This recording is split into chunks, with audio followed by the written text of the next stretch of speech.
I'm in way too deep and I'm drowning in devotion. I'm lost, can't find a new emotion that's ever enough. And I can't deny it's real, 'cause there's no deeper.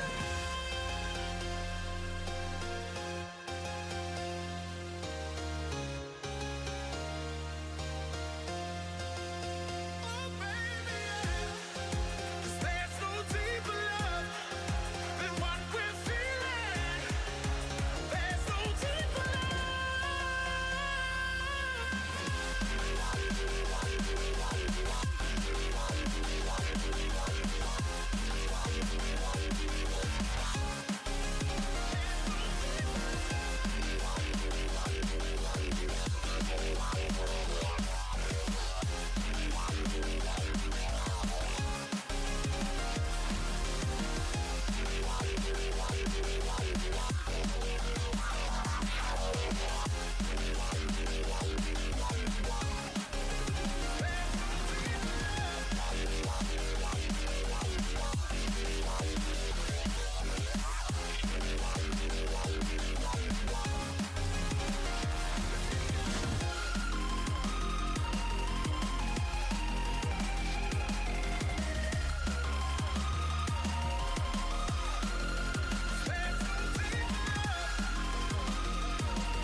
the start.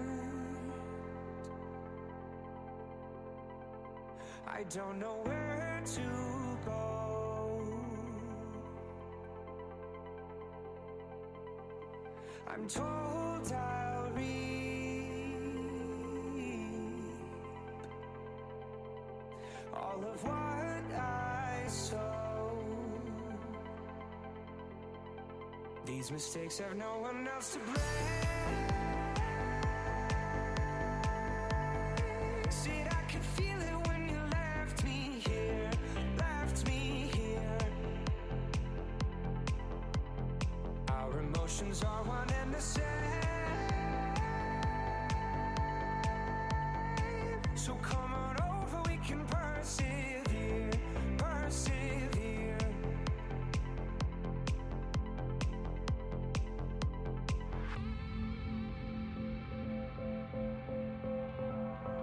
So come on over, we can persevere.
Tryna rock that body, still wear those sneaks. You here every week, you're the DJ for me. Tryna rock that body, still wear those sneaks. Baby girl, I'm savage. Baby girl, I'm active.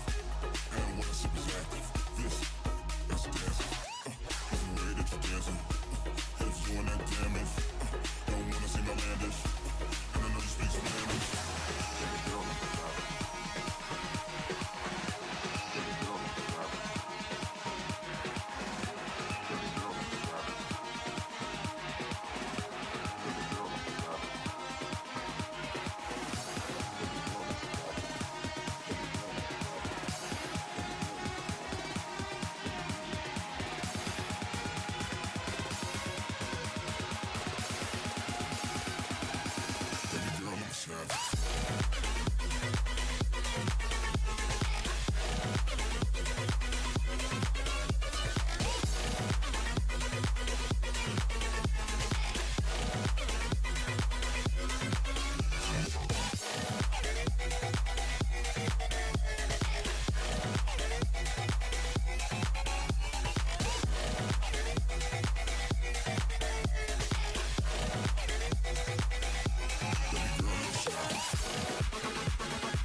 Ladies and gentlemen, welcome to VGL Summer Split 2. We are on our final day of the tournament.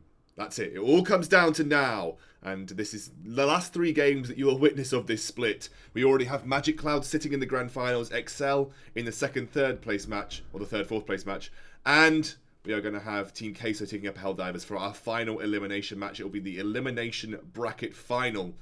And we are going to go jumping into that as soon as we physically can. I'm going to bring it up with you on your screen so you guys can see the schedule for today. Like I said, we've got Helldivers versus Team Queso, and then we're going to have XL Esports versus the winner of this, and then Magic Cloud versus the winner of that. And I believe it is a best of 5 to finish off the day.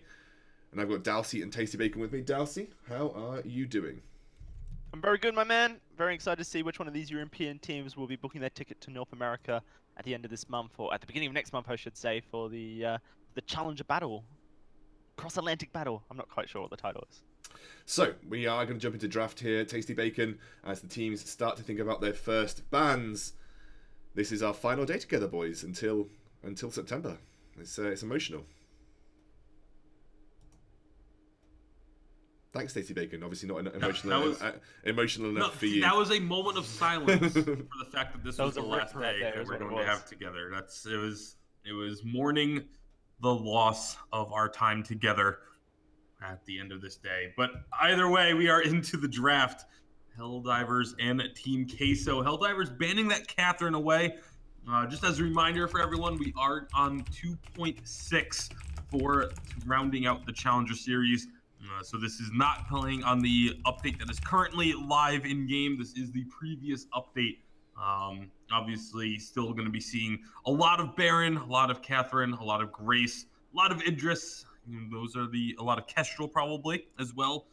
Some of the heroes that have been making a massive impact the last few weeks. Vox, of course, also up there. He's going to get first picked. Yeah, unfortunately, no seeing of that Reza. In fact, he would have been banned if we were playing on 2.7. But Vox clearly a strong pick here. We know that Team Queso love playing Idris. Mr. Keiko really loving the hero, so wouldn't be a surprise if they wanted to lock that in. But of course, there is those priority captain picks. Now, Grace not as strong into Vox as other laners, so perhaps they don't go for that. Instead, it will be an Arden locked in, and now they can look to either ban away that Grace or the Lyra, depending on which one they don't want to play against, and look to then secure their carry pick in the next rotation.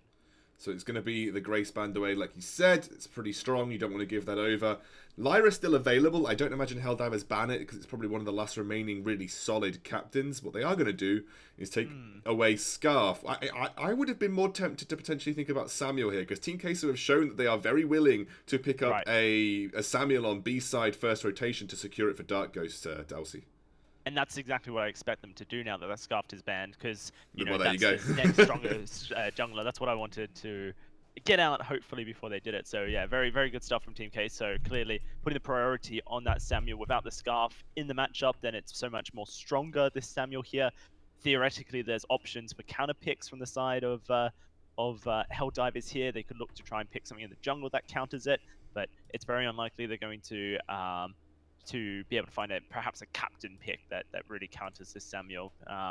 Maybe the Koshka or the Taka, but we're here in Europe, and often people like to opt in for slightly better late game scaling junglers. I would be tempted by the Lyra, given that I think it's the last remaining really good captain. There's Finn also on the board, but he's really bad into Samuel because he just soaks so many of the shots. He can go the double shielding route and just say, okay, if we get Crucible Fountain, I'll get double shielding, and then I can share that fortified health across. But I would be tempted by the Lyra here for Helldivers. They haven't got much time to make their final two picks. Batiste, yeah. Batiste is a skill matchup. Very likely he's going to be in the jungle, and a Lance comes through, which I guess can impale the Samuel.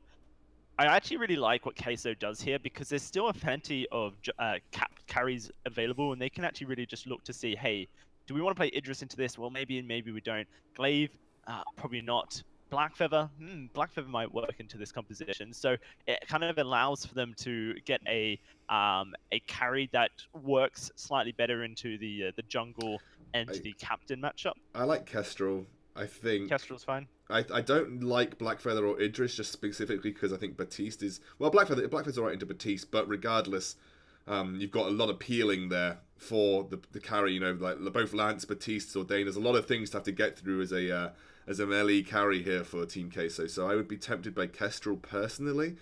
Wow, okay, they are going to.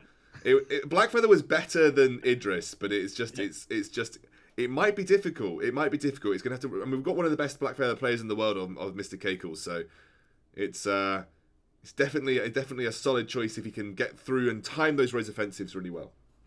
Yeah, no, that's exactly it. Mr. Keiko plays a good Blackfeather. Blackfeather counters the Batiste and can avoid the CC of the Lance as well. So in the hands of Mr. Keiko, definitely a strong pick, and allows you to get on top of that box and really threaten him here, Tasty Bacon. Yeah, absolutely. Able to get onto your opponent's back line while avoiding a lot of that crowd control. If you use the Rose offensive properly, it's an incredibly strong pick. We've seen Mr. K Cool do excellent things on it, and now it's going to be up to him and the rest of Queso for if they'll be able to continue those excellent things into the next round. So, we are jumping on to the Halcyon Fold. And then we look at these two compositions in general, Dowsey. Where are the win conditions for either side? Win conditions, I think, from Helldivers is solid engage and really just trying to catch out this Samuel and blow him up, and then dealing with Mr. Keiko's Black Feather. On the other side, they're looking to deal with this box and perhaps get rid of this Batiste as quickly as possible. And we know PRZ can land some really influential gauntlets, so watch out for that. Sure. When I get loaded in onto the spec client, I'll let you know, and we'll jump in onto the action. So if you guys are in, great, but we're not quite there on the spectator PC just yet. Well, we are in, and there's a little bit of a skirmish, not too much. A little bit of harass coming out from PRZ and Mr. K Cool, who both went straight to the lane. PRZ now trying to just toy around with Zozane a bit, try and keep him busy. And this is just going to be buying time for both of the junglers to be making this first rotation without any advancement from the opposing team. And that's exactly what we're going to see, is that first clear going through nice and quickly. We might get a little bit of a skirmish once these teams move to the middle of the map, though. Yeah, no, I certainly expect to see a level 2 battle. The Samuel would win it out, you would feel, just due to the fact that he has that bit of a power spike, but a gank in the lane. And ganking the lane from the side of Helldivers, and it's going to be successful. First blood as all three members show up there. It does allow Team Queso to take the Ancient Treant, but I would take a first blood over an Ancient Treant just about any day of the week. So excellent movement there by Helldivers, kind of catching Team Queso off guard with that early move to the lane. Yeah, no, really nice stuff. And it's the strength of this CC lock that they have in their composition here, Tasty Bacon. Impale, Giffian War, and of course that Ordained. Zozane can actually just be so annoying and force someone to walk into the side of the Ordained Walls, the Ethereal Prison, pocking that stun onto them. It really does force and threaten anyone who gets locked in. And so reflex blocks clearly going to be a must for Team Queso. Even for Mr. Keiko, who's got these 2 charges of the Rose Offensive to escape CC, he'll still need to consider. Oh, absolutely, because you don't want to always have to use the Rose Offensive to get out of an Ordained or a possible Impale. Sometimes you want to be able to hold that ability so you can actually use it offensively instead of having to use it to get yourself out of a situation. Purdue's going to be looking for the second Ancient Treant of the game. He's going to be able to take that down without really much opposition, especially with the help of Zozane. So, nice early game start for the side of Helldivers. Though, even with the first blood bonus, you can actually see they're slightly behind in the gold. So, that's a little bit surprising to look up and see. If you look at the lane, there's a slight CS lead for Mr. K Cool, though he's in a bit of trouble here. Oh, Maybe he's going to dead. get stunned and rooted. Knocked back in. One Ooh. more shot is not going to be enough. Oh, And dear. Mr. K Cool will manage to survive underneath this turret. Very, very close to a second kill there. As again, the Ordained with the Lance is very, very difficult to get yourself out of. It's so much CC to come down. It really is, and Mr. Keiko been forced back twice.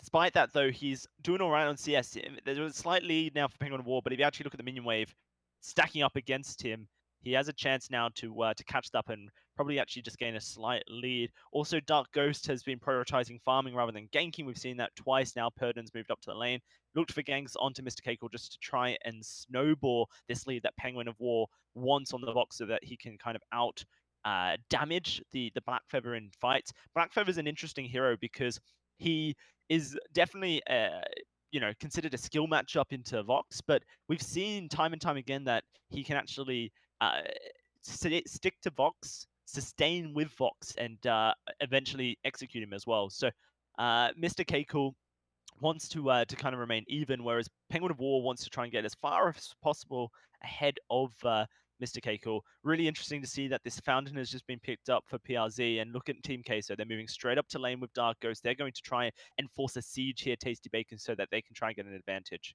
Yeah, they know they have an item lead at the moment, and if they can force the siege, it prevents Helldivers from being able to go to the shop. They can see that Zozane does not have this fountain, although he's actually going to sneak his way out. But this is leaving Penguin of War in a 3-on-1. It's going to be 3-on-2 as Perdue makes his way up. With the Drifting Dark coming out, this is going to be a good amount of poke onto the turret or the members of Helldivers. They don't really care which gets hit as long as something is being hit. Penguin of War is going to drop to about half health, but again, because of the poison shiv complete, he's not really going to mind that. And with the minion candy being used, that's a great way to break the siege and push the wave right back towards your opponents. Yeah, I love the usage of minion candies here in the Challenger series. We see it quite often from some of these teams who are just trying to get themselves advantages in the lane or across the map by just continuously laying down minion candies. It really does force the issue, and it's great to see that minion candy's not dead. Some teams have definitely just left it to the wayside, but right now it's a big priority for Zozane. They have kind of been caught out of rotation. They've lost 2 CS to this turret. Penguin of War 45 to Mr. Cakel's 56. It's a huge lead right now for Mr. Cakel, and it's certainly not a lead that that Penguin of War wants to really be having at this point. Yeah, you don't want to fall behind a Black Feather. Black Feather is one of those heroes that you can play well from a deficit, but plays exceptionally well if you give him a lead. And Mr. K Cool is basically kind of exemplifies that. If you give him a lead on this Black Feather, he can snowball a game absolutely out of control. That's what he's going to be looking to do here. Now that he's got an advantage in the lane, you see Queso much more willing to come up to the lane as a team to try and set up any sort of situations. Penguin of War going to eat a little bit of damage, but a big root comes through. Mr. K Cool is stunned up. He's going to go down. Excellent moves. A big Ordained will put a couple members to sleep, but it's just not going to be enough to answer that kill. And so it is just a second kill going over to Helldivers as they set up that, again, the CC train is just very difficult to deal with. Yeah, just a little bit late on the reflex block there from Mr. Cakel. The mortal wounds coming out of Penguin of War just meant that the fountain didn't do anything to keep Mr. Cakel alive. It just wasn't enough healing, and perhaps just a little bit too late as well. Who knows? Another rotation from Helldivers here, very strange, and actually I think they're in risk of taking a lot of damage to their turret. See Zozane go back towards the base. This turret is likely to go right on down. Fearsome Shade going to come out. It's going to be blocked. ARZ, they're just going to take this turret. Once more, really weird move from Helldivers, but they're going to try and punish Tasty. And they should be able to punish, although Penguin of War is very low on energy. Mr. Keiko is so low, but they just can't catch up to him. And he will be able to get out. So Team Queso able to take that turret without losing anything thus far. Although Helldivers, knowing that Mr. Keiko went back, going to try and punish here. Nice Impale's going to land. The gauntlet is down to lock them in underneath this turret. Are they going to try and take down? Penguin of War is so low. He might just get traded here. He's actually going to be Zozane also falling very low, but he gets out. Penguin of War gets jumped on. There's that stick-to-itiveness from a Black Feather, and they're able to find a kill along with the turret now. Team Queso definitely getting the advantage in that situation. Yeah, Team Queso just making better map rotations than Helldivers and recognizing when Helldivers make a bad map rotation themselves. Really liked what Dark Ghost did once they'd taken the turret, continuously just auto-attacking Penguin of War to proc the Frostburn on top of him and make sure that this box was as slow as possible, allowed Mr. Keiko to get back. It's just little things like that, the micro play from these players that sometimes goes unnoticed, but it was the reason Mr. Keiko was able to escape with his life, and then the reason that Team Queso as a whole could then turn on Helldivers after they overextended here. It's only 1,300 gold currently in favor of Helldivers, and they've got a pretty big wave stacked up. Dark Ghost currently doing his backs, but will quickly rotate to save this turret.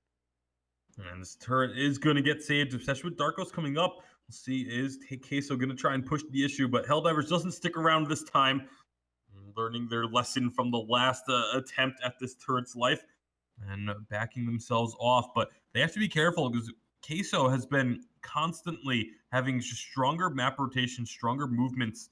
Dark Ghost, is he going to get impaled? Nope, gets far enough away. He doesn't get caught up there. But if Queso can just continue to have these rotations, we could end up in one of these situations where we end with a very low kill count, but one team just constantly finding advantages just by taking objectives. We might be having a skirmish here. Definitely looks like Helldivers want this. They're going to get the Ordained onto Arden, but he jumps over the wall, and you don't get stunned until your movement ends. when you leave the Ordained. So an excellent job there by Queso to allow that escape for PRZ by getting close enough so he can Vanguard. Yeah, certainly nice stuff there. Team Queso just playing a little bit more cohesively than Helldivers. The kind of issue with Helldivers' composition as Zozane positions aggressively is that it's just that they have to be positioning aggressively. They have to be getting in melee range to be able to do work. Purden, this Ordain's not long enough, but a good route. Nice route. The Ordained's going to come through, but it gets blocked. Now Dark Ghost is out, and Mr. K Cool's Oh, making man. work happen. That's going to be one kill. The Oblivion would have put the Batiste to sleep, but he was already dead before it even hit. PRZ, another great gauntlet as well. This guy, can't let him have Arden. I think teams are going to start figuring this out as we head throughout the day, especially if it's Team Queso making their way up towards the finals of this VGL Challenger Series. Zozane doing his best to try and save this turret, but the sieging potential is great from Team Queso. They get some chip damage down before they rotate back into the jungle to spend the massive amount of gold that they've got in their pockets. Yeah, you can see about 1,500 gold for each member of Queso. Gonna get spent there. Broken Myth completed for Dark Ghost is a massive power spike that he has just hit. And if you're a side of Helldivers, you got to start being very, very worried about that. With 2 offensive items, the Samuel is going to be a bit ahead of Purdue, who's still trying to get himself onto the clockwork for his second item. And it's just a situation where the damage output is simply higher for the side of Team Queso, and their rotations have been better. And you combine all of that, and it can spell a bad time for Helldivers, but they're still the ones that are looking to be aggressive. They almost have to be just because of the nature of their composition. But when you're behind, it's so difficult to be the ones that are trying to start the fights up. Yeah, it's going to be a start here. PRZ's rooted up. Going to be getting a lot of fight. damage onto Dark Ghost, but not enough for a kill. A big fearsome shade onto Mr. K Cool. He's going to try and dive right back in, but a big Oblivion comes out, does connect onto one. Zozane very low. Purdue has a lot of health, and he might fancy himself a little bit of damage here onto Queso with these bad mojos, but he goes too far forward and just gets collapsed upon. Team Queso now making him pay. Going to be finding that kill. Gauntlet is going to separate the 2 remaining members. And that's another kill. And Zozane is going to try and use this lance to get out of here, chasing them through the Crystal Sentry. But when you impale, unfortunately, if the team is able to flank you, you don't really have the escape. And that's going to be an ace for Queso. Yeah, not only an ace, look at this giant minion wave. They're going to stack it right into the turret and see what kind of damage they can get. That is a huge empowered minion wave. I wouldn't be surprised if Team Queso decides to go for another one, but going to decide to respect Penguin of War, who's going to clear that very quickly with the resonance bounces and instead look for a gold miner to just maximize the amount of gold that they get from this exhibition. Just incredible stuff from Team Queso, catching out a Helldiver composition whose win condition is get up close and try and blow someone up, and they don't have the damage to do so. When you're this far behind on a composition like Helldivers, there is almost no inroad for you in this game unless Team Queso misposition, unless they're late on reflex blocks, crucibles, whatever it may be. You're relying on player mistake. It's going to be so difficult. Instead, right now, it's all about the vision for Zozane. He has to be getting as much vision down as possible and looking to catch out single members of Team Queso who are not with their allies, whilst Purdon and Penguin of War look to scale up. Purdon just so far away from getting his broken myth on this Batiste, and obviously very needed at this point. Penguin of War should be finishing his breaking point very soon, but already Mr. Keiko has built his 2 offensive items and finished his 2 defensive items, which is pretty standard on Black Feather. Dark Ghost has just finished his Eve of Harvest. This is pretty devastating stuff for Penguins of Helldivers, and it's very unlikely that they are able to win any team fights from this point on. And for Team Queso, this is perfect because a minute and a half and the Kraken will spawn onto the map, and Team Queso can either just take that away as soon as it spawns, hit Tasty Bacon, or, of course, they can bait Helldivers into a fight and kill them, and then take the Kraken. Yeah, as long as it's a 3-on-3, the advantage should go to Queso. Like you said, the side of Helldivers has to catch someone out of position, has to catch someone not with the rest of their team. That's really their only inroad to this game at this point, because if you fall behind this composition, it's just the difficulty in trying to get yourself back in. There's There's going to be a nice stun, and no follow up though. Gauntlet is going to land a stun onto the side of Helldivers, and they're so low they have to run. The Oh man. Oblivion puts 2 to sleep, and now they can continue this chase. That's going to be Penguin of War, the first to fall. Perdune puts the Ordained down Dark Ghost, but he just stances around inside of it, and that will be an ace as Mr. K Cool finished off the final kill on the backside of that, and Team Queso are just running away with this. So many people in the world have to learn Spanish at school. Team Queso right now are teaching us how to play some Spanish Vainglory. They are just stomping these guys, schooling them completely. Helldivers, there's just nothing they can do. That's another turret. This is a huge gold deficit at this point. The turret will fall. The Kraken spawns here, and there's not much that the Helldivers realistically have to live for. They are looking to next game. They are considering what went wrong in their draft and what they can change up, because this Black Feather pick for Mr. Keiko, we know he plays it so well, and it just fitted so perfectly into the composition that Helldivers had drafted. They are pushing up, looking for a catch here, but look at where Team Queso are. They are just very content, sitting in their bushes and waiting for Helldivers to make yet another mistake. This is such a desperate play by Helldivers, and Team Queso aren't even going to look that side of the map. They're just going to push straight down the lane, and Helldivers either have to backport now or they go for a fight. Either way, if they mess up, it's game. They're going to be recalling their way back to base just to make sure that they're on the right side of the map for if a fight does come out. But now this is Queso able to just rotate right on back down. They say, okay, well, they're in front of us now. We know where they are. We can go take whatever we want in the jungle. And that's going to be the Crystal Sentry defeated for the first time. We'll see if they decide to start this Kraken. They realistically could just go ahead and start the Kraken, just get vision in that Tri-Brush and say, you know what? If we're going to start Kraken, if you want to stop us, you have to come try and fight.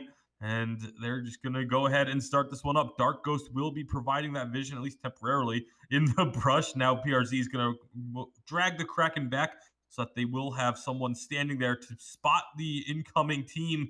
Helldivers, they're going to make their way in. Queso, they immediately drop aggro on the Kraken. That's a bit surprising, but they're you only, if you're this far ahead, you want to just keep aggro on the Kraken until the enemy team gets close enough, and then you just all in engage them.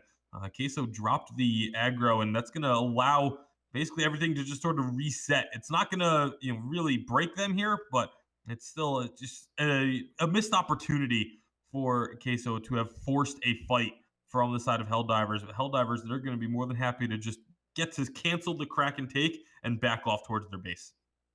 This is fine for Team Queso. Like you mentioned, perhaps a missed opportunity, but right now, any opportunity that they don't take isn't going to hurt them. Their composition outplays the composition from Helldivers, even on a even footing, and they're not going to be on an even footing for quite some time here. Tasty Bacon, at least 10 minutes until Purdon finishes that broken myth if he wants to continue investing into crystal infusions, and realistically he has to, or else he's going to be left behind. Mr. Keiko's finished his breaking point now. Helldivers know that this Kraken is going to go the way of Team Queso eventually, so they're trying their best to get vision and force fights here.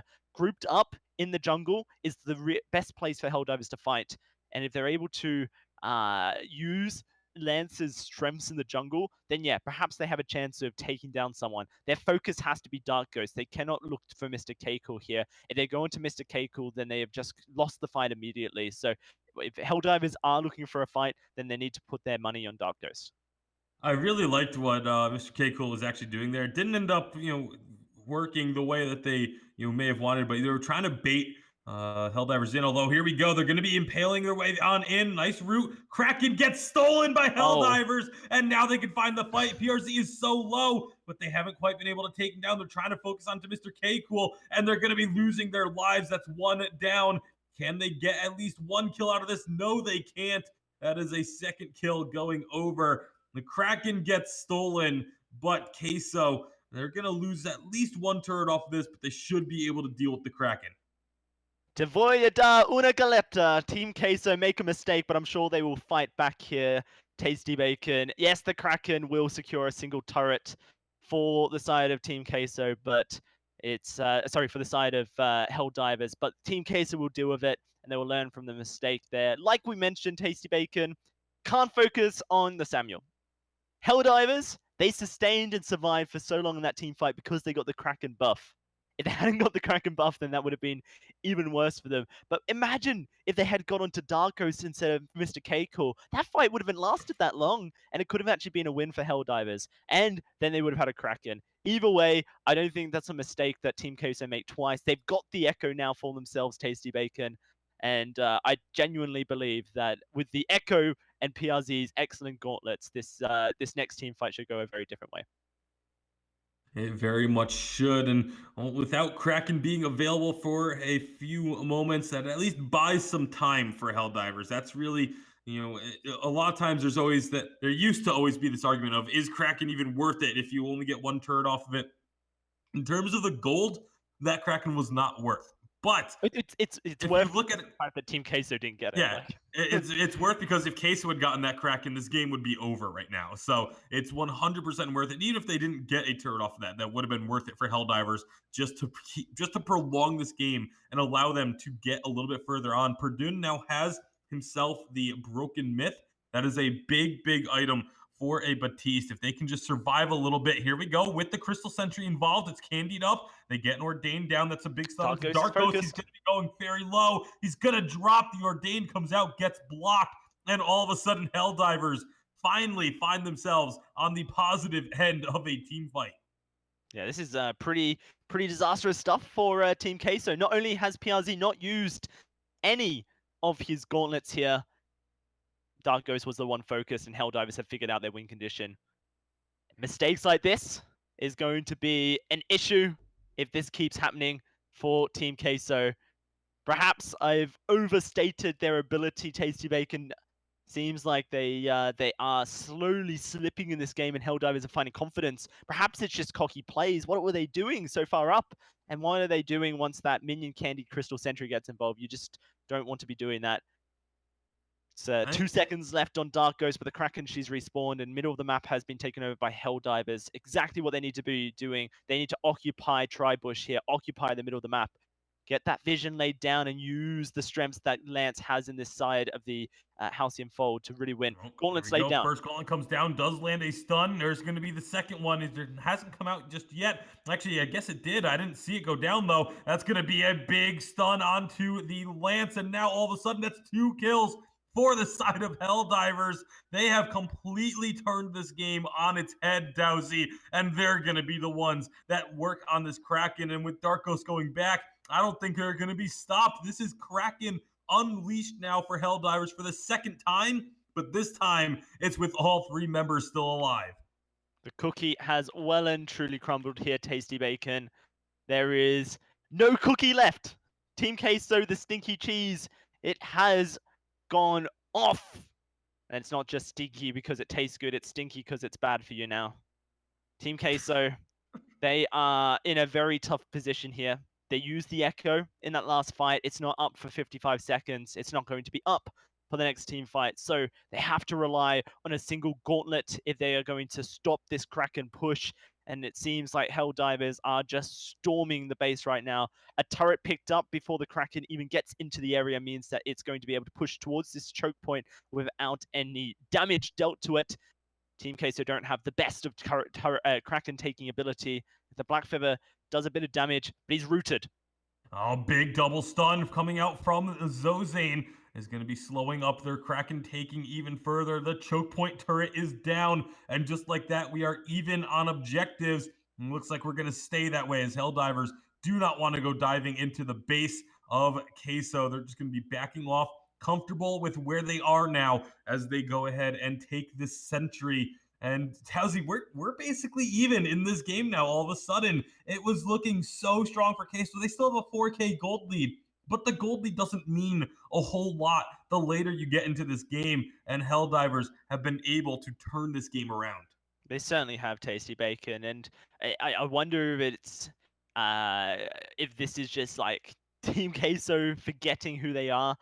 Helldivers once more setting up a bait here in the bush around the corner. Sorry, they got vision of the area of the map, but look at Team Queso. They are not interested in your baits, and so that does mean that Helldivers would be forced back to base. I do like it though. Helldivers are kind of figuring out, we fight in the jungle, we fight with a bit of surprise, then yeah, we've got a pretty good chance. And actually, the vision being set up by Zozane in the last 5 minutes has been incredible, immaculate. They have exact knowledge of where Team Queso are at pretty much any time.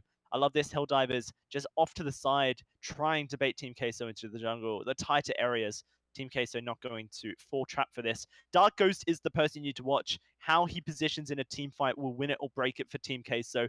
If Zozane can get on top of him, or Purdon perhaps as well, then this is disastrous for Team Queso. There is the Echo for PRZ, and perhaps now the Echo gauntlets have to be used slightly more defensively than offensive. A change of plan for Team Queso, but they need to be so careful, because the next team fight, if it's a true ace and a clean one at that, Tasty Bacon, is the end of the game for both of these teams.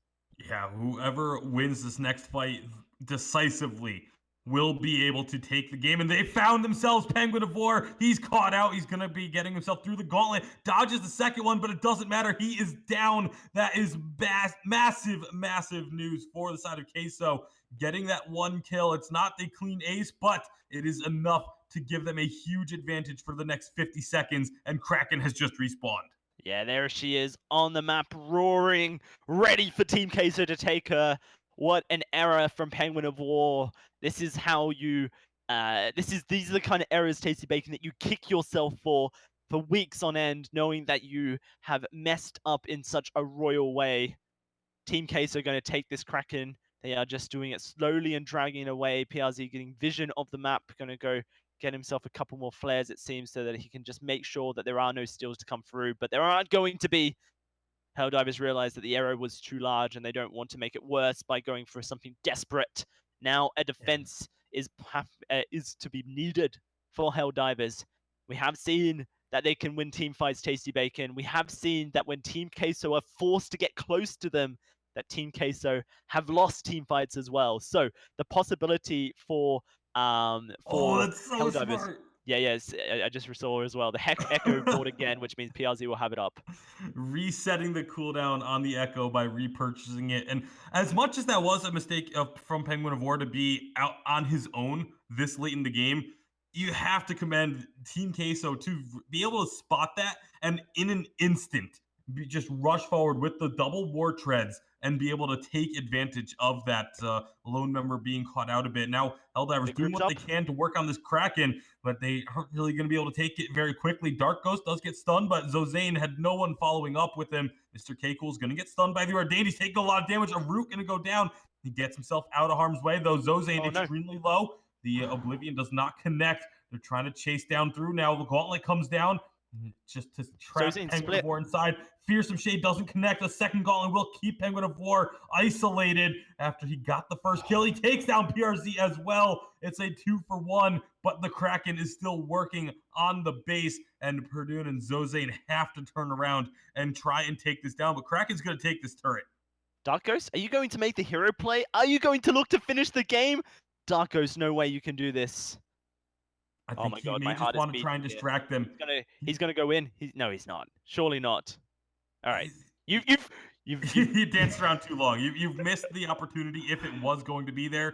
Instead, it will just be backing off. But no turrets remaining now for Helldivers. And one of the big things that this means is that when they position themselves, they can't go for one of those sneaky plays where they try and sit in one area and wait for Team Queso to come to them any longer. They have to be very much making of moves and keeping tabs on where Queso is, because if they try and make one of those sneaky plays, Queso can just walk right down the lane and end the game.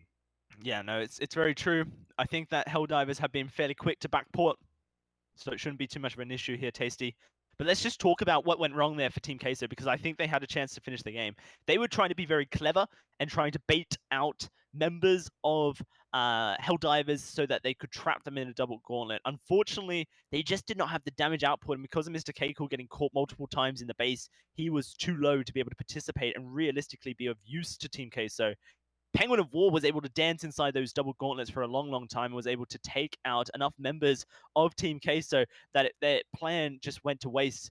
Now, Echo respawning. Everyone is grouped up once more. This is a do-or-die time for Helldivers here, as they need, realistically, to not lose a single member. Another impale onto Mr. K-Cool! Ordained stun. That's going to be Mr. K-Cool losing a little bit of health, but not really enough to worry them. That's going to be another Impale Gauntlet. Oh! And it's a double stun. That's going to be another Gauntlet. Zozane's stuck. Locking up Zozane completely.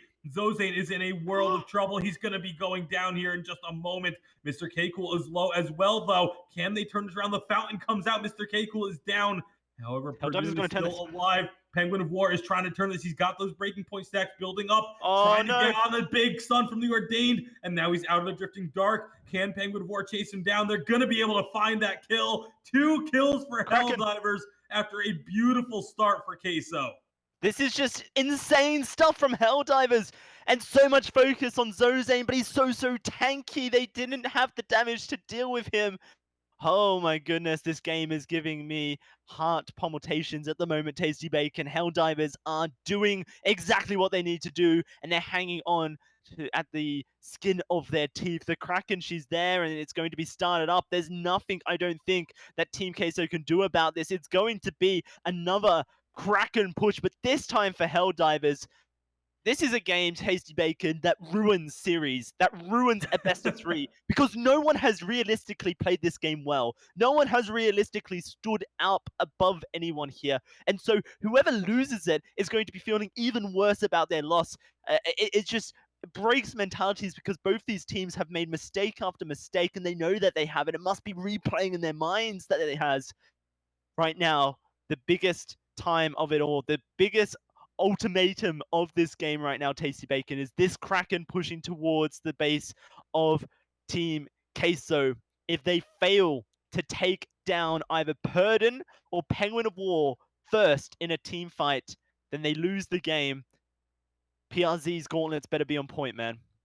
We've already seen Helldivers be able to stall with a Kraken push in this exact situation and delay the game a little bit further. You can see it in their base. No turrets remaining. They need to be careful here because if they get taken out, then Queso can just rush down and end the game. It's going to be an Ordained coming down. Cancels out the first gauntlet. That is huge. Now the second gauntlet does come down, but it doesn't get any stuns. Now Mr. Keiko, he's on his own. He is going to be falling most likely, but no, he blocks the impale and gets himself out somehow, some way. First turret is down. Oblivion does put Purdon to sleep. Mr. Keiko gets on the Purdon, but Penguin of War just trying to end the game with Zozane and the Kraken. They're going to be going down. That's 2 kills. Oh, this is so close. Can Zozane end this? He's trying to get as much damage onto the crystal as possible. The Kraken is still healthy, and I don't know if Queso have the damage. They've got a bone sword. It's going to be much easier to take down this Kraken, but I'm not sure they've got it, Tasty. No, they don't. Oh, this is so disastrous. Oh. How can you lose like this? I said it was going to be a heartbreaking away, Tasty Bacon, but this has broken my heart from the caster booth, Tasty. A Kraken, after winning a team fight, if they had just a little bit more damage on that Kraken, Tasty, then they could have pushed and finished the game themselves. What a disastrous end for Team Queso here, and what a fabulous stall from Helldivers. Both teams made mistakes, there's no doubt about that, but in the end, Helldivers were able to hold their head above water and not sink. At the same time, what an incredible decision from Penguin of War. Instead of going for that fight, instead of trying to help out Purdon when he got caught up, he goes for the turret and the crystal to end the game, to provide enough damage onto those objectives so that Kraken could end it when they were all down. Absolutely unbelievable. That is one of those plays that you make it because it worked. He looks like a hero. If that did not work, it would have been the play that we criticized the most. Absolutely incredible game. It really was, guys. That was an amazing game from both these teams. It's going to be very, very tough for, I think Queso to bounce back from that. Again, the Black Feather pick definitely worked in the mid game, especially. It seemed to be getting ahead of things, but then he was so keen to separate from his team, and he was just taking so much damage without actually finding any executing blows that. I just don't think they were quite in sync towards the end of that game in their team fighting capability. So yeah, I think, I don't know. I think if you go back and look at it, maybe another pick would have scaled better. You know what it is? Tension Bow. He didn't build Sorrow Blade, and he decided to go double armor pierce. It just didn't work out. He had no damage towards the end. I love the Tension Bow build Excalibur on Black Feather in the early game, but I think it's disastrous if the game goes longer than 20 minutes. And you really need to just be selling that Tension Bow, swapping it out for a Sorrow Blade, pairing it with the poison chip and the breaking point, I think that's the only way you actually realistically do enough damage to take down a Vox in the late game. So yeah, that's how I feel when it comes to the Black Feather in the current meta on 2.6, and I just think that selling the breaking point for a bone saw perhaps not going to be the best option for Mr. Keiko. Just letting the teams know that we're going to need to try and hurry the series as much as we can, unfortunately, just because we've got a best of 5 to go at the end of the day. We've got another best of 3 to come after this, and that was a pretty long game for our first game of the night. So I want to make sure that we're not. Sometimes I give a lot of leeway to teams in between games, like I need to go to the toilet, here's 10 minutes type thing, but we're going to try and get on with the draft as quickly as we possibly can, and it looks like they are ready to go, so here we are. We're going to jump into draft straight away. Where do you go from here? Is the real question. Team Queso need to get themselves a very strong draft, and they need to get themselves an early lead once more, I think, at Scoundrel, so that they can bounce back as quickly as possible. Absolutely. If they kind of go average, even, then I think they're going to be in a position where they're in trouble. Baron, Vox banned, Grace, or perhaps Arden locked in. PLC has definitely favoured the Arden. Feel like it has to be Grace, personally. I just feel like she's still... Okay, Lyra's also fine, but if you had the option like update 2.6, Grace is still incredibly strong. Often I pick Lyra into Grace though, so maybe it's a situation where you're like, okay, well if they go Grace, at least we have something that scales up with healing as well. Oh, they got the Catherine here, and this is great because they can ban away the Idris or even the Kestrel, whichever they think is most strong on Mr. Keiko here, and okay, they ban the Scarf. Okay, well, they know that you're gonna force a Batiste ban from Queso. Yeah. So that's that happens 100%, and if it doesn't. But if you ban, I don't think the Scarf is necessarily ban worthy. Basically, them banning Scarf is them saying that Purdon doesn't play Scarf. Oh wow, okay. That is a ballsy move from Team Queso, because we've seen how devastating this combo of the Batiste and Catherine can be. However, there are situations where you can look to counter the Batiste, but it is a specific counter into Batiste, not a counter into the composition. I've seen Skye work really well into the composition specifically. This is obviously update 2.6 Skye, not the update 2.7 Skye, which got some considerable changes. So that, for me, is the obvious B-side rotation right now. That's obviously Catherine Batiste's proven strength. For me, I have seen Skye work well because of her mobility and her ability to dive and sort of separate herself from the team. Her range advantage, she's good against Catherine, she's good against Batiste in that way. But Batiste, obviously, if he gets close enough, can use his Ordained on her, which can be an issue. But maybe that's where Team Queso might be looking for.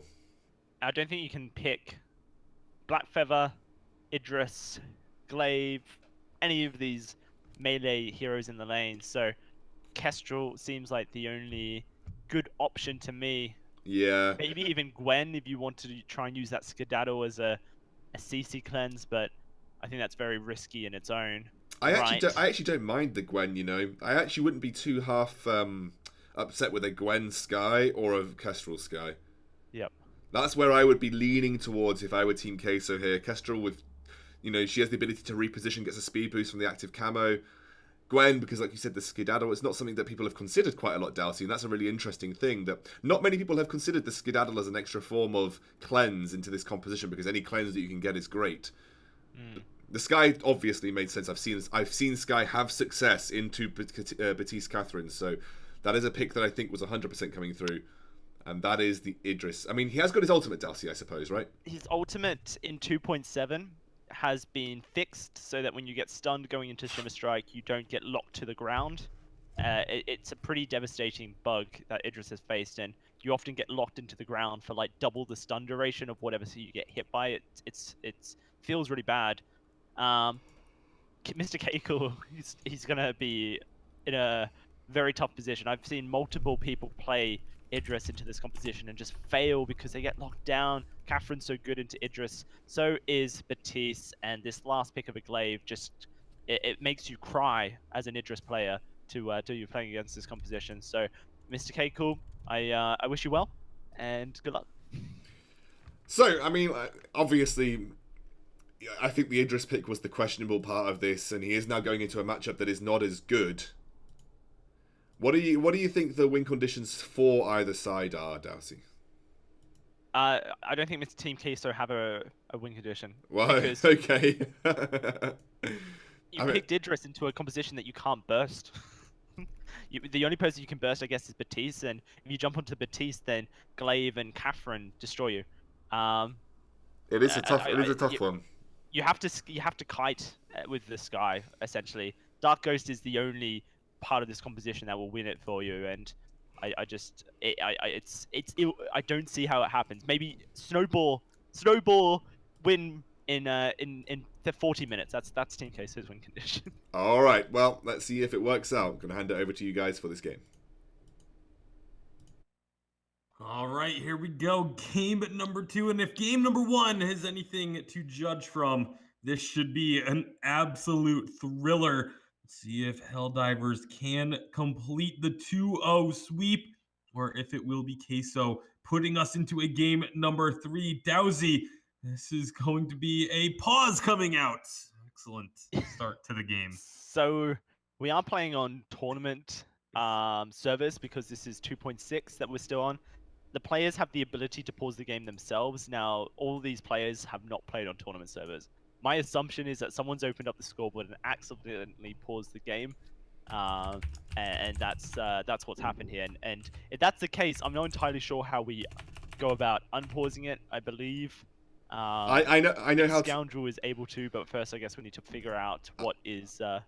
I know how to unpause it, guys. I need to figure out what the reason for the pause is, and then I'll unpause it if I have to. So I know for Vainglory 8 rules, we do have a rule that players are not allowed to pause by themselves unless it's a listed emergency. They have to still request a pause from the admin team first. So my judgment here is it's accidental. Considering it's 40 seconds into the game, Tasty Bacon, then it's whatever, and we just jump back in. But yeah, no, this is pretty scary, I think, for Team Queso, and it's crazy to think that this is Seed 1 of the VGL Challenger Series here, Tasty Bacon, going up against Seed 12, and they've lost the game 1. They're down a game in the series, and I actually just don't see how they win the second game. We'll see if they're going to be able to do so. Obviously, they're a very strong team. They can come back from that mental collapse that can be caused from losing a game so devastating like that. But that's going to be a nice thought on to PRZ. PRZ is going to be going low, Afterburn in, but they can't quite find the kill. Now Zozane and Perdin going to be going down. First blood to Queso. Well, maybe this is how they win the game, is by just being hyper aggressive in the early game and building up a strong lead.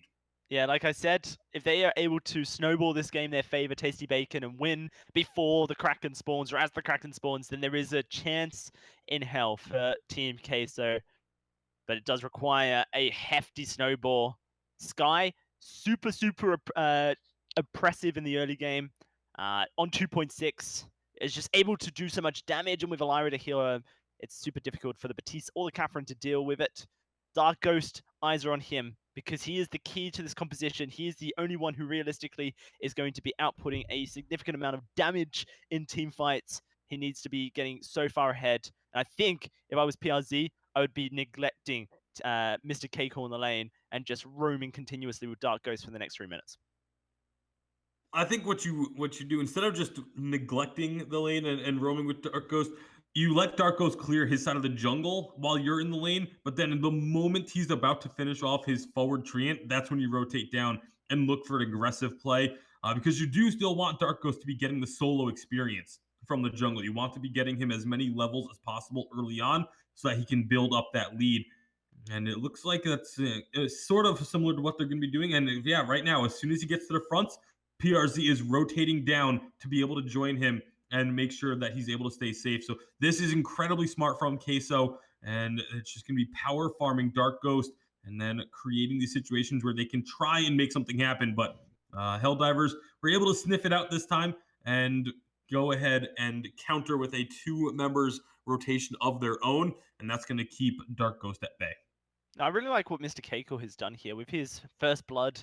He went and got himself the Barb Needle immediately just so that he has stronger engage in the lane against Penguin of War. Glaive, a pretty good matchup into Idris, out damages him pretty much at all stages of the game. You can't really 1v1 a Glaive as Idris, unless you were able to, I guess, throw multiple chakrams through him in the lane and keep him low enough that he wasn't able to heal off the Book of Eulogies. Mr. Keiko is an excellent Idris. This guy knows exactly what he's doing when it comes to this hero. And so I have no doubt that he understands the scenario he's in to its fullest extent. Does mean that he's going to rely on a huge amount of setup from Dark Ghost, who's getting closer and closer to this Frostburn here. We are going to see a bit of gold shared over by the by Dark Ghost and Mr. Keiko. In fact, perhaps not, because the backs have not spawned yet. They did want to do it, just the timing wasn't there. All right, so with this 2-0 lead, you can see the gold hasn't really changed too much since the first blood came through. So both sides doing a good job of farming up and making sure that they don't fall any further behind, on the side of Helldivers at least. And Purdue and Penguin of War both going to be hanging out in the lane looking for an opportunity to get into Mr. K Cool, but he's going to be hanging back. He knows that there's literally no reason for him to push up with this wave until the next lane set of minions gets there. So he stays back, doesn't put himself into a situation where he could be caught out. And now with that flare and the rest of the team rotating up, they're going to spot out Helldivers. And are they going to look for some pressure on this turret? No, they're just going to go ahead and back up, making sure that Mr. K Cool stays safe as they rotate down to the jungle shop as a team. We'll see what the purchases are going to be. There's the Sorrow Blade completed for Mr. K Cool. It's going to activate the Divergent Path. And actually, for PRZ, getting himself the Fountain of Renewal, matching Zozane's purchase, and Penguin of War gets his Star Blade as well. So everything going to be fairly even. Mr. K Cool and Dark Ghost be clearing out the jungle together, getting a little bit extra golden experience for Mr. K Cool. Yeah, and Dark Ghost has the gold now to finish a Frostburn, so he's going to quickly nip down to the shops and get that. Purden, 200 gold away. There's a chance to fight right now for the side of Team Queso, and they'll have more damage. And with Penguin of War diving on in, if only Dark Ghost was there, that could have been the catch that they needed. Unfortunate for them that the timing was just a little bit off. They are going to move into lane, though, nonetheless. They have superior range with the Chakram and the forward barrage. They can actually poke out the opposition quite well, and the fact that there is no real sustain on the side of Helldivers, they've got a Lyra, there is sieging potential. Of course, the siege gets shut down immediately as soon as Penguin of War gets into a position to afterburn a key target, and the CC train just starts up. So it is a scary siege, but it's a siege nonetheless, and I think a lot of people underestimate the damage that a forward barrage Sky and a Chakram Idris can output in a siege. Yeah, it's definitely a massive amount of poke and harass that can be done. And it's so difficult because you really don't have anywhere safe to stand because of the ability of the Sky to just keep that forward barrage ticking onto a target unless they can change the angle that they're being approached from. And as far as the siege is concerned, doesn't look like Queso are quite looking for a siege just yet. You likely want to get another item or two onto the Sky before they really go looking for the turret siege attempts. But Mr. K-Cool has 2 items completed now. That's going to be very useful for him in the next couple of minutes. Helldivers looking to group up, preparing for that siege that could come out, and trying to make sure that they will not be getting collapsed on. The minion candies, again, going to be used pretty heavily here by Helldivers. Just keeps Queso back underneath their own turret and allows Helldivers the freedom to move around a little bit more. It's going to be a lot of damage coming out from those bad mojos. I really like the minion candies, actually, because it shuts down the little strength that Team Queso have in their composition. Penguin of War engaging. Afterburn catches Mr. K-Cool, and the immediate ordained afterwards keeps him locked up. That's a nice kill picked up by Helldivers. Excellent use of their abilities. PRZ going to go low, even with the sigil ticking down. And again, just the empowered bad mojos do so much damage. PRZ takes another one. Helldivers just going to rotate down, take away a little bit of the jungle. Finding that kill, pretty big for them just to get a little bit of momentum back on their side. Oh, this is the This is disastrous. It doesn't look disastrous. It's 1 kill, and there's still a gold lead to Team Queso. But we've just witnessed exactly the problem with picking Idris into this composition. Exactly what's going to happen multiple times. Mr. Keiko picks up a reflex block, but 1 reflex block is not enough against this composition. You need 4, and then a 5th, just for good luck. Yeah, I would it's even consider getting a reflex, a crucible. We saw it yesterday on Magic Cloud, Mhm. a second crucible coming through. You know, it's so difficult to do into the composition of Helldivers because of the fact that you want shielding and you want armor. But it might just be necessary to get a second crucible onto Mr. Queso, and I wouldn't be surprised if they go for it. PRZ's caught out. He's caught out. He's going to be going down. The death from above, not going to be in any sort of position to try and help this. And with Dark Ghost and Mr. K Cool both around to have health, this is just going to be Helldivers looking to push up onto this turret. The minions get cleared out quickly, but they can look for a fight. They get onto Mr. K Cool. He's going to use the ultimate to survive a little bit longer. He actually finds a kill there, but he does get traded. And now Penguin of War is on the run. Dark Ghost trying to catch up to him, will be able to find the kill. This He's is dead. why Sky got no. nerfed. As he's going to be finding almost another kill onto Zozane. It's true though. The forward barrage is just so strong without target lock here on 2.6, and now with target lock being the key for your damage, definitely is a difference in the playstyle of Sky. You're likely going to see Sky in 2.7 played competitively, but she's going to be a little bit weaker in the mid to the early to mid game, and then in the late game, I think we'll probably see Sky opt in for 4 damage items rather than 3. Frostburn will be removed from the build in favor of Shadow Glass and a Clockwork, and that's going to be probably what we see. Either way, it's another fight breaking out. This turret's going to go very low. The Bad Ojo almost gets it for Purden, but it looks like the turret will survive for another day. PRZ has been slow on his fountains, but I don't blame him. It is just so much burst when you have a Glaive, Catherine, and Batiste. Team Queso. Oh, it's so hard for them to win these team fights, but like I said, if Dark Ghost is able to stack up a broken myth and he needs it as soon as possible, there is still chances. Well, they're going to be getting in now. It's going to Sigil going to keep the side of Queso topped up. A lot of damage going down onto Helldivers as their turret is now going to be sieged up here. Zozane eating a lot of this damage. Can they find a return though? It's a difficult task for Queso to be, or for Helldiver, sorry, to be able to find a fight without Penguin War going in deep. And when he's so low, he doesn't really want to. They're going to get onto PRZ, try and take him down, but he's surviving so long. And it's going to be Mr. K Cool diving on through, finding 1 kill. He's under the turret, finds another one. Can Zozane stop him long enough? He blocks the stun, but the turret will do its work. However, PRZ and Dark Ghost still alive, take the turret down and pick that one up for Queso. Yeah, so the issue there for Helldivers was they had taken too much poke Tasty Bacon, and they then tried to initiate a fight on half HP. Helldivers can't afford to do that. They just need to go in immediately and not allow for Dark Ghost to poke them out. And that happens, and they are going to be straight out of luck. Obviously, they need to get some shielding down as quickly as possible so that they can take these forward barrages for a little bit longer. It'll give them a little bit more chances to I guess, buy time to try and catch a member out. Interesting that they're focusing on PRZ. They are going to get themselves a gold miner here, which will bring the gold back towards even. But ooh, I like this breaking point finish for Mr. Keiko. Okay, so Mr. Keiko has decided not to go for tension bow here on 2.6, a breaking point instead. It's because he wants to try and sustain his damage output for a little bit longer. He recognizes that he's not going to be able to burst anyone on the enemy team. So instead, by using chakrams and diving on in, he stack up a breaking point and just fight until he dies. If he dies, that is. Also, I want to see PRZ stack health as well. He's got the Atlas in his inventory, but now I just want to see Dragonheart, and really just get as much health as possible. Because if he can pop sigils and really just have an impact, that's huge for his team.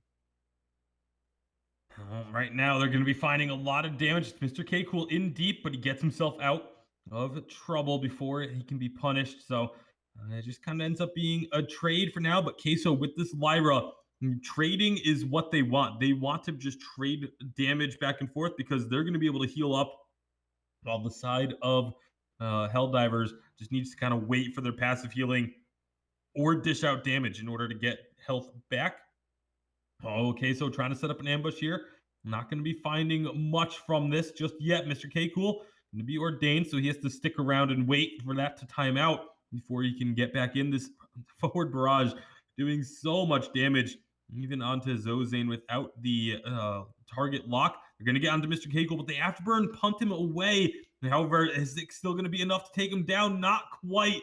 He's going to be able to escape. Dark Ghost also going fairly low. Ordained is going to be actually blocked. Nice job there by Dark Ghost to get out of trouble. But now PRZ is going to be knocked into the rest of the team.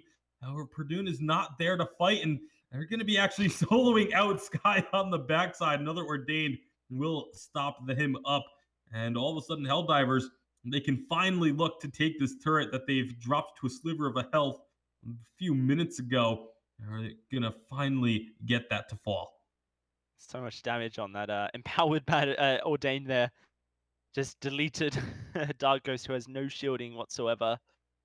Norwave Gauntlet now purchased up for Zozane here. You've got that shielding for Penguin of War as well. Dark Ghost, about 600 gold from finishing his Eve of Harvest, which he needs so that he can try and sustain for a little bit longer in these team fights. Whereas PRZ going, he's got a Dragon Heart in his inventory. He's upgraded to his travel boots, which means that the War Treads are his next item of choice.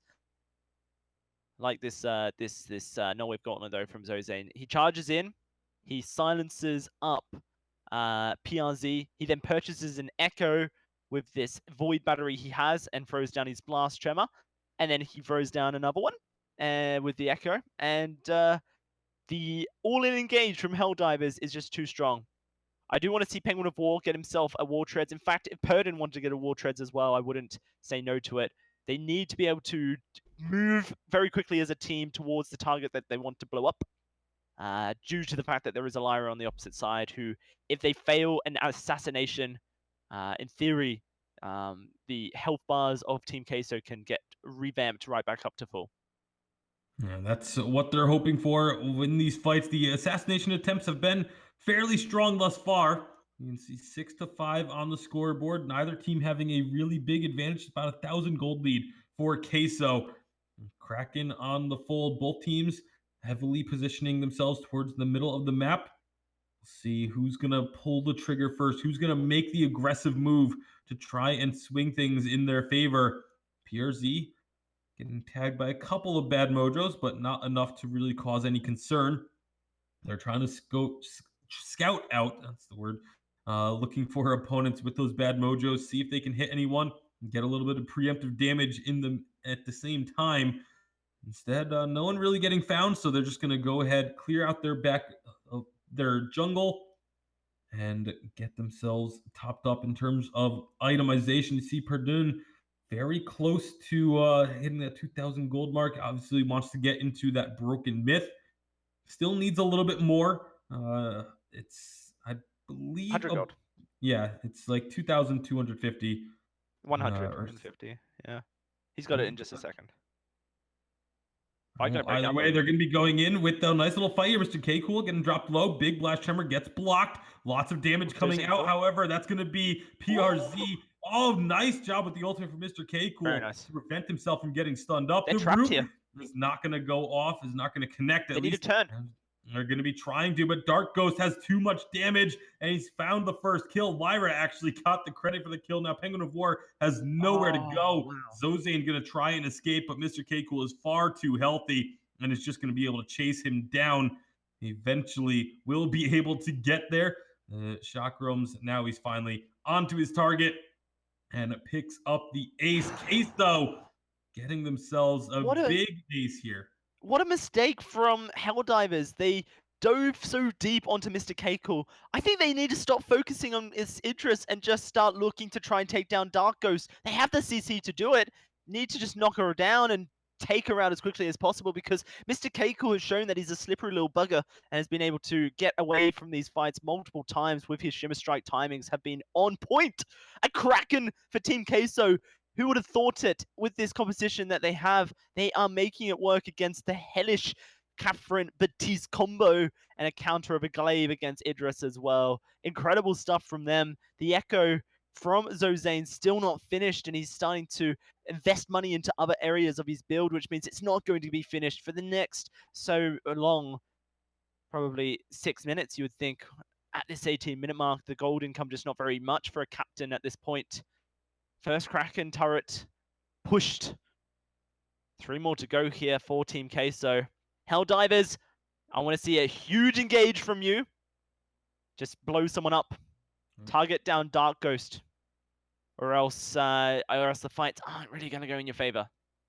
PRZ taking a little bit of damage from these bad mojos, but heals it right on up. This turret is going to go down. Kraken being it down to about a quarter health likely means that this will be the end of the push. Helldivers are going to be able to just clear that objective off the board, but still 2 turrets taken by Queso with this Kraken. That is going to be a very worthwhile push for them, and they've got to be feeling very confident now with these last couple fights going their way, and knowing the situation that they're in, knowing that they have this gold lead now. The momentum is fully on their side. Helldivers obviously up 1-0 in this series. Don't need to have as much pressure on them, but you don't want this to go to game 3. You don't want to give that sort of momentum in the series to Team Queso, because they are definitely a team that can take it all the way if you are not careful.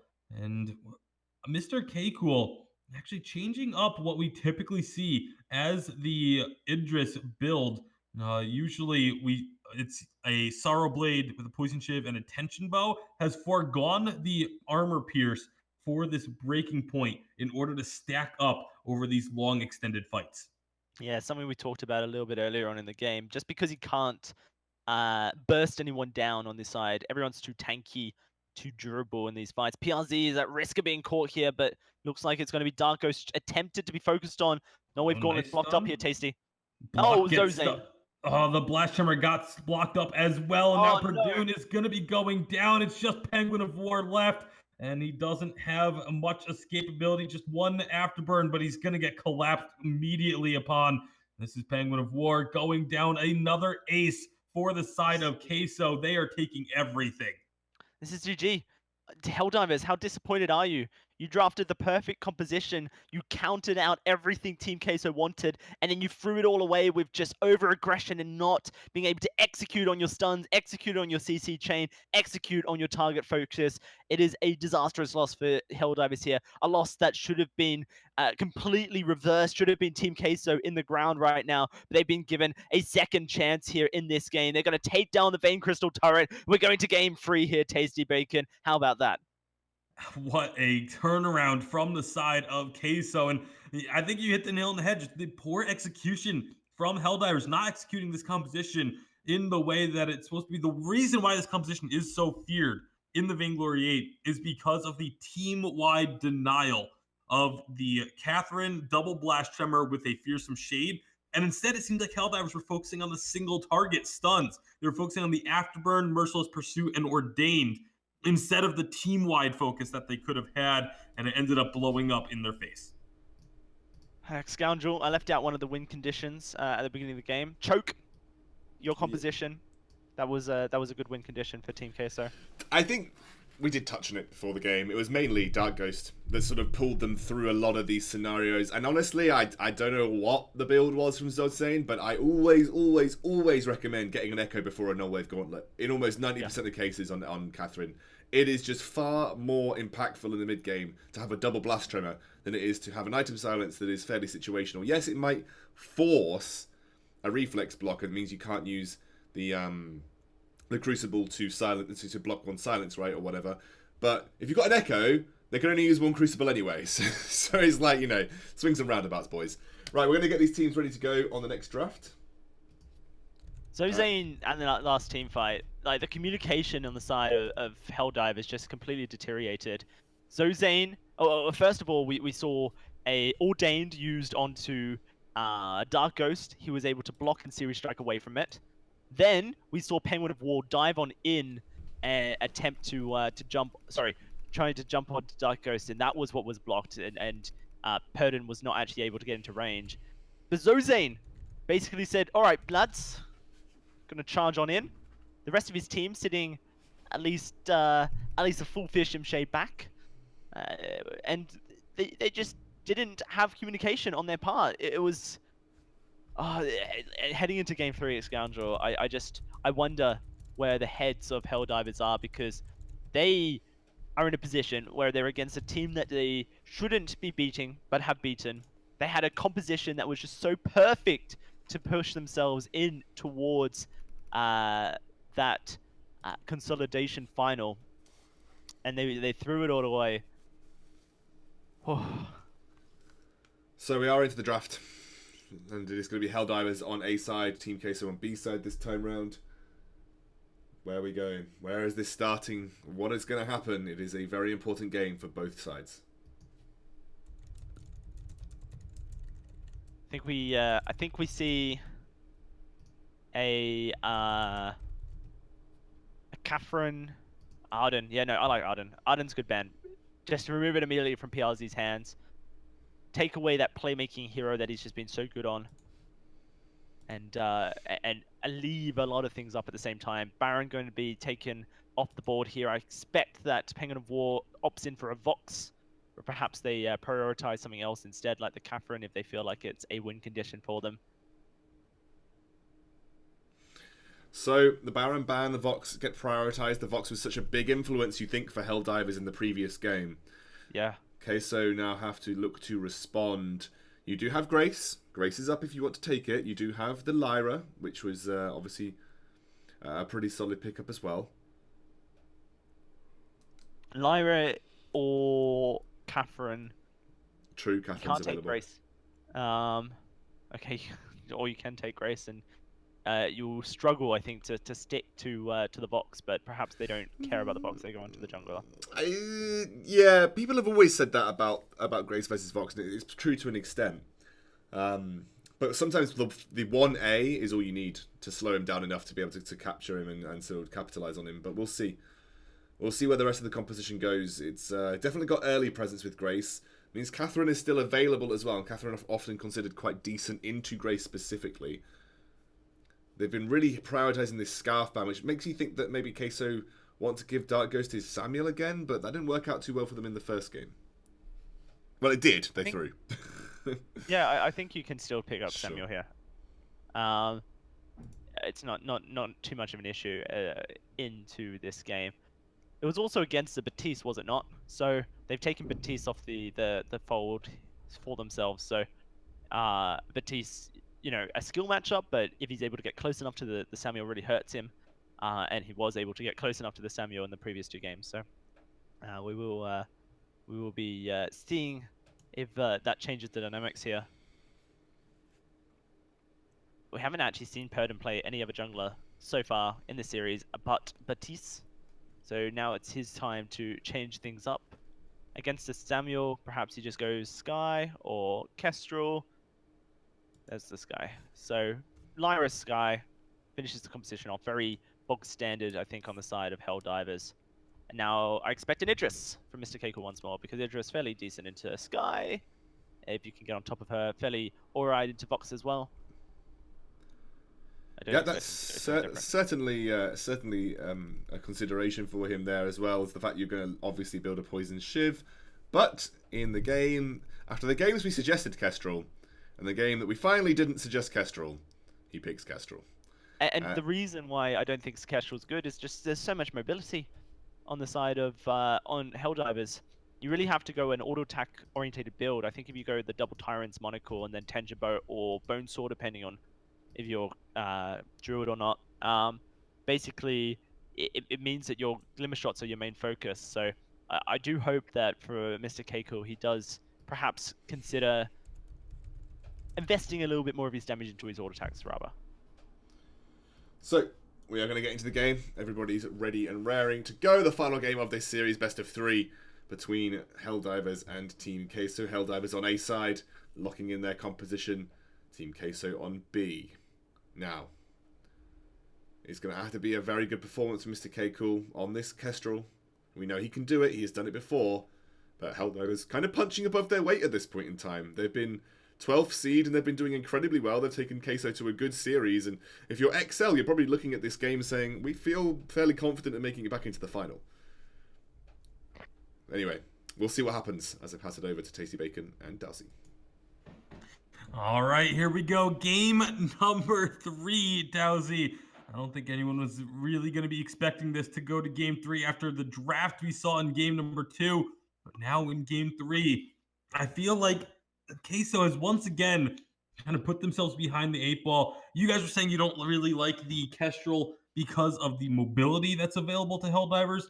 I don't like the Kestrel because pairing Kestrel Samuel with a Grace is something we have seen multiple teams do, and very, very, very few have been able to find success with it because they are both very counterintuitive to what Grace is trying to do in a team fight. And there's a high risk of PRZ just kind of ending up completely separated from the rest of the team once team fights break out, as PRZ tries to be aggressive in the jungle, isn't going to be able to steal away anything, but he is heavily delaying this first rotation from the side of Helldivers. I actually think he may have stolen away the treant there. I don't see any healing on the side of Helldivers, which means that I think it was actually a steal. So this is huge because there's going to be no level 2. Well, that's going to be first blood, as it is going to be Queso able to find that first kill. Now Zozane is just going to have to be forced out of the jungle and into the lane just to keep himself safe. Now Penguin of War is going to have to be careful if a benediction comes out, but no, he gets far enough back that they don't want to try and dive him.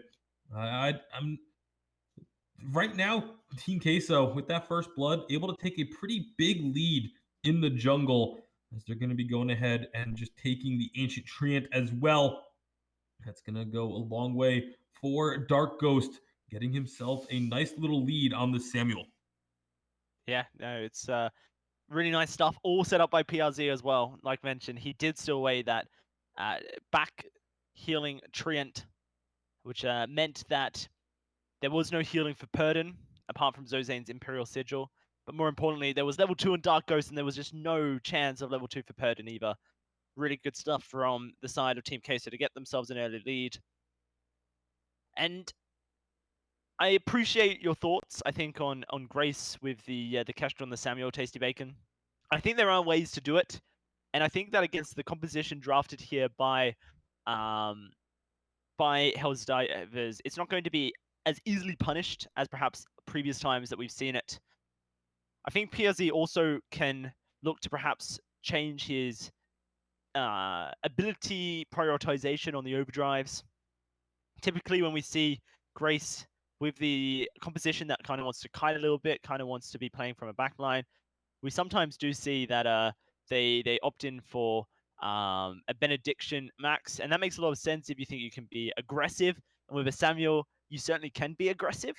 Sometimes we do see people though opt in for a holding over max so that they can try and kite a little bit better because they get the cooldown off a little bit quicker. PRZ may look for a benediction here. I think that if Team Queso play proactively and aggressively, then there's nothing necessarily too wrong with it. Well, speaking of being proactive and aggressive, they're looking for a lot of damage here onto Helldivers underneath their own turret. These Malice and Verdicts are doing quite a bit of damage, and they get a lot of chip damage done, but Lyra counters out so much of that very quickly, and it's just going to be allowing Purdon to go right back into the jungle. Penguin of War and Zozane, though, trying to stick around and defend. Drifting Dark does so much damage with these Glimmer shots, and that's going to be another kill for Queso. Forces Purdon back into the lane, where he's going to start taking a bit of damage as well. A little bit of damage done to the turret. They might just be waiting for another Drifting Dark. It's about to come off cooldown. They can look for another play when it's available. See if they try it. Once the minions are cleared out, here we go. Another Drifting Dark, looking for just damage on this turret, getting a lot of work done. Can they take this turret down 4 minutes in? Not quite going to have the damage to do so. Purdon going aggressive to try and get the kill onto PRZ. Isn't going to find his mark either. And this is the thing about this composition that is so good for Team Queso, especially in the early stage of the game. They have so much seed, they have so much artillery, the turrets don't stand a chance, and they are going to take the turret on this push. I don't see any way Hell's Divers defend it here. Oh, it's going to be Penguin of War dead, I think, as well.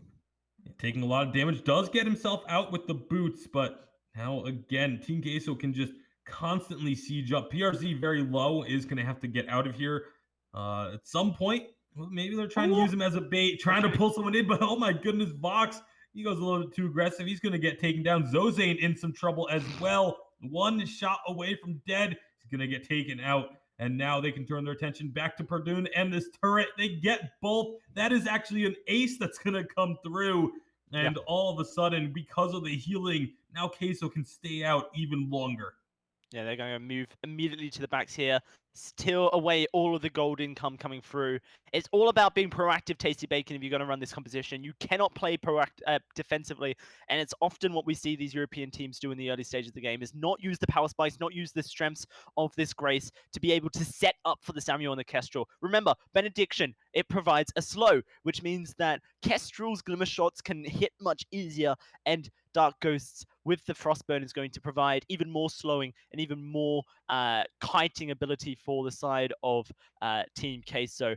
If they are able to be the aggressors, then they have a huge shot at making this composition work. But as soon as Hell's Devil gets to a position, Hell's Diver, sorry, gets to a position where they are feeling a little bit more comfortable to be the aggressors themselves, then it becomes a lot harder for Team Queso to play, because if Hell's Divers are the ones to pull the trigger first, then the kite needs to come out from Team Queso, and perhaps the Grace doesn't necessarily allow for that, but she can certainly allow for healing once she gets the Divine Intervention and Echo online. That's going to be a very scary prospect for Helldivers, as they're getting pushed in heavily once again. 5 kills up for Queso, and they're looking for more. So much damage onto Zozane. Sigil's going to come out, but this turret has lost almost half of its health just off of a single push. Perdon's Sky has not looked nearly as effective as Dark Ghost in the previous game here. Also, Mr. Queso's opting for a breaking point as his second item. Exactly what he needs in this composition to have some scale damage. Great death from above! Nice death from above. Will get a lot of damage from Mr. K-Cool, but Perdun is out of position. He's taking a lot of damage. That's a divine intervention to just top Mr. K-Cool up. Penguin of War trying to answer, trying to get in deep. But again, when they go in deep, they're walking right into this burst damage of Queso. Oblivion is going to not cut anyone, but the one shot does tag down Zozane and Queso. They're going to stick around here. They still feel pretty confident in how healthy they are and how much damage they can output. Finally going to be backing off a bit, as they know that Zozane is going to be returning with full health and energy and able to top his teammates up. So unfortunate for Perdon there. That death from above was so good, and right there and then it had to be a go from the side of Helldivers. Perdon, unfortunately, missing his forward barrage that came directly after, was positioned in such a poor way to actually get the most damage out. And also, the way he was positioned meant that he was at threat of being turned upon. He needed to have a slight angle just so he could kite back whilst doing damage, but then, return to position if he wanted to. Great move there by Hell's Divers to be able to get themselves a gold miner off the back of Team Queso. It pulls them back just a little bit here, keeps them a little bit more active. The tension bow finished for Penguin of War as well. Perdon needs to be getting this Broken Myth online as quickly as possible. I think this turret is gone. His turret is going to fall. One more Glimmer shot takes it down, and now they can look for a fight. Holy Nova is going to stun up Zozane, and now they can find a lot of damage onto him. Portal comes out, but it's actually going to be Dark Coast is the one who gets caught and dropped first. Mr. K-Cool trying to find something here. Divine Intervention used to keep him at full health, as he's trying to get anything he can. Gets a stun on the Penguin of War. A lot of damage onto Perdun, but the Fountain comes out and will keep Helldivers in fighting shape. So 1 kill goes the way of Helldivers, but they lose out on their tier 2 turret. They do lose out on their tier 2 turret, and the gold still scales, but there is a chance now for Helldivers to push up and get some damage onto this tier 1. They have healing from the Lyra, and they have Perdon for the range as well. Let's see what they can do. Dark Ghost is back, and now with the Drifting Dark, it's going to be doing a lot of work clearing out these minions. They find 1 kill on to Penguin of War. Now they can look for Perdun. Oblivion puts Perdun to sleep. He's going to get caught in the Holy Nova as well. Easy kill picked up once that sleep comes through, and that's going to be Queso able to regain any advantage that was possible for Helldivers to grab off of that kill. Just got negated. This is great stuff. They're making it work here, and a desperate play from the side of Helldivers have just put them in a position where they cannot really do much for the next couple of minutes here. Mr. Keiko now getting himself a tension bow. I assume he'll finish off with a bit more crit, or perhaps he'll just go full defensive. I'll be very intrigued to see what he does opt in for. The tension bow a little bit odd, I think, with a breaking point. If he wanted to go 4 damage items, maybe he's just happy with 3 here. Helldivers have found a rotation onto this turret, but Team Queso are ready for the fight and moving in.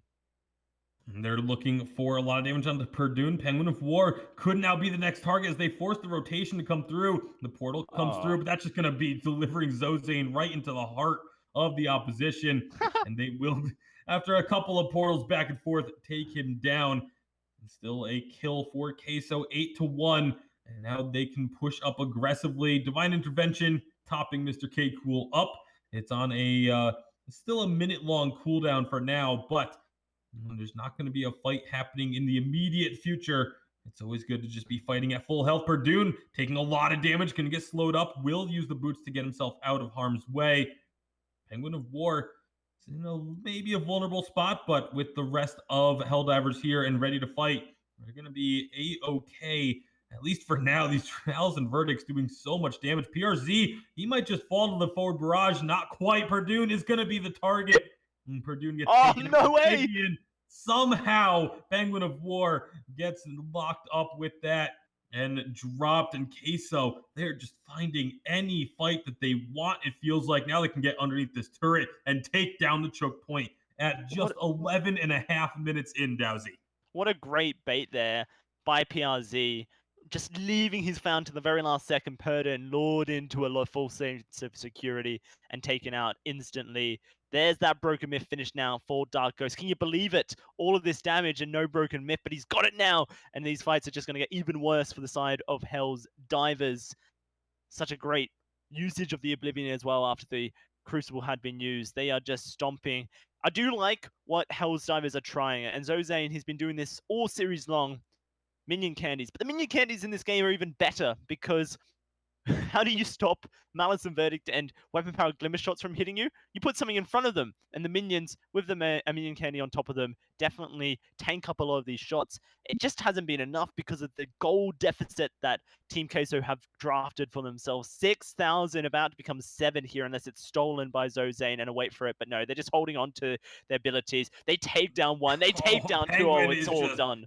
Yeah, they don't even care about the gold miner anymore. They're going to go and finish it off. But the ace comes through. What a great job by Queso in this game. Massive lead for themselves as we approach the 13-minute mark. We may not even see a Kraken come out because Queso, they're going to be able to take one of these crystal turrets. And if they can find a kill, if they can pop someone really quickly, they can just look to end the game here. But it looks like they're going to be satisfied with just one turret and backing away.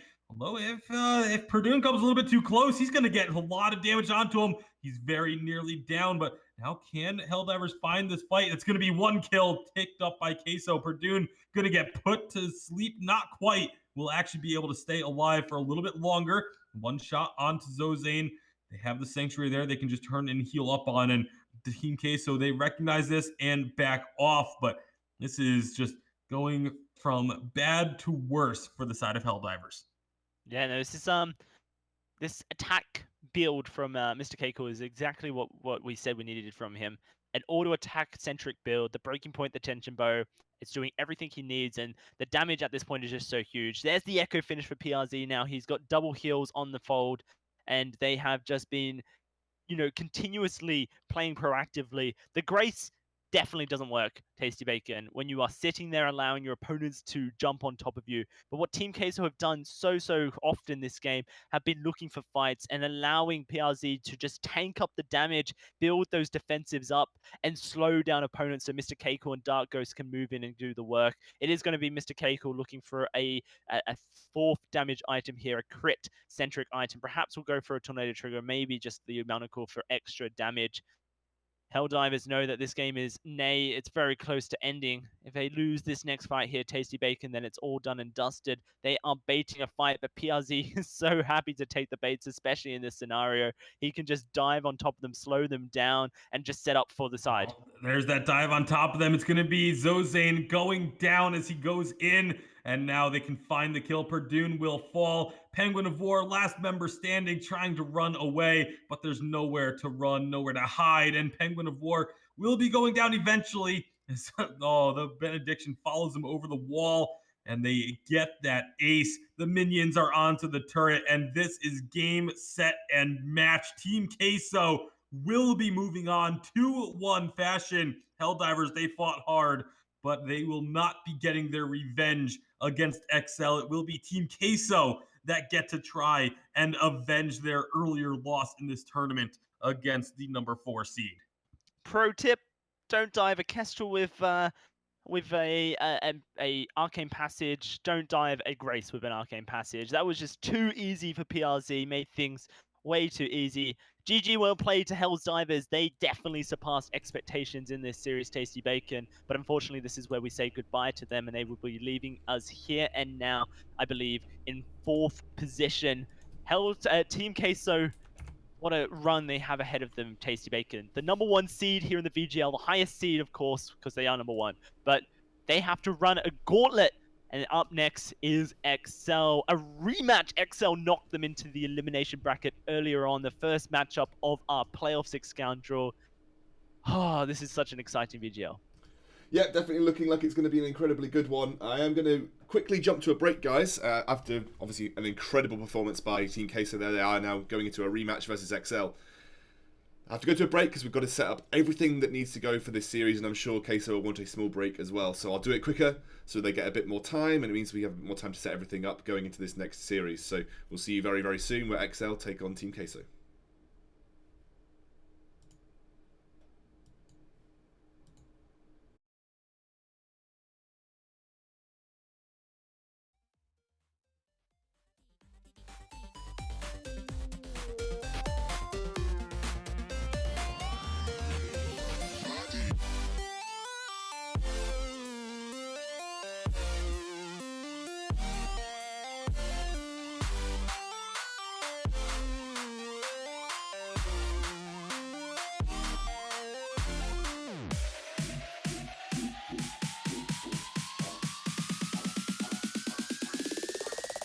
Party.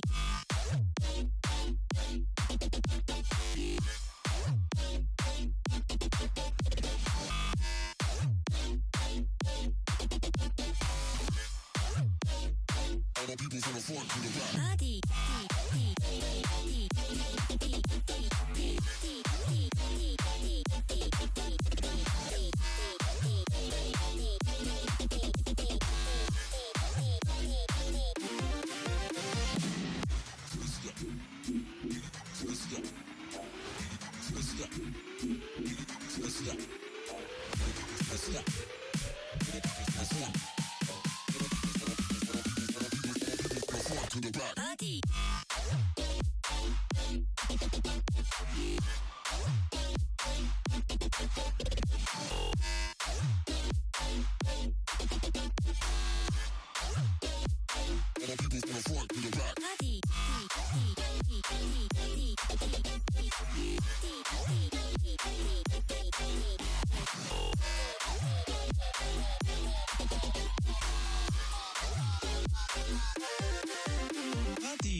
Party.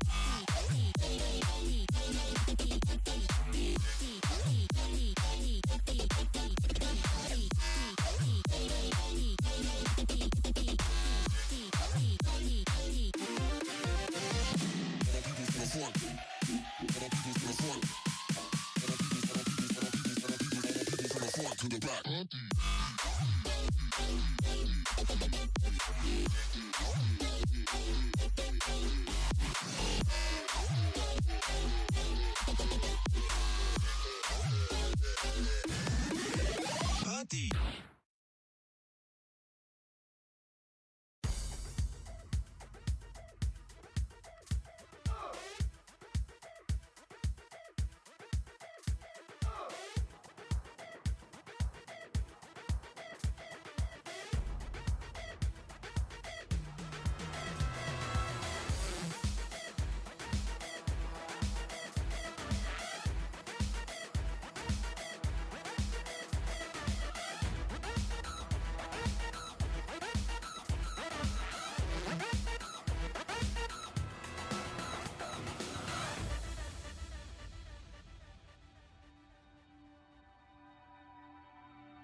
ランドスルール X。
Hello? Who is this? It's fucking lit.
Welcome back, guys, to the VGL Summit Split 2. Sorry for the break between series, but needed to give the Team Queso a bit of time to relax after that best of 3 and get themselves geared up for this one. And now we're just waiting for everybody to get into lobby, and we should be ready to start draft, which is good, because I've also set up the draft lobbies, which is great.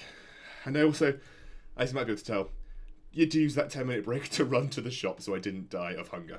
Dalsy and Tasty Bacon, going into this next series, Dalsy, you sort of talking about what you expected from it. What do you think is going to be happening going into this series between XL and Team Queso?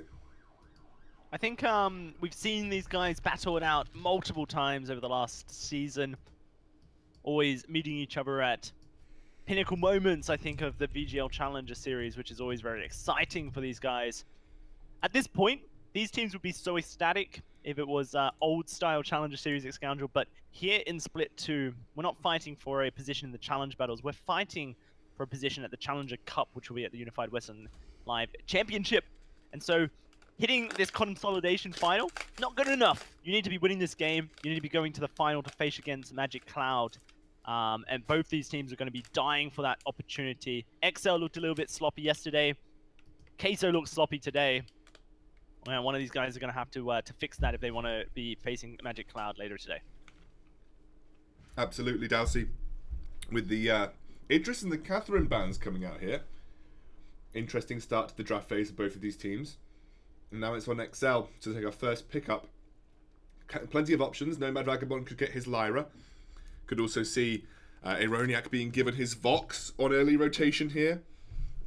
So we'll have to see. I guess they ban Samuel. That generally tends to be their strategy against Queso on next rotation, or they pick it. But let's see where XL want to go. Grace, okay. Grace locked in first for Nomad Vagabond here. Very much interested, yep, to see if the Vox comes through.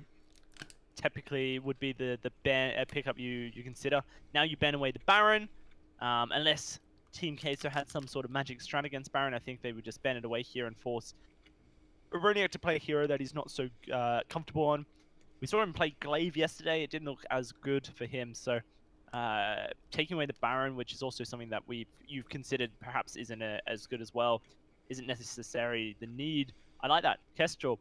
I think they've read Aroniac here at Scoundrel and said, well, you don't play Baron, so we're not going to ban it. We're just going to take away a Kestrel, which is a pick that you might actually want. Absolutely. And now I think XL have got to make the decision whether they ban Samuel or they say to Team Queso, if you want Samuel, you have to pick both of your carries on next rotation. Which means that Samuel's open to XL on A side. And Samuel's generally considered a pretty good A side draft jungler. So we'll have to see. Because there's not many bad matchup for Samuel. He doesn't really have too many situations where he's, put on the back end of things. And now it's at Team Queso to decide what they want to prioritize here. We have seen them pick up Samuel multiple times at this point in the draft, but like you mentioned, it has been when they've had a captain locked in already. They haven't really wanted to reveal both captain and carry and jungler at this stage of the draft. So very, very interested to see if they opt in for it now. Nope, it's going to be an Arden for PRZ. I think that's fairly standard. PRZ loves his Arden. Now where do we go? Aroniac and Cortez. What do you think about Baron Samuel? It would be fine if Aroniac was comfortable on it, but so many times we've just seen XL not pick Baron up when it's open. So it's very good with Grace. Very good with Grace or into? With Grace. Sorry. Yep. As you might tell, I'm trying to eat my sandwich at the same time. Samuel, wait for the game to start. Dude, I have not eaten since this morning. All I had this morning was a small pack of blackberries. So I haven't eaten since this morning either. Yeah, but you woke up about 6 years after me. Get the hell out of here. So Samuel locked in here. That's pretty standard for XL versus Queso. They like to deny that from Dark Ghost. And now it's up to Aroniac to lock his carry in. That is interesting. Not sure I like it. Well, you didn't play it very well, but I'm starting to think that Aroniac, whilst being a fantastic player at Scoundrel, has a very small hero pool. And this is not great when you start getting into these double ban drafts, because teams will target you. Unless you want to prioritize picking up one of your heroes that you can play to a fantastic extent, on that first pick, and we haven't necessarily seen that yet from XL, then you're always going to be struggling. You're going to be picking up the scraps essentially after that second rotation of bans. And I think that Aroniac's glaive is going to have to be far better than it was yesterday, because it did not impress whatsoever. Absolutely not, Dalsey. I'm definitely not eating sandwich again. As we are heading on to the Halcyon Fold here for our first game between XL Esports and Team Queso. Dalsey, what are the win conditions here for these two teams as we head on to the Fold? Currently, for XL, it's all about blowing up the Scarf with the Glaive, with the Samuel, the Grace, diving on top of him and just preventing an engage. But Team Queso very good at kiting, very good at stacking up with a Broken Myth and the Breaking Point, laying down the double gauntlet and just catching out the squishy target of a Samuel. So it's very hard for XL, I think, to execute this here, Tasty Bacon. Unless they catch out Dark Ghost, but Dark Ghost, we know he's a good Scarf, and we know that Helldivers were super scared of it. They made it every time against him, so now he's got it. Is it? Has it been worth the bans? I certainly think it was.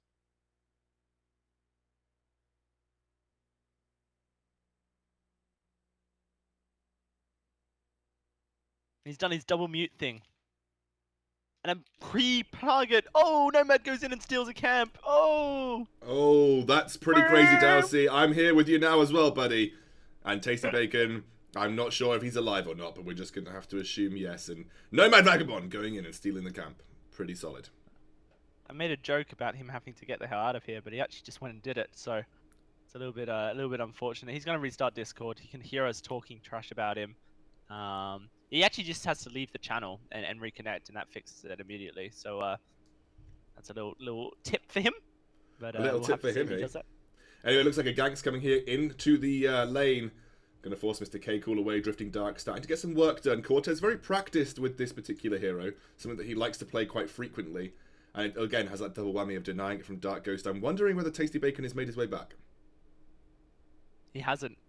He hasn't. So perhaps he's really trying. He's really trying here, friends. Scoundrel, I've just realised we have completely done something we've never done before and reversed positions completely. I know. I'm play-by-playing now, friend. By the way, that's just happening. Man. You're the captain now. I'm the captain now. You're the colour. Anyway, looks like they are going to make another invade happen here. Dark Ghost is going to be on the receiving end of things. Samuel will force out the boots already, and Cortez is going to steal another camp away here, Dalsey. Putting Scarf on the back burner, which is, considered pretty good against Scarf in the early game, right? Yeah, certainly is, but another fight breaking out here is I'm going to play-by-play now. Nomad's in trouble, and it's going to be First Blood going over to... I'm the captain now. I would suggest to Tasty Bacon, if he had the opportunity to restart his potential computer. Wait a second.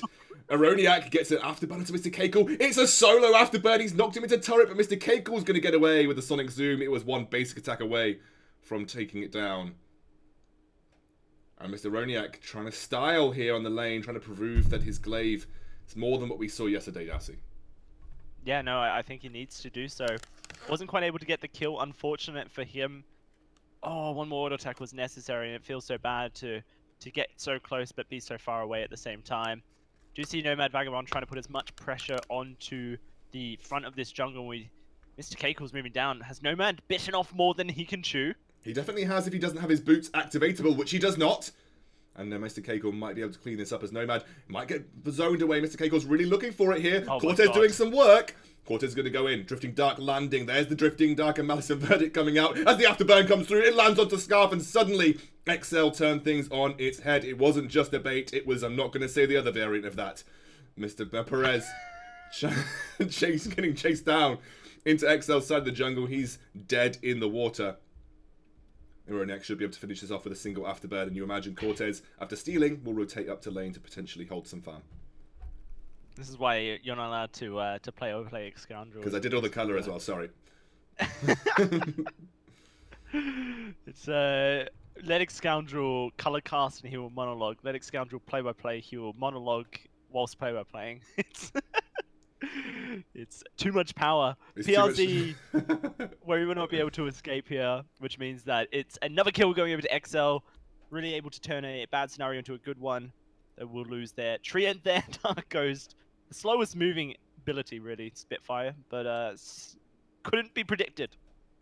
Absolutely not, Darcy. What is the state of the game for XL right now? What do they need to be doing to sort of push their advantages and sort of make it so that they get this lead on the Scarf? Because you would think as this goes towards the late game, Scarf is going to be favoured. Yeah, no, for sure. And it's always been the case that Scarf will be taking over games as soon as he hits his 3 damage items, hits level 12. That's why you pop him in the jungle, because those two kind of start to come together at similar timings. It's very difficult for XL to win fights once that happens, unless they catch out Scarf with Aroniac's Glaive. And so right now, it's all about as much early game damage as they can output. Glaive fairly decent in the early game, as is Samuel. He's got his Frostburn now. Level 6 is on the horizon for Cortez. And so they need to be forcing Team Queso to make moves they do not want to be. There's no gauntlet for PRZ. There's no ability to scale back. Dark Ghost has been spotted out, but Cortez blown up! My goodness, Cortez just got blown up. Sorry, I was just typing. Darcy covered me. I was just typing to our friend Tasty Bacon to tell him to just, if there's a Windows update, you've just got to go for it, mate. Because at this point, you just need to restart your PC. Anyway, XL trying to fend off a siege onto the turret here. Turret is actually doing some good work for them. It's actually forcing them back. They're going to get a big afterburn onto Dark Ghost. The Fountain forced very early into the fight. Now Perez forced to run. The Oblivion starts to zone, but it looks like enough space has been created by Team Queso, and Dark Ghost Goop there, saving his life, you feel. Yeah, pretty impressive stuff. And unfortunately for Cortez, need to put that Oblivion up against the wall, or else there was an escape. Otherwise, it would have been Dark Ghost turning around and then straight into Aroniac's Sorrow Blade would have been fantastic for him. So just a missed opportunity, unfortunately, with the Oblivion. Perhaps it just wasn't in range for that extra couple of units to hit it up against the wall. That could have been huge for XL. Taking down Dark Ghost so convincingly would have opened up siege potential for the turret with a Samuel, with a Grace. It's very scary, especially as this Arden, his only ability of use right now is the Vanguard, and it's more to get someone away from danger, which is okay for XL when they're sieging a turret. As this game progresses, Darcy, what's the interaction between Glaive and Grace? Because in my eyes, I've always felt that Grace able to protect a Glaive when he commits so hard. Is that going to be useful here? I mean, does that warrant itself to a certain build for Aroniac? I feel like for XL, Aroniac needs to have that burst as much as possible. Needs as much damage on the Glaive. So because, like you mentioned, Grace is actually just going to be able to kind of set up afterburns by jumping in with the divine, with the benediction and slowing down a main target. So if Aroniac is then able to afterburn the target into a compromising position and then output a ridiculous amount of damage immediately, then that certainly works well. So it looks like we are going to see Aroniac go towards either a monocle or a tension bow as his second item, and both those items certainly going to have the burst potential that he needs to be able to take down Dark Ghost, because surprisingly, after a fantastic interaction earlier, they weren't able to take down Dark Ghost with just that combination alone, so the damage has to be greater. They're going to start the siege up now, but the only siege tool that they do have is that Samuel here. Not so powerful when you have a double melee and Samuel by himself. They have to look for opportunities, and the wave clear is still very good from Team Queso, so it might be more difficult for XL to enact here. Just waiting. Tasty Bacon is back into the the action. Is he around? No. No. Okay. Well, it's back to Scoundrel and Dowsey time. As here comes the channel, big afterburn into the gauntlet wall, but it's actually managed to channel through, and now Cortez is trying to Oblivion and does get a 1-for-1 trade, but it is all over for XL simply because Dark Ghost is just too healthy, and he'll be able to ward them away. Good thing XL get out for a 1-for-1, but they might lose a lot of pressure on this turret as they have to commit very hard to clear this wave. Yeah, they're going to be able to clear the wave, I think, but the problem is Scarf with the afterburn, the group makes things very nice. Spitfire's range can just really start to whittle away. It won't be a turret take here. It's not going to be as devastating, I think, for XL. And they've got the Fountain coming up in 30 seconds, which is about the same amount of time. They can catch Dark Ghost? No, they can't, because PLZ with the Vanguard just making things so difficult. As soon as Nomad goes in for a Divine Intervention, PLZ lays down that Vanguard for the movement speed, and it buys the distance, I guess, Scoundrel necessary to escape an afterburn potential. What do you think about this breaking point second here for Mr. Keiko, skipping the tension bow entirely? What do you make of that and its relevance to the game? Because it's an interesting sort of change up here. Yeah, I think it makes sense because he's not being threatened, so he's able to stack up his breaking point, and theoretically, once he gets the stacks onto it, he's going to be outputting more damage than a tension bow. Also, against a glaive, he's not going to be really bursting down the glaive too quickly. There's two very tanky targets on XL. The only one that you can really burst down is Cortez, and he's playing quite backline majority of the time. See him as they start sieging up this turret, just walking around the edge of the mustache bush here, so he's right out of range of everyone. So what you're saying is that he's built this breaking point simply because he knows that Dark Ghost is going to be the target, so it provides another element of a win condition in a team fight, because if Dark Ghost survives for long enough, those breaking point stacks get up, and suddenly the Vox is hitting really hard, and they both become hyper carries. So yeah, I think I really like that idea from Mr. Keiko. It's almost like you knew what it was before you said it. It's going to be a gauntlet going down, and the dragons wait a second. out. That's actually Dalsy doing the play-by-play. I forgot that I was play-by-play for a second. And Aroniac tried to get the pressure onto Dark Ghost here. Actually, now Cortez and Aroniac going to go down to Mr. Kegel, who at this point, 16 breaking point stacks. The fight went on for just too long. And this composition from Queso really starting to come online towards these mid-game team fights. And you just don't feel like XL capitalized hard enough. And that's why you throw in question marks over the glaive. Yeah, no, and it's not only that the throwing the question marks over the glaive just because of this game, but it's just been Aroniac's performances on it in general. Nomad will not be able to steal, but he made a valiant effort, enough to make me get excited. And it is going to be Team Queso leaving the area. They've got a 2,000 gold league scoundrel. It's not a huge one, but it's enough of a one that I think that XL are permanently on the back foot, not a position you want to be with glaive. No, and not a position you want to be in against a Scarf either. Scarf known as one of the most, potent late game carries of Vainglory, and he's working towards his. Well, he's got options here, Dowsey. It looked like he was going towards an Eve of Harvest, but maybe now that they are starting to accelerate, he's going to go for that Broken Myth, the Piercing Shard and the Heavy Prison, both in inventory right now. Looks like he's saving up for the Broken Myth. That he could have completed the Eve of Harvest by now, so I feel like it's Broken Myth he's waiting for. Well, he's dancing around the shop. Go on, that's Broken Myth. Cool. That's really important to the Scarf. Not only do Team Queso have opportunity to stack up a breaking point, hence why they went at first in these team fights, but now they have an opportunity to stack up a Broken Myth as well as Scoundrel. PRZ with a gauntlet in 7 seconds. Once he lays down that gauntlet, it's just go time for Team Queso. Dark Ghost is going to be looking to build up as many Broken Myth stacks before that point comes, with Goop, with Spitfires, all of the above. And unless XL are able to blow up one member, mainly Dark Ghost, in these team fights, which they just have not been able to do so far, then you would expect this next team fight to go heavily in the favor of Team Queso. XL trying to set up with that small range advantage that they have during Drifting Dark, or at least, the more consistent range advantage. Tasty Bacon is back in channel. I don't know if he's been trying to talk. I haven't. Oh, he's here! You can hear he's me. here! Hey. Yes, Tasty Bacon, I'm going to retire now. See ya. Finally. It is. I'm not sure what happened there. That was. There's a fight, Tasty. There's a fight breaking out, and it is going to be Dragon's Breath doing a lot of work. Aroniac gets the heal, and a gauntlet comes down. He's not going to get any stun. Never mind, does get one stun on the backside. Mr. K Cool is just working through these heroes and finding a kill. Dark Ghost gets the second, and Team Queso, they have been playing absolutely incredible, especially Mr. K Cool. All throughout today, and in this game in particular, has been so strong with their positioning and their decision-making in these fights. Positioning has been key here, Tasty Bacon, as Dark Ghost has not been threatened hard enough by XL. Their one condition with this glaive is blow up the Scarf, which they just had to have known was going to come out as the last pickup for Team K. So it's textbook for them so far, Tasty Bacon. And so at this point, with a 4,000 gold deficit, with Kraken spawning in just a minute and a half, XL have failed to hit the mark with their win condition, and it's almost impossible to do so now. Aroniac, far behind, has prioritized defensives, has a book of Eulogy still in his inventory. I assume that's for a poison ship, but realistically, I want him to go Tension Bow. Not Tension Bow, Tornado Trigger instead. I was about to say Tension Bow. Yeah, double Tension Bow, double proc. Yeah.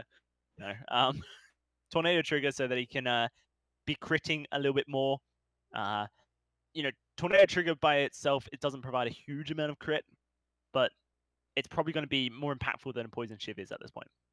Well, and there's also the fact that when you have when you're playing a glaive, you get a guaranteed crit from your B ability, and it's the poison shiv. Not only does it increase your crit chance, but just increases your crit damage. So that's also just increasing the damage of one of your abilities by picking up the tornado trigger. A little bit extra attack speed never hurts either, and so it definitely makes sense to go for the crit when you're playing a glaive. But it doesn't seem to be that that's the path Aroniak will be taking. We'll see. He could always just sell the Book of Eulogies, but that's highly unlikely. And Team Queso, with this lead that they've got built up for themselves now, about 4K gold in their favor. You said it already. Like they shouldn't be losing any fights from this point on. They have the broken myth. They have the breaking point. They can just build up throughout these fights and do a ton of damage. Although Aroniak does sell the Book of Eulogies and buy himself a lucky coin. Yeah, so he is going to be going towards either a monocle here or a tornado trigger, and the attack speed I think is going to be the reason he goes towards a tornado trigger instead. 15 minutes, the Kraken, she's here, but what does it mean for the side of XL? Cortez Sophie Ha behind this scarf in his build. He has not got anywhere near enough gold for an Eve of Harvest, and Dark Ghost has just finished his own. Mr. K Cool, he is caught out a little bit, but he can just dance away. He's never really been the focus of these team fights, and I don't think he will be. Yeah, it's everyone getting out of the Holy Nova means that there isn't going to be any sort of engagement from the side of Excel.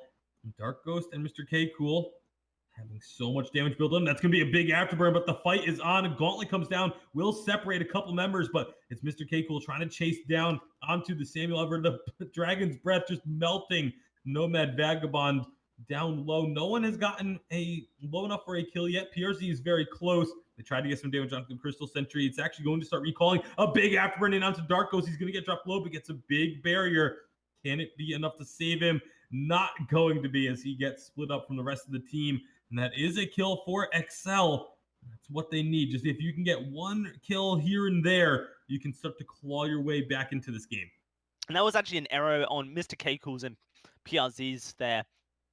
Dark Ghost got knocked out of the fight by Aroniak, and PRZ and Mr. K Cool chased Cortez into the jungle.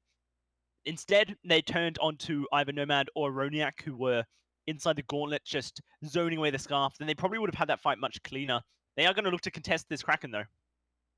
Yeah, they're going to try and make sure it doesn't go over. See if they can get a steal. As members of Excel are extremely low. No. Mr. K Cool is going to start working. The resonance bounces are doing a lot of work, even as a weapon build. And with the 8 secs, they're going to force them away. And now this is just going to be Queso able to finish this off, perhaps. No, Cortez, the Malice and Verdict get blocked by those front camps. And just like that, Team Queso says, thanks for the leash. We'll take it from here. And they are going to unleash the Kraken onto the fold.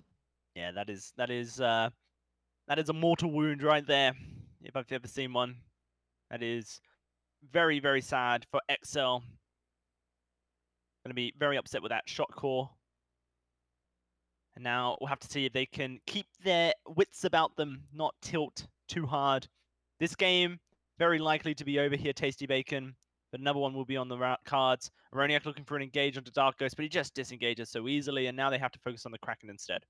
And nice job with the reflex block to prevent the afterburn from being able to connect. Gauntlet's going to come down. They're going to look for a lot of damage. Nomad Vagabond just getting absolutely melted. Now Aroniak is going to be the next target. Going down low, the turret has fallen. Aroniak has fallen. Mr. K Cool, PRZ, and Dark Ghost just pushing on up to this choke point turret. Kraken still rather healthy as they get to work on this. Cortez and Nomad Vagabond need to find some way to try and force Queso away from them, but it just hasn't been available right now. And this next turret is going to fall as well. It's going to be 3 turrets picked up with the Kraken before Queso do decide to back themselves out, as Aroniak will be respawning shortly. And all but 1 turret will go down. Team Queso on the verge of taking this victory. Team Queso with a scarf in their lineup. Just looking like an entirely different roster from the series earlier. They have cleaned up their act Tasty Bacon, and they are looking very good to take the first game here off of XL. Once more, we question Aroniak's hero pool. Perhaps next draft, despite which way this goes, more emphasis has to be put onto getting Aroniak a hero he wants to play in the first rotation of the draft, or else it could just be the end of XL and their hopes of getting back into the finals to get a rematch against Magic Cloud. It would be a lot of justice, I think, for Team K, so they would feel very good after being taken out by XL 2-1 earlier on in the playoff bracket. But here we go, another fight, and XL trying to find the kills. And it's XL trying to get on, but Dark Ghost is just so safe on the back lines. Just so going to be good. burning down Aroniak. Big Dragon's Breath, building up those stacks. The Divine Intervention It's comes out, but Aroniak is already going to be going down very low. It was actually Cortez that went down first because of the Divine Intervention. Nomad Vagabond has nowhere to run. That's another ace. And with only a single turret remaining, that will be the game as Team Queso just dominate XL here in game number 1. Yeah, the idea behind the glaive certainly exists, and it's not necessarily a bad draft from XL to do it. I just think that Aroniak's glaive just isn't being played at a level that is necessary against this scarf when the scarf is just too strong right now for Dark Ghost. Two things to consider. Give Aroniak a hero he is comfortable on, and take away Dark Ghost's scarf, because he has just proved time and time again that his scarf is just too good. And you could see in Hell's Divers game, the priority onto that scarf band definitely opened up avenues for Hell's Divers to take a game, a series even, in fact, off of Team K. So they just weren't able to execute. That was their own demise, but by taking Dark Ghost off such a carry-like hero in the late game, it definitely opened up the windows. It absolutely did, and there was many more chances, it felt like, for Helldivers against Team Queso than there was in this game for XL. But we know XL is a team that can take the fight to Queso. They've done it already. They've beaten them in a best-of-3 series, so this is far from over as we're going to be getting ready for game number 2. We'll see if XL can turn this around. Absolutely, guys. I think the teams should be ready for draft, and we're going to just let them know that we're going. Was it a good sandwich, Scoundrel? Yes, I managed to finish it in the duration when Tasty Bacon came back, and now I don't feel like I'm going to die. So, yeah, good. We are ready for the draft. So here we go. XL Esports actually on the B side this time round, as I'm just going to switch it over, and it will be Team Queso now on A side with a 1-0 advantage in this series, looking to book their place to go to the finals against Magic Cloud, who we haven't yet seen play Queso yet, I believe. Or have we? No, we haven't yet seen them play Queso. So that would be a very interesting matchup in my eyes, Queso versus Magic Cloud. But XL, they're not out of it yet. They're going to have to try and get back in this series 2-1 now, with the Catherine ban coming out first in Queso's side. Yep, Catherine comes out. I don't think Nomad has played a huge amount of Catherine, but it can certainly be devastating. I remember XL tried to run the Catherine Batiste comp, but weren't quite able to make it work, and I believe that was actually against Team Queso in a week before. And this one, do see that Vox picked up here. Let's see if there's any priority towards Aroniak here. He plays Weapon Power and CP Idris, I know this much. So you would expect perhaps that this is when you pick this up. Instead, I reckon they will go for Nomad's jungler, pick up a Lyra, or even try and take away the Arden, or even ban it. It provides a better drafting opportunity, Scoundrel, over on the overall. Orchestral, yep, that's good. I love that, and it's good as well because we know Cortez plays it. So I guess there's also the possibilities for XL to switch it around as well. Absolutely, they could obviously give it to Cortez in the jungle, which you know he plays, but also the opportunity for it to go over to Ironiak. They're going to ban the Lyra. And now Queso have to find a return ban here. Grace, I think, was about what I was to suggest, given that Nomad did get good early advantages in the early game for XL in that previous slot. Yeah, I like the Arden pick as well. It takes it away from PRZ and shuts down the carry potential. Now, I'm very much expecting PRZ to pick up Finn, and then we see Dark Ghost go towards the Scarf again. It's been a composition that we've seen Team Queso play quite often, and PRZ plays a pretty good Finn, instead going for a Lance, which I don't think we've seen too much from, but definitely has playmaking potential. Yeah, that's really, really interesting. A change up in the draft style here for Team Queso. And now they're The going to... idea, I guess. Sorry. No, that's fine. I was going to say they might round this out with a Samuel. I guess that it's open here for Dark Ghost. It is. I think he would rather the scarf, but the land's being picked up here because the Giffian War can shut down the gauntlet if you time it well enough. So, it counters Arden in some ways. So it is going to be the Scarf. And that opens up XL to potentially try and find something that can pressure a Scarf, although that's quite difficult to do, realistically. Scarf actually pretty solid at level 2 at fighting in the jungle because of the goop.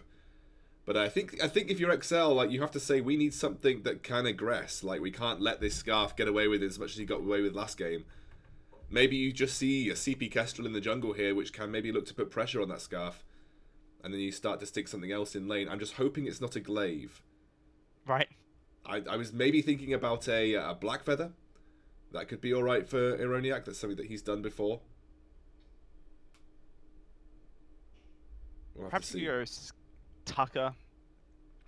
Tucker's Cortez good plays but a bit risky. Tucker's Koshka good. as well, Yeah, yeah. Koshka's where I would be probably considering. Tucker's a bit Even risky Foxtrot? in my opinion. Not as much. Oh wow. Ringo locked in here. I did think that this would be a CP Castro, given that we know Cortez plays it so much. Yep. I just wasn't expecting the Ringo. I was expecting something maybe... This is a bit old school, isn't it? We talked about it yesterday, like why not just go back to what works for you and pick up something that was classically always picked into Vox in the first place, which was that Ringo, because of the range advantage he has. And Kiyoe played it so well from Magic Cloud yesterday at Scoundrel. He did. Was very much a driving force to Magic Cloud's victory in Game 2 against XL. So perhaps a bit of inspiration has been imparted onto XL here, and it's going to have to be inspiration that inspires a win, or else they are going to be eliminated from the VGL challenges, just taking home 3rd place and failing to book a ticket to North America for the Challenger Cup. They certainly have the gauntlet to run ahead of them. Both of these teams do. Realistically, Queso has done the full thing, but if XL wants to win here, it's going to have to literally be 5 games on the trot, especially if they want to get that 3-0 over the Magic Cloud team who currently sit in the grand finals. But we are heading on to the Halcyon Fold, and that's where Tasty Bacon, who probably, hopefully, hasn't had his microphone die this time, will take over. Yeah, that would be preferable. Hopefully, you guys can hear me again. Can we hear him? Is he here? That's a troll. I can hear you, Tasty. I had a feeling it was, but yeah, this is definitely going to be a rough matchup for the side of Excel now, down 1-0 after a very dominant performance from Queso. With this Ringo pick, though, Ringo is a pick that I think a lot of people have to start respecting now. All of a sudden, it's something that for a while has kind of been overlooked and considered to be something that was relatively weak in the meta, but we've seen it a few times now, both in Vainglory 8, in VIS, and VGL, and it's been able to find a few wins here and there. So I think it's definitely a pick that has a lot of potential, especially getting onto the back lines and taking out a squishier target if you can find a nice flank. It's how we've seen Ringos be able to pick up wins, has that range advantage early on against a Vox that Ironiak can try and abuse against Mr. K. Cool. We'll see if that comes to fruition. But down in the jungle, it's going to be Cortez and Nomad Vagabond looking for a little bit of damage onto Dark Ghost and PRZ. The potion's going to get popped in order to keep everyone sort of topped up, as now Cortez could be in a little bit of trouble with that goop going down. But Dark Ghost is the one that's going low, thanks to those glimmer shots connecting. Rotation from both laners coming down. Dark Ghost is going to be the first to fall. Nomad Vagabond finding the first blood. Will get traded, but first blood bonus makes that worth. However, only temporarily, as Cortez not likely to be able to get out of here, especially after that Githian wall stun. Can he trade it? No, he can't. That will be 2 kills going the way of Queso. Not a great start for XL, not the start that inspires hope. It is Team Queso now ahead here in a great rotation from Mr. Keiko. It's so hard when it's your team invading and the enemy carries the first to be... Or in fact, the rotations happen pretty much instantly from Aroniak and Mr. Keiko. But because of the area of fight, it meant that Mr. Keiko could get there quicker and Aroniak just could not get involved. Nomad Vagabond committing so hard for the kill perhaps could have done better to just kite back and allow for a chance for Aroniak to get into the fight, as by hard committing to the kill, essentially isolated Aroniak and didn't allow for any possible help from his carry there.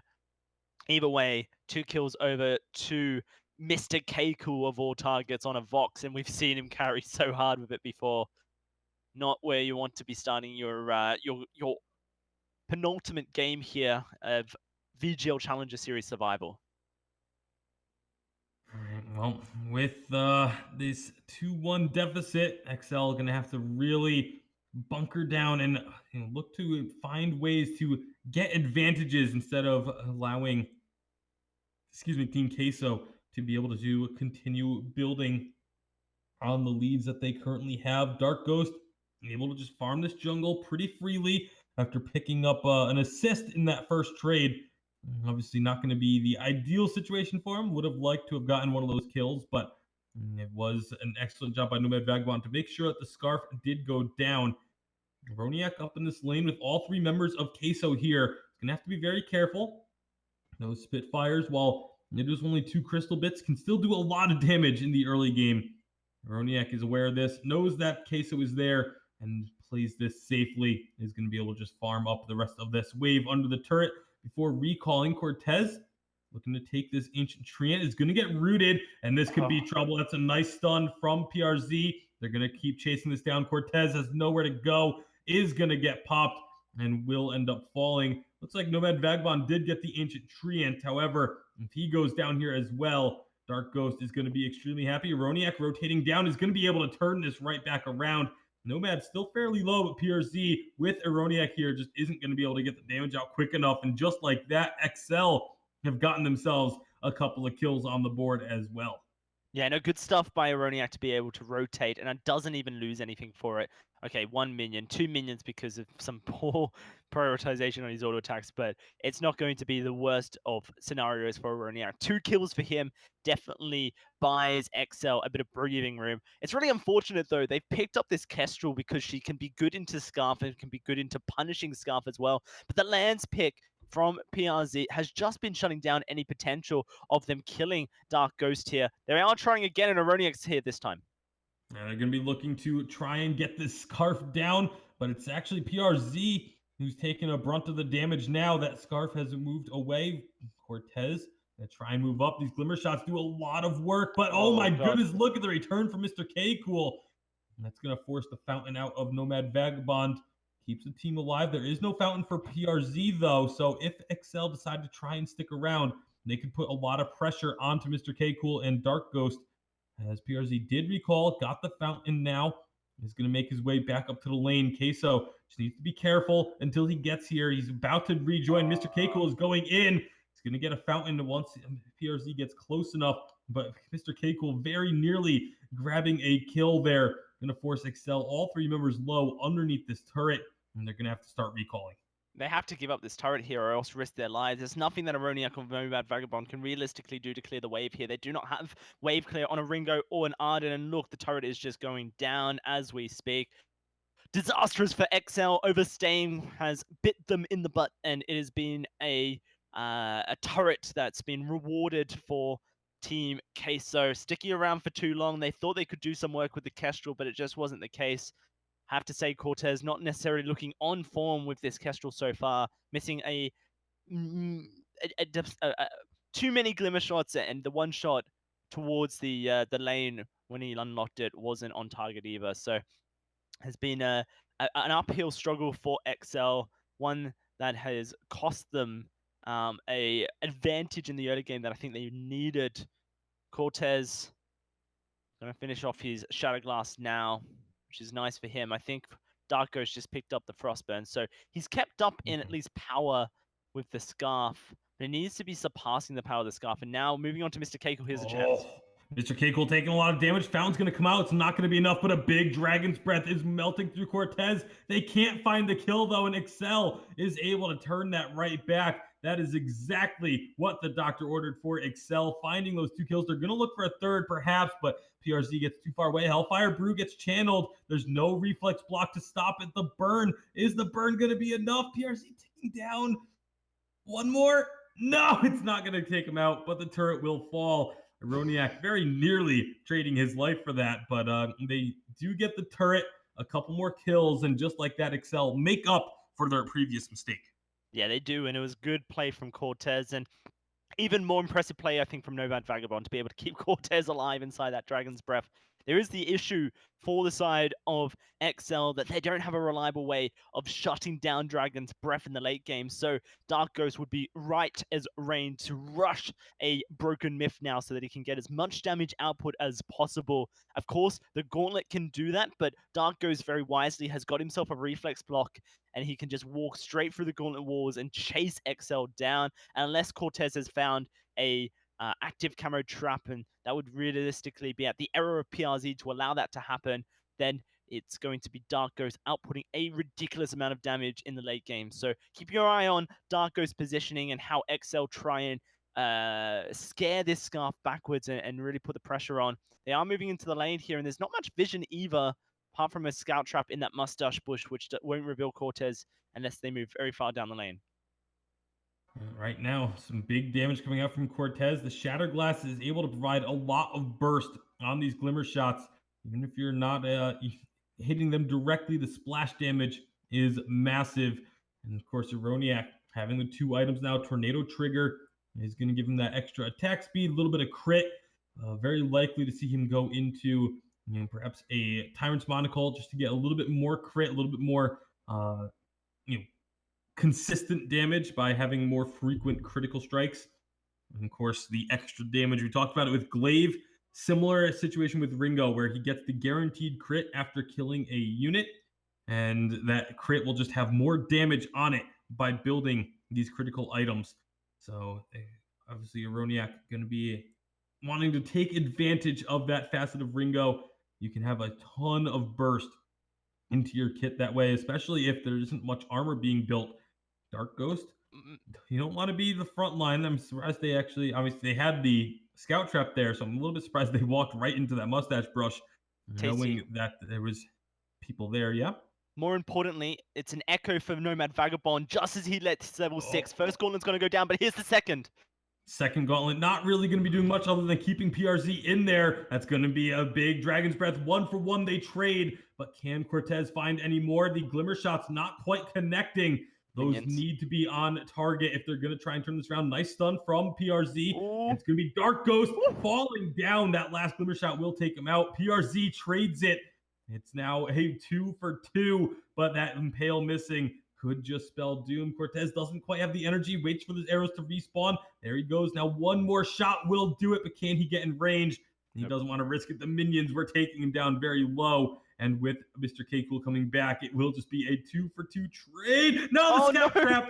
The scout trap takes him out. That's why you need to upgrade your boots to tier 2 as early as you can, kids. This is a tragedy. Tragedy. Wow. It is a word that I cannot pronounce, Tasty Bacon. A simple English word as well. A Shakespearean.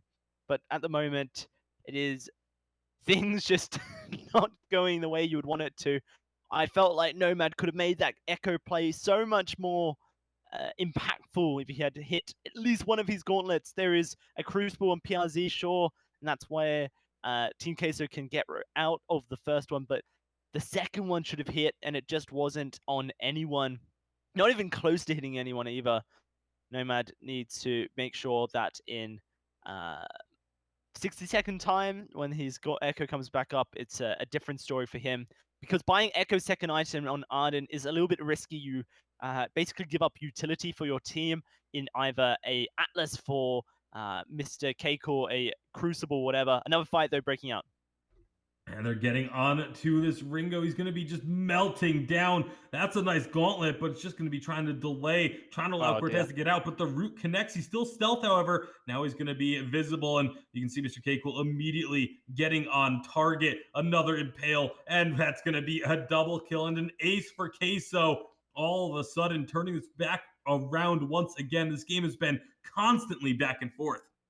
Yeah, but at the moment, the swing towards Queso right now is just too devastating to deal with. Turret and a gold miner has a ridiculous amount of gold for the team. 1,800 just suddenly skyrockets their gold lead to 3,000 in total, double of what they just gained there. and there's not much being picked up on the side of Team XL. Aroniak going down a critical strike build, and it certainly does a lot of work, but I think he perhaps needed to opt in for a breaking point before he's gone for this, because then he could be stacking up the damage with his critical strike and really just punching through the side of Team Queso. You need that breaking point because the armor that Mr. Keiko already has and the Atlas that PRZ has, unless you're able to get onto Dark Ghost through some fantastic flank plays like we saw Kioi do yesterday, then you're not really going to be able to get the most out of the crits. And that's where the breaking point comes in. It's also reliant on Nomad Vagabond, who has to be securing vision on the map. And obviously, vision is a strong point of contention, considering the fact that PRZ is lighting it up, so they have eyes on Cortez at all times. So Nomad really has his job cut out for him. With the Echo up and the Gauntlet in just 10 seconds, this could be XL setting up for a fight. It definitely looks like they are trying to, but with the members of Queso winning the last fight out, you got to wonder if they're going to be wary to do so. Cortez trying to stay stealth just out of vision, trying to maybe set up a collapse onto the members of Queso, but they are not biting, and so it's just going to be backing off. Vagabond picking up the Atlas. That's going to be very important to trying to slow down Mr. K Cool's damage output. If that Atlas connects, if it slows the attacks, that could be a way into these fights for the side of Acceleroniac. And he just took a massive chunk of damage.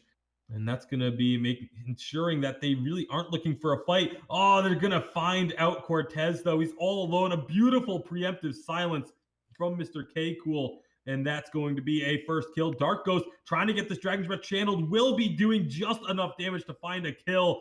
That's going to be now an ace for Queso once again. What a great start to that fight that they found. Yeah, finding Cortez all alone, and then Nomad not really having a gauntlet that provides any impact to save his jungler's life. This Kestrel, such a scary hero to play in. Cortez's prioritization on cooldown reduction has been a little bit odd, because he doesn't have a huge amount of damage to pack with the Kestrel as well.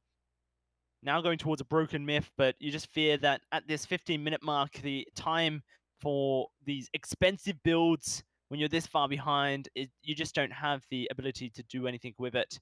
Mr. Keiko now has his breaking point. He is just about full build, just needs to finish off his boots.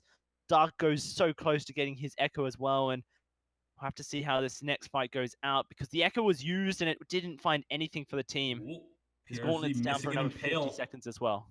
The impale miss is actually pretty big. That's a lot of damage PRZ just took for that one. But Nomad Vagabond actually has damage traded right back onto him. So we're pretty much even to start this fight. And if the health is even at the start, it's generally advantage Queso.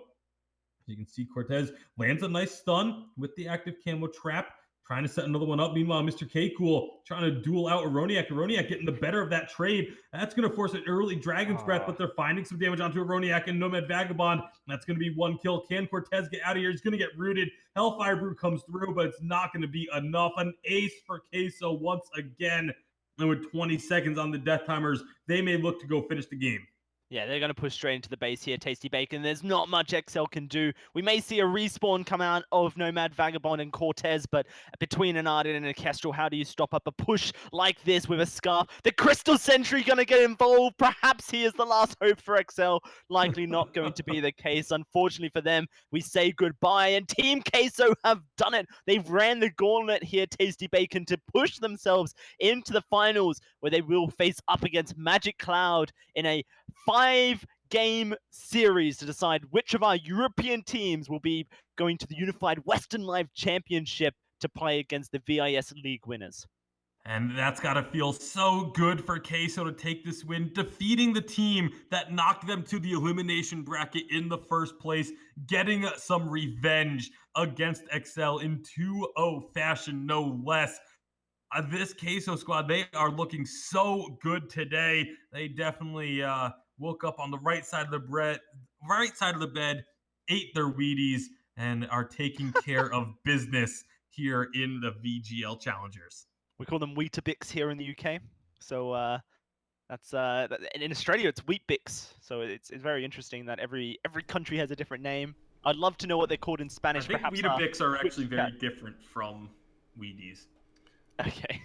Wheaties are just like a cornflake cereal that over here in the States, they're famous because like they have athletes on the cover, or at least they always used to. And it used to be like, if you eat your Wheaties, you'll be as good as the professional athletes. What do you make of that, then, Nick Scoundrel? I see you nodding your head. No, I mean, I always thought Weetabix were like the big old shredded wheat things. We call them well, I'm guessing they might be called shredded wheat in America, mightn't they? We have shredded wheats here in the UK as well as Weetabix. What do you? I don't. You I even eat cereal, Scoundrel? No, I don't even eat cereal. Anyway, look, let's draw back to this game here, because that was just an incredible match there between Team Queso and XL. Obviously, XL just they didn't look settled. They didn't look the XL the sort of squad that we knew that they were to be. And again, it's another scenario where XL make it so far into the VGL Challenger Series, but don't quite get to the position that they would have wanted, and it's really hard for them to sort of, I guess, sit back, and they'll do a lot of analysing. They've got a bit of time to think about it before we get to the September tournament. So it's congratulations to Team K. So they're going to move on, and they're probably going to want another little break before we move on to the next series. So we'll grant them as much time as they need. But we are going to set up for Magic Cloud. I was about to say Norm Pachani, they're gone. Magic Cloud against Team Queso for this best of 5 finale here at the VGL Challenger Series.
I just wanna feel like this forever.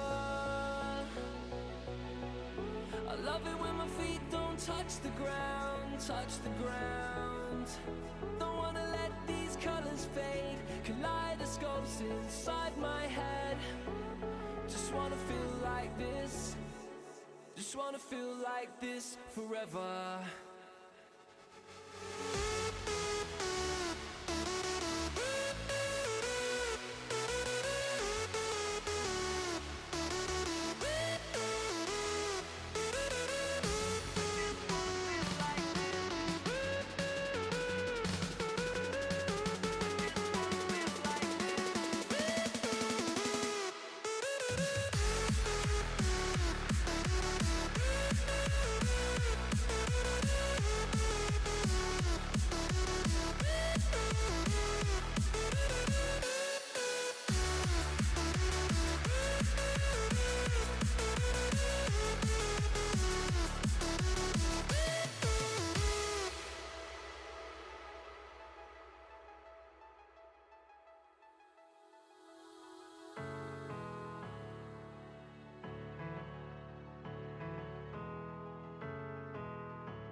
I just wanna feel like this.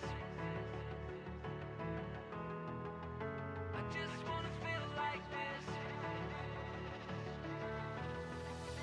I just wanna feel like this forever. I love it when my feet don't touch the ground, touch the ground. Don't wanna let these colors fade, kaleidoscopes inside my head. Just wanna feel like this, just wanna feel like this forever.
Welcome back, ladies and gentlemen, to the stream. Again, we had to give Queso a little bit of time off between their series. Obviously, it's been pretty grueling. They've now done 5 games in a row, so needed a little bit of a break. And I'm just now double checking that everybody is here and on board. I haven't got them. Okay, they're in the draft client. That's fine. I believe all teams are ready to go on draft. So I am just going to straight up start the draft here and see what happens, guys. Draft is live, but we can't actually tell that to Magic Cloud because they use their devices for the drafting themselves, which means that they have to leave the lobby. But they're well aware. Arden will be banned out here against PRZ. There's a lot of priority on this Arden ban. I like it. I think teams are starting to adapt, and then perhaps we'll see a Scarf ban as the second ban for Magic Cloud later down the line. This is a pretty exciting matchup, like you said, Scoundrel, because of the fact that we haven't seen Team Queso go up against Magic Cloud. And actually, after a 2-series win, I think Team Queso are starting to warm up and getting hotter and hotter. Absolutely, I feel the same way. But Magic Cloud going to very happily get their hands on Grace here after a Catherine ban comes through from Team Queso. And Team Queso going to lock in the Vox, which I actually think Mr. Keiko's been playing bloody brilliantly on. So it's a good pickup for him, I feel, for this Vox. As we are now waiting for the second bans. Idris immediately banned out by Team Queso. And now we have the final ban of the draft coming over to Magic Cloud. Scarf, maybe Lyra, Samuel going to be banned out here. I think that the Samuel ban's okay if Calbury is planning on playing the Scarf himself. Though we have seen Calbury play a pretty excellent Sky. You mentioned that yesterday, Tasty Bacon. Lyra has been locked in though for the side of Queso. Lyra coming over here for Queso, like specifically for PRZ, who has played quite a bit of that actually. He's played a decent amount of Lyra throughout this, and if you're going to round out this draft with the Grace, you know you're playing into a Lyra Vox. You know you're likely going to want to pick up a weapon power carry that can build a Poison Shiv, because I think that's necessary versus a Lyra, so that's probably one consideration that you've got to take. And then you need a jungler that is okay chasing down these ranged matchups. Doesn't seem like we're going to get a Poison Shiv, I don't think, here, Scoundrel. Very unlikely that Kiyoe actually builds a Poison Shiv on this Ringo. I don't think he would opt in for it, unless he maybe perhaps switched out a Breaking Point in his build for a Poison Shiv. He would then just lack damage, I think, if he was to take the Breaking Point, Poison Shiv, Sorrow Blade, and then a crit item. This last pick here, Sky, has been influential for Calbury. I do think, though, that Team Queso are looking for a Scarf regardless of what happens here. So perhaps if Calbury feels confident on the Scarf, you could take it away in this part of the draft. CP Blackfeather, interesting. Wow, that's a pickup here for Magic Cloud, but I think you're right. I think if Queso get the opportunity, they are just going to try and take away that Scarf. It has worked so well for Dark Ghost thus far, and not many people seem to have found the remedy to counter that. Seems like the obvious pick, unless you're just worried about the matchup into CP Blackfeather, the poke versus poke. It can be pretty hard. There's a lot of burst as well coming out from the Magic Cloud lineup, and Kiyoe has played a lot of Ringo. He played it yesterday. Got a lot of thought being going in here, Darcy. Really is. Which says to me that they're slightly concerned about picking Scarf into CB Blackfeather, perhaps. But they decide, hey, it'll be okay, love. Hey, it'll be alright, love. That's the compositions rounded out here. Tasty, what do you make of Magic Cloud, just as a team in general? I mean, as a team in general, they've been very impressive. Obviously, making it all the way to the finals through the winners bracket, being able to take down many other top teams along the way. It's the aggression from them that I like. Well, when they decide to go aggressive, they go really all in on it and are able to find opportunities that a lot of other teams wouldn't necessarily take. Just getting the teams into lobby. The macro rotation is something else as well. I think that has been my biggest praising point, Scoundrel. You know, we just don't often see macro rotation on the level of Magic Cloud in the Challenger Series. No, we do not, and yeah, you're absolutely right. This is interesting. I'm assuming that what Magic Cloud is indicating in draft is not to be believed. If it was a double weapon No, power, they are going to play triple carry. they're going to play triple weapon power. Now, I was wondering if it might have been a double weapon power, like a little bit like you'd see a Cruel, but then I was like, why don't you just pick Cruel if you're going to do that? So, Yep. Team Queso against Magic Cloud here. The first game of our grand finals. The winner goes to the Challenge Cup hosted at the Unified Western Live Championships. It's a big, big, big deal for both of these squads. We'll hand it over to Tasty Bacon and Darcy. All right, here we go. The grand finals of the VGL Challengers for Split 2 of the summer season. A best of 5 to determine who will get a trip to North America to compete against the best North American Challenger team and fight for that regional pride that everyone loves to argue about. It is going to be Magic Cloud. Look, my VG Pro looking to go a little bit aggressive, but he's going to be running into all 3 members of Queso. He's going to have to be very cautious and immediately backs himself away. Yeah, doesn't want to be losing his life just yet. There's plenty of fantastic North American teams still rearing to go. Tasty Bacon, the likes of Echo Fox, the Nova Challenger Series team, as well as Tribe Gaming still up there in contention. So whoever is going to claim that first spot over the seas in North America, you have to think that they are going to be a tough challenge for our European brethren. Magic Cloud, though, have shown that their macro ability, their team-wide ability has been so strong. As Look My VG Pro just forcing back Team K. So Kiyoe and Calbury are here as well. Can they find a kill? Yeah, excellent rotation from the side of Magic Cloud, looking to find this first blood. I don't know if they're quite going to be able to take it. Instead, Mr. K-Cool able to dish out a lot of damage. Kiyoe's so low, but not quite going to be low enough. And then we will not have first blood, not just yet, Dowsy. Not just yet, but that was a very nice little turnaround from Team K. So very much almost taking a kill, a life of Kiyoe there. And actually, because Kiyoe went down so low, Mr. Keiko can force this wave into the turret here and try and get some CS in his advantage. Just really try and push, but Kiyoe is going to get here in time. Not going to lose too many, just one of the CS here.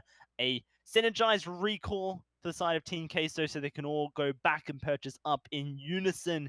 You see that Mr. Keiko is starting to get some of those items necessary for the Poison Shiv, as well as getting a bit of a Weapon Blade as well, and boots so that he has a bit of extra damage. Dark Ghost with the Eclipse Prism, not going to be opting in to stack the crystal bits just yet, but rushing towards the Frostburn for himself, and with the Energy Battery going to have a bit more time to sustain in the jungle as well is in ganks as well.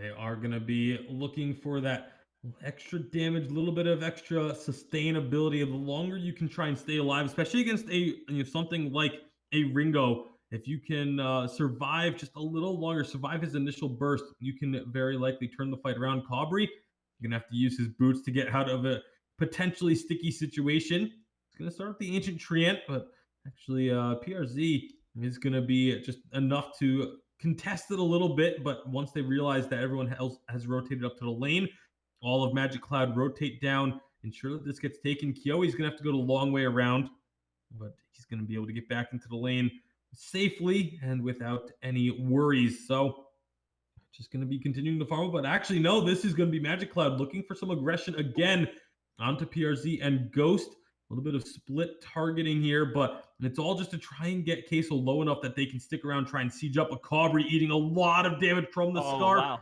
Nice stun from Look My VG Pro to cancel out any damage from Mr. K Cool. And all of a sudden, it's Magic Cloud that are going to be on the back foot and having to be very careful with Queso pushing into their turret.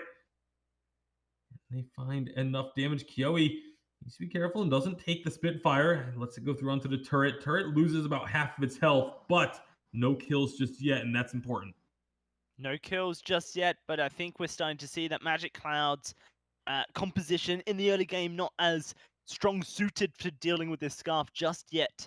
Perhaps when we hit level 8 on Calbury, then the poke from the on point can make a bit of a difference. Kiyoe in a position now to finish his Sorrow Blade. I believe, no, he doesn't quite have the gold. He is sitting just 300 away. So instead, investing in movement speed, very early travel boots there from Kiyomi, really wanting to be able to get into the fight, get up and close and personal with Dark Ghost, stick to him, kite him back with the Achilles heel, and look to just burst him down. It does mean he's delayed his Sorrow Blade, which is a big power spike for the Ringo, but perhaps if he can get into position with the help of Calvary, then it can work out. That's going to be again, just lots of damage getting traded. Both of these teams looking to rotate as a unit and try and poke down their opponents so that they can get a good siege going. With a Scarf, you're obviously going to have a little bit better siege on the side of Queso. Mr. K-Cool getting a lot of damage down onto onto Kiyomi, sorry. Very similar names, unfortunately. But Cabri making his way up here, going to be hanging out. Another Spitfire onto Kiyomi. Cabri able to just deal with that for now. Try and push this wave back. Another Spitfire connecting. The group goes down. They're looking for a kill, but Cabri is going to be the one who gets in the middle of things and does go down so quickly all of a sudden. Mr. K-Cool and Dark Ghost able to find that first blood. Able to now perhaps push in even further against this turret with Kiyomi so low. I don't see a way that Magic Cloud defend this. PRZ? You're going to be using the fountain. It's not going to be enough. Look, my VG Pro is the only one left here for now, and the turret is going to go down. Team Queso just brute forcing their way through this first turret. Yeah, they have done so. It's been a bit of an issue, but they're going to look to turn this around, and Calbri's able to find one of his own. Good Holy Nova shuts down that engage, but my VG Pro might die anyway. Wow, Team Queso have just been stomping so far and just not allowing Magic Cloud. I think this might be over. Maybe not.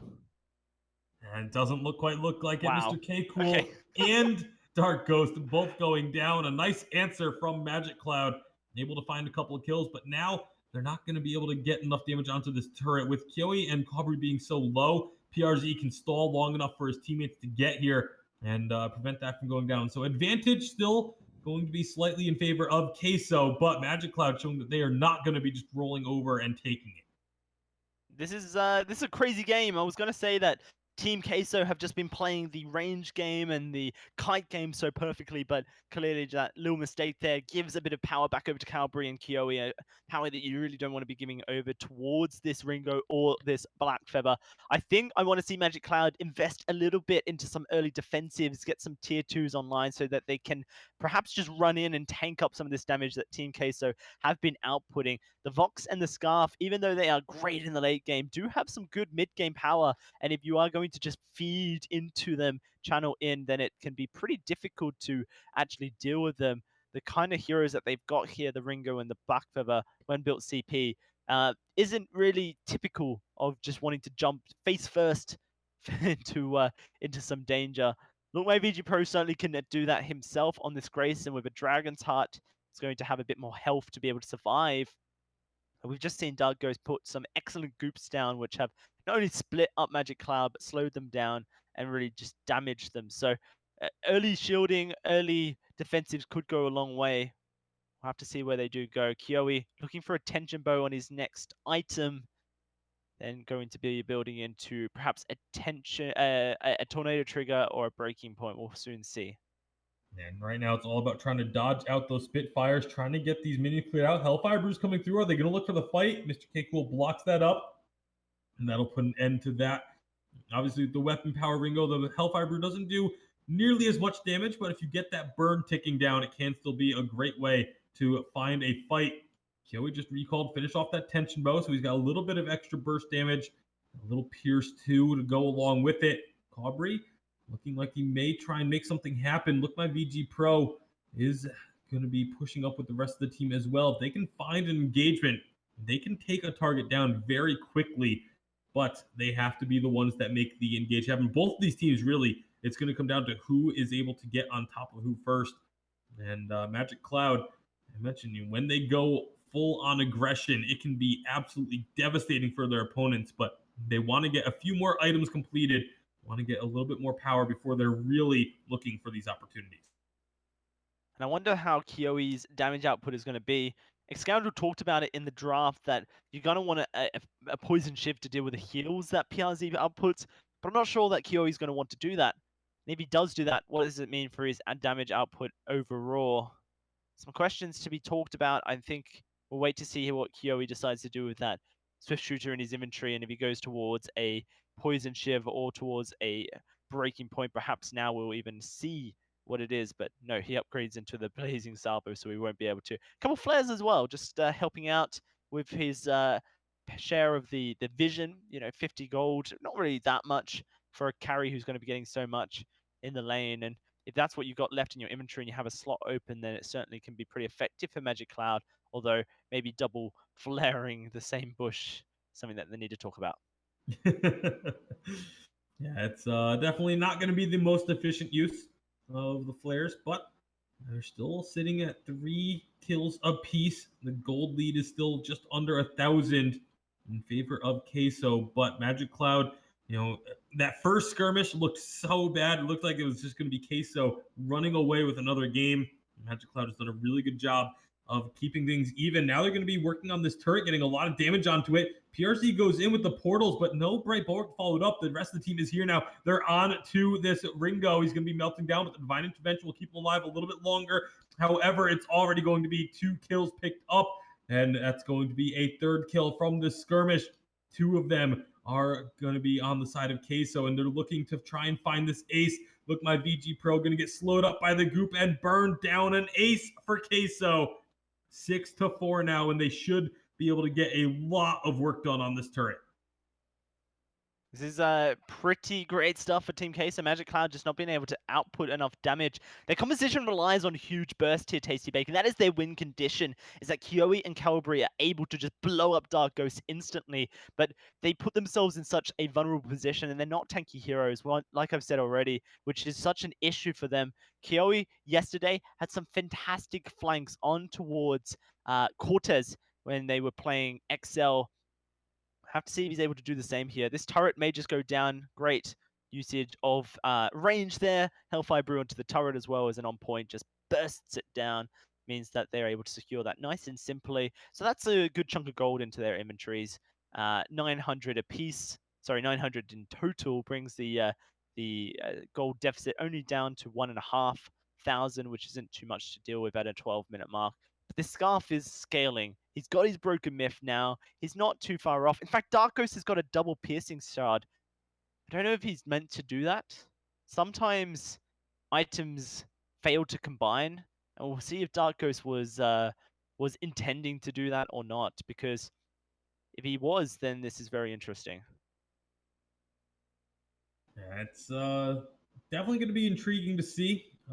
We have seen players do this previously, but without there being he definitely meant to do it. Sorry, I've just completely forgot that he had double piercing shard in his inventory. So yeah, well, we'll see where they're gonna go, how this is gonna work out for them. Obviously, the advantage Queso got off that last fight, they're gonna be feeling pretty good. It's gonna be Carvey trying to jump in onto PRZ, but the rest of the team is right here. He immediately has to turn tail and run away, but that's gonna mean Kiyomi, he's gonna be able to get out of there. His may have been a chance if the war treads were used for him to try and engage onto Kiyomi, knowing that he was all alone in the lane. Instead, it's just gonna be Queso slowly but surely trying to find themselves the advantage. That's going to be the Treant going over. Look, my VG Pro taking a lot of damage here. If you can get the damage out onto the Grace right off the bat, you can do so much in these fights because now the Divine Intervention is not going to be as strong. That's going to be Hellfire Brew connecting with a little bit of burst, but not going to be burning. Instead, it's going to be Cabri, the first to fall, as Dark Ghost just says, I'll show you how to make fire work in these fights. As they find a kill and can now look for this turret again. Kiyomi can try and clear this out, but it's just not going to be able to do so quickly enough. And Queso starting to gain more and more of an advantage in this game. Yeah, and I think the fact that Poison Shiv is just not on the agenda for this Ringo, and it makes sense that it's not, because you genuinely don't really want to be building Poison Shiv when you want to go double crit. So I understand the reasoning behind that, but then you have to consider the fact that you knew there was a Lyra and you had a chance to build and pick a hero that would be able to go Poison Shiv, that would be able to shut down this self-sustain that not only that Vox has, but also the sustain that PRZ is outputting with Lyra. Magic Cloud are falling behind here, and Team Queso seem to be their match. Finally, we see Magic Cloud challenge, but they're looking for a fight here, Tasty. And they're looking to try and get the damage onto Queso, Oh, but it's no. not going to be working out. Dragon's Breath is going to be stalled due to the Divine Intervention, but that's all it was stalling out the inevitable. Is now Look My VG Pro, the last member standing. I don't know if Queso can actually chase him down, but they can get so much off of this. Portal being used by PRZ to force Look My VG Pro down to the bottom of the map. And they're not going to be able, they're not even going to worry about trying to find this kill. They can just turn to the Crystal Sentry if they want, or they're going to look for the Kraken as that is about to spawn. Dark Ghost takes out the Crystal Sentry on his own. Kraken has now spawned. Not sure if Case we're going to go for it. It would be a little bit risky with everyone from Magic Cloud respawning, but Queso seem to be firmly in the driver's seat now. They certainly are, and the high risk, high reward for Magic Cloud has not paid out. It's very unlikely that they're able to make this composition work from this point on. Maybe the monocle that will come out shortly could do it. That Hellfire Brew just doesn't find any. It's almost useless. I don't even understand why you would throw it out. When there's a Lyra on the opposite team, Tasty Bacon, and your weapon power Ringo, the Hellfire Brew literally does nothing, especially if you can't engage onto the target, which you can't because you are standing still whilst your team is progressing forward and the enemy team is walking away. It's a waste of energy. It doesn't get any much damage output out because PRZ heals it up, and I think that Kiyoe just needs to stop pressing C. Just needs to walk up and auto attack. But without a breaking point, he can't stack up his damage. And without a monocle, he doesn't have any damage. So it's a difficult spot to be in.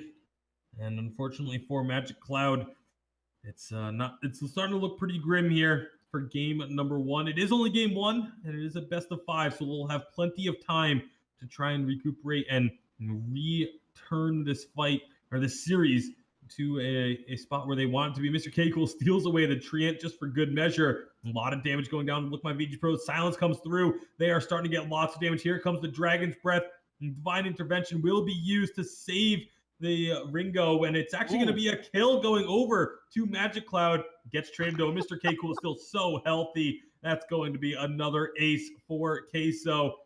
No minions going to be in sight for getting onto these turrets, but they don't seem to mind. They're just going to look to take at least one of them out on their own. As the minions do make their way up, okay, they're going to wait for the minions now. They realize that they were close enough that it's probably just a better situation to wait for that barrier to get stripped off the turrets. Yep. And it's going to be one turret taken. I highly doubt they stick around for a second. As they get that one and back out. Queso again, just building this lead even further every single fight thus far after the first few minutes have gone their way. Yeah, they've just done so well to keep snowballing this. And yesterday we saw Magic Cloud with very similar composition to this one, Tasty Bacon. A Scarf was the difference. Kielbury's Black Feather just hasn't been impactful enough. And Kielbury plays some fantastic heroes. It just doesn't seem like Black Feather is the one that can really impact the game. He's just felt very lackluster and the damage output hasn't been enough. Yes, he's been surviving and kind of distracting Mr. Cahill, but also just providing breaking point stacks as well, which meant that as soon as Mr. Cahill wanted to turn onto Kiyoe and Look My VG Pro, they died within seconds of each other. Team Queso, what a great game from them. And it's incredible to think that they've run this gauntlet here, Tasty Bacon, but yet every game they've looked stronger and stronger since that series, that shaky series against Helldivers. The Kraken spawned here. They are just waiting for another misstep on Magic Cloud before looking for the Kraken if the fight isn't as decisive as they want, or looking for the win.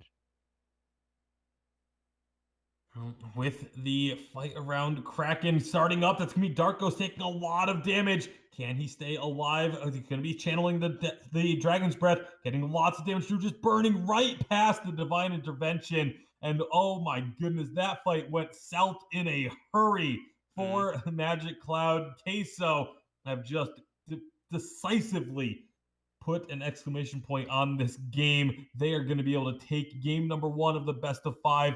Very clean and very strong finish. Yeah, really nice stuff from PRZ there. Popped the War Treads to allow his teammates to run, but once they were running, he ran back in with the Atlas. relentless. Straight onto Kiyoe, who does not have a reflex block. The attack speed slow onto Ringo, just so devastating to his damage output. And it was all over from that point on. Dark Ghost with the Dragon's Breath could just burn through them, and there's something has to change for Magic Cloud. This is so unlike them. We've seen them multiple times so far this season. They've never looked like this Tasty Bacon. They've always been the ones in charge. Perhaps they're a team that plays so well from ahead, but when they fall behind, perhaps struggles. I guess we'll have to find out. This is a best of 5. They got a lot of time to figure themselves out and bounce back. Yeah, they're gonna definitely have to figure out some way to bounce back after that one, because otherwise, if Queso continues on this road that they're on and Magic Cloud doesn't find some way to put a few speed bumps in there, then this is just going to be a clean 3-0 for Queso. They have just been looking absolutely dominant today. Yes, apologies that the logo was set to Excel. Unfortunately, I was spamming something that basically I used something to update my overlays, and I was spamming the set button, but it wasn't working. So I had to refresh and enter everything manually. So hopefully in a second you'll see that it just gets set to. Yeah, there we go. So it was just a crash on my overlay end. So it's a unfortunate error there. I apologise, and I'll look to get it obviously all sorted now. Unfortunately, when I refresh the thing that does the overlays, you have to input everything manually, and it does take quite a long time. So I sorted it out. And it's all good to go. Now, that was a great game there from Team Queso. Again, looking stronger and stronger, like Darcy said, every single game. It's been fantastic from them. But we're going to move to the next draft phase now as soon as we can. I'm just going to double check that these players are all good to go.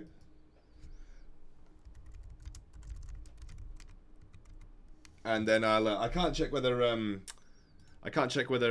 Magic Cloud are good to go, but I'm just going to assume that they are, as that's the way that I've been operating with these guys. And we're going to get into the... Not in client, I think that they're basically in draft. Oh, that's what we're just going to assume. We're going to go to draft now. Team Queso should be ready to jump into the draft. They're on A side. If we have any problems, I'll just make sure that we sort it out. Scarf ban, Darcy? From Queso? No. No, I mean scarf ban from... It's just this game. In this game, you either pick it or ban it. For your Magic Cloud, can you pick it B-side? Is that a little bit too risky if it hasn't already been picked? I think it is. Catherine ban, Grace ban, PRZ. Will we go for Arden? Will we go for Lyra is the question. Or will they just lock into the Vox, which Mr. Keiko has been so good on? There's the Vox. So really just putting the priority on giving this carry hero to Mr. Keiko because he has shined on it. He certainly has. Mr. Keiko's looked fantastic.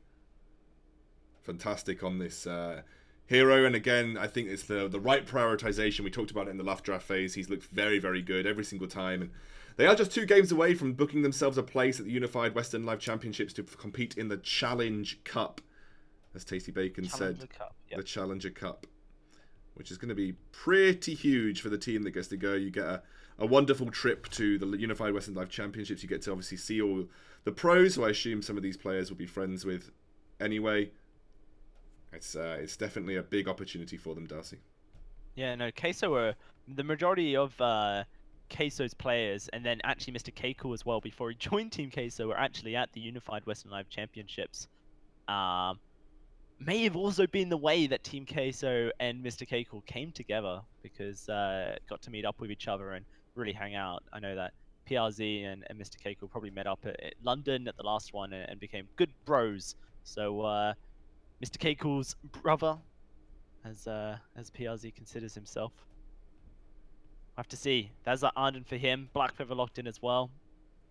Sorry, Arden for Look My VG Pro, and the Black Feather locked in. I hope this is a Weapon Power Black Feather Scoundrel because I just don't think that Calvary played a very good CP1. Yeah, I'm not a big fan of the Weapon Power Black Feather that we saw last game. So again, I think I'm on your side of things here, Darcy. I would like to see it flex at the very least, I think, is the sort of the way I'm going to look at this. I'd like to see it flex at the absolute very least. Here for Team Queso, they've had a lot of their options cut down here. I suspect we'll see a Lance come out for PRZ. The question is Dark Ghost. Do they go for a Samuel or a Scarf? Or a Sky? Sky could be good into Black Feather. You know it's there already. Dark Ghost plays a fairly decent Sky. We saw that earlier from him. So yeah, I think land Sky, lock it in, and then we can try and work out where Magic Cloud will go with their last pick. So, Team Queso have the opportunity, like you said, to take Scarf. It hasn't been banned. They've got plenty of pick protection. Scarf. Yeah, exactly. It's straight up going to be a Scarf here. And now the last pick for Magic Cloud, you have to make the decision between whether you're going to go Weapon Power Blackfeather, which I actually prefer. I genuinely think I just prefer Weapon Power Blackfeather here than going something that's got dive potential. Sky is not so bad. I don't even mind a CP Kestrel here. No, I don't like CP Kestrel. You don't like CP Kestrel? I don't mind it, but you have to snowball with it. Double weapon power, bring crew into the mix, triple melee, let's go. Goodness me, actually, that's not a bad idea. You can definitely snowball with it. Not as much protection. Githian walls can shut you down, though, so you have to be very careful about where you look for the engagers. That's the risky part of it. But you can snowball with that composition quite heavily.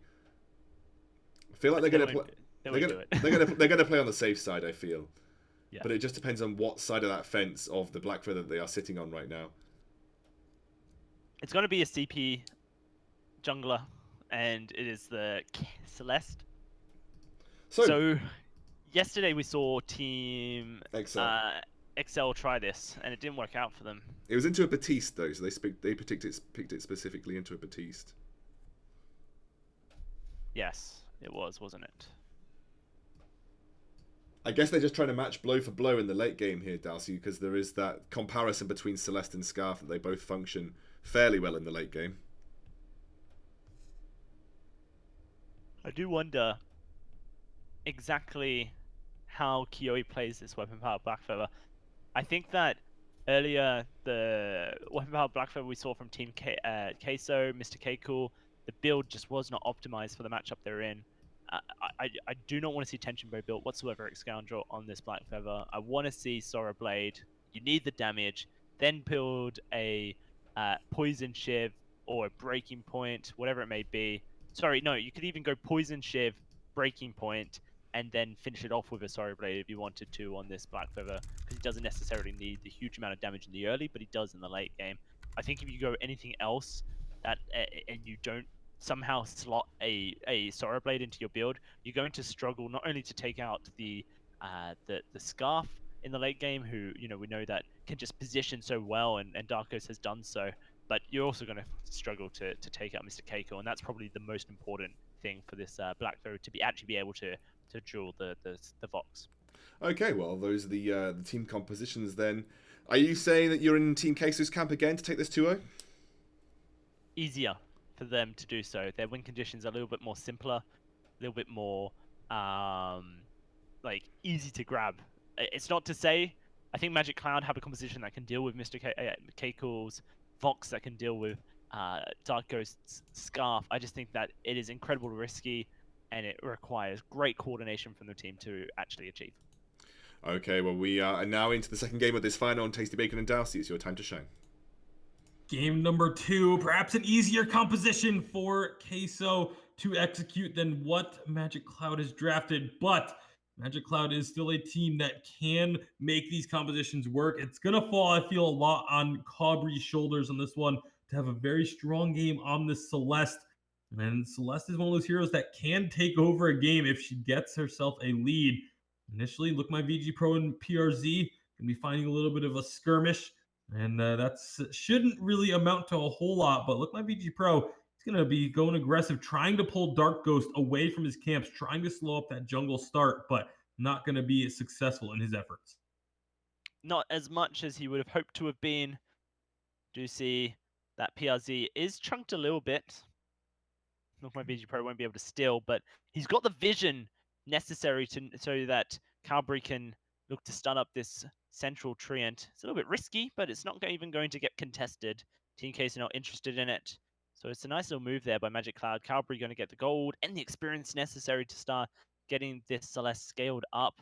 Dark Ghost now moves into the middle of the map and realizes that he has missed out on his opportunity. Though a Spitfire, well aimed, will not connect with Cowbury, which means Cowbury gets to go back, finishes his boots, gets an extra crystal bit for his build just to try and snowball the amount of damage he can output at this early stage of the game.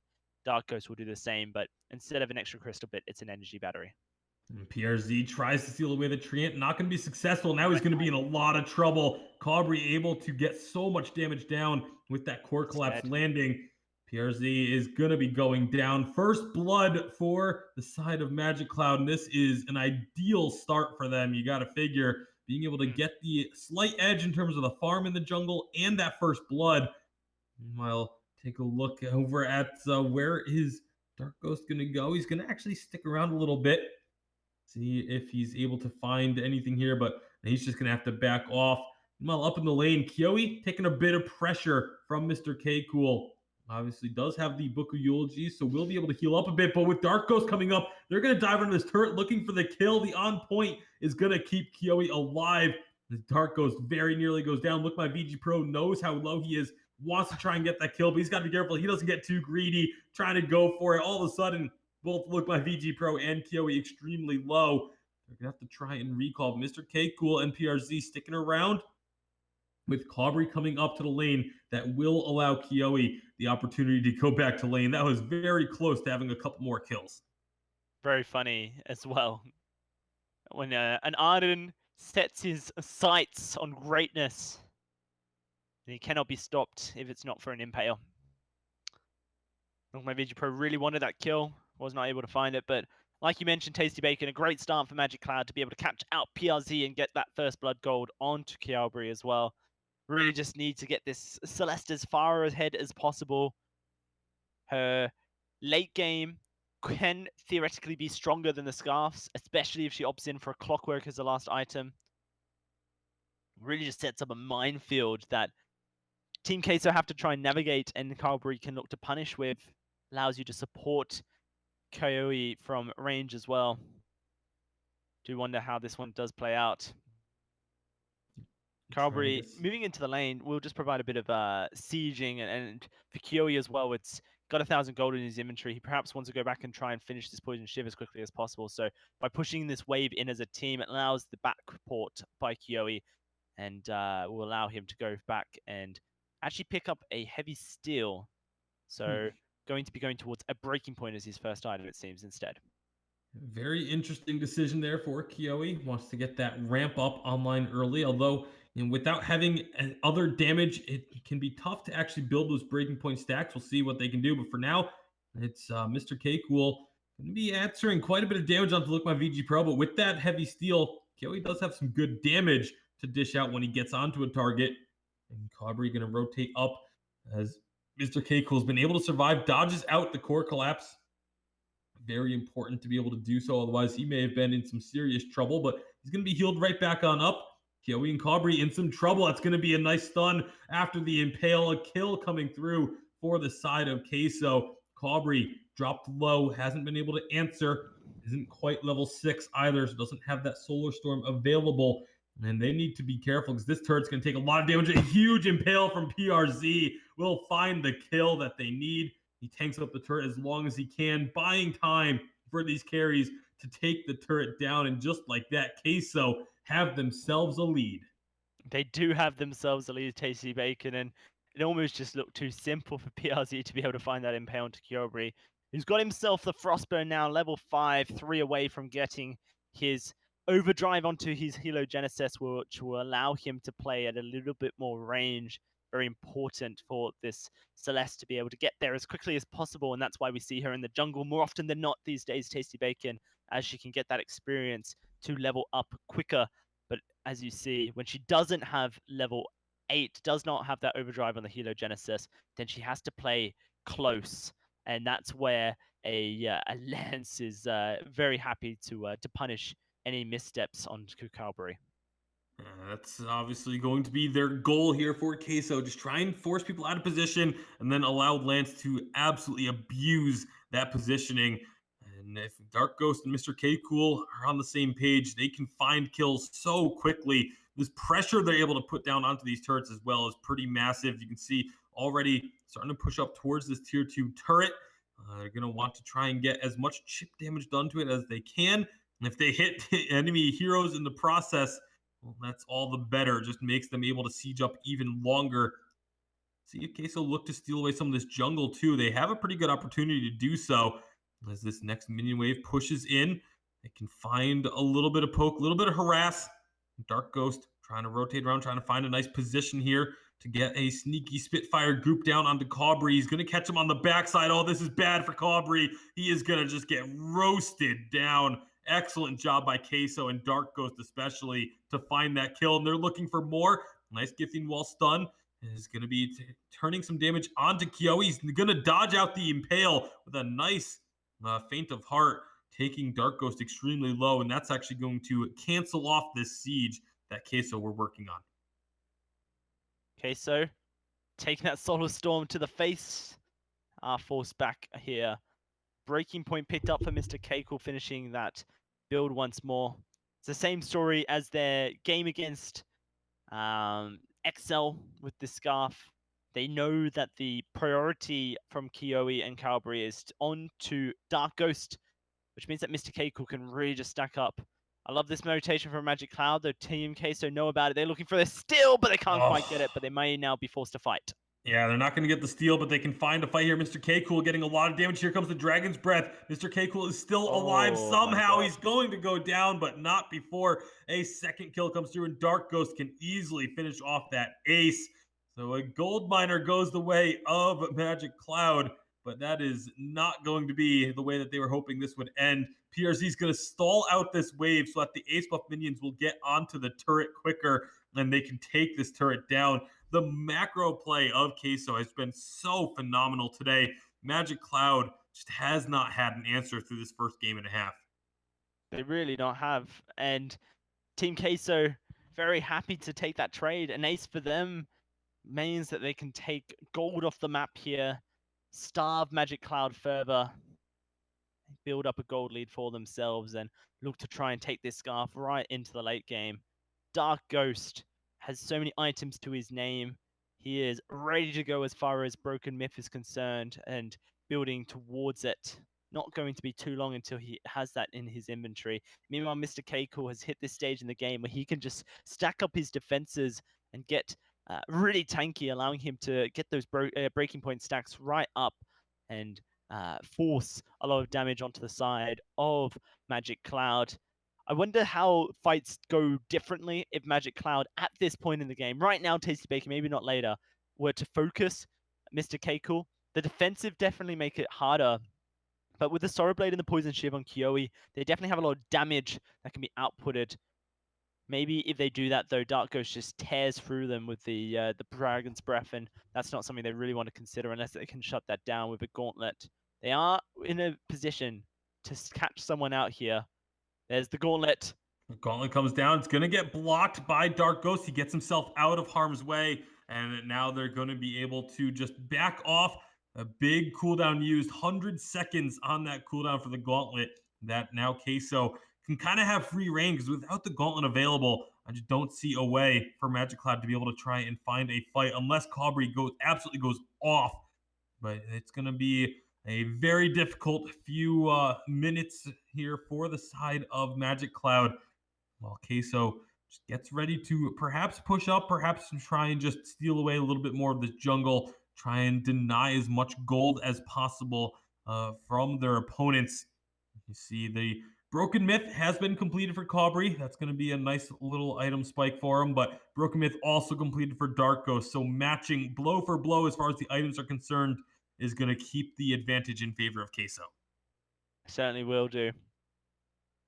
It's very interesting state of play when you've got this kind of composition designed to burst someone down and blow them up, and you're not able to do so. It makes you very nervous for the late game. Wow, that Spitfire onto Caubrey. Very scary stuff when Dark Ghost just hits free damage onto your squishiest target on the enemy team. Kiyoe needs to get his defenses stacked up now, same as Mr. Keiko, but they are going on top of him. And Mr. Keiko going low, but so is the Black Feather. Kiyoe is going to be going down. The Dragon's Breath is just melting through. Caubrey is able to find a kill here, though. Can he find another? It's going to be Mr. Keiko just stacking up against the Arden, able to build up so many breaking point stacks. PRZ trying to chase down Caubrey. It's a split fight, and it's going the way of Queso. PRZ able to duel out the Celeste, and Mr. K Cool taking down the Arden. That's going to be the choke point turret falling. Kyoi's going to get here to try and defend it, but with so many ace buff minions, he's got to be careful. His minions are actually going to do a lot of work to Kyoi. Now they turn their attention back to the turret. The turret's not going to fall, so great job by Kyoi to save this turret and not allow an extra spike of gold to go the way of Queso. Yeah, I actually think Queso should have rushed straight to the gold miner and taken it. They have such great objective control, but instead they decide not to. Missed opportunity, perhaps, but it's not one that will lose them the game just yet. That's exactly what happens when Magic Cloud decide to experiment with focusing down Mr. Keiko. It went exactly the way I thought it would. They tried it out, and now they know that they need to focus Dark Ghost out.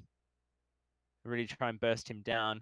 Problem is, Kyoi just doesn't have the damage output yet, and all the defensives to be able to take the pain train that Mr. Keiko and Dark Ghost are outputting, and they don't have a huge amount of CC either. Look, my VG Pro needs to get that Echo online, but he's prioritized so many items in towards defensive statistics like that Crucible and the Atlas. Looking for a War Treads next as well, it seems. That fight breaking out. We're going to be finally fighting Mr. Keiko with a nice silence. Dark Ghost trying to get on the back lines is going to be channeling this Dragon's Breath from the back of the fight onto Cabri. Cabri trying to just skirmish around. Mr. Keiko is the one who's going to drop first. That's first kill of the fight for Magic Cloud. Can they find another? Dark Ghost is still very healthy, but he's starting to get a little bit low on energy. Oh my goodness, the Spitfire snipe will take down one. Kyoi, he's going to be falling as well. And now it's just Look My VG Pro on this Arden, but with a Lance here. Well, actually, the Impale's not going to hit. This could be a chance for Look My VG Pro to get away. Dodges out the Spitfire, dodges out the Goop, and he's going to prevent the ace from happening. What a god. Able to dodge out everything, but unfortunately for his team, this time it is definite that Dark Ghost will just carry a fight if Mr. Keiko is not there. And it seems definite as well, Tasty Bacon, that Mr. Keiko will carry a fight if Dark Ghost is not there as well. So what do you do with your Magic Cloud? I think you start focusing on the end game, Tasty Bacon, and getting your Celeste towards that 4th damage item. Eve of Harvest on the cards.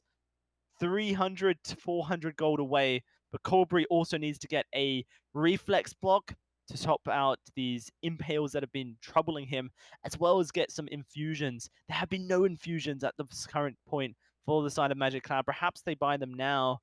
Eve of Harvest is going to be finished by both these junglers, but Dark Ghost in such a premier position. He has the travel boots, he has an infusion as well, and he has a level 12. He is just heads and shoulders above Crawlbury at this point, and it is becoming an issue for the side of Magic Cloud, who from behind just play like a completely different team than they do when they're ahead. They do not have the infusions to really be able to do anything, and they now realize that they are fully committed to trying to turtle up this game, but it should actually be fairly simple because Celeste is one of the best heroes at defending a choke point turret. Yeah, a lot of wave clear possible. Can set up a minefield of Helios.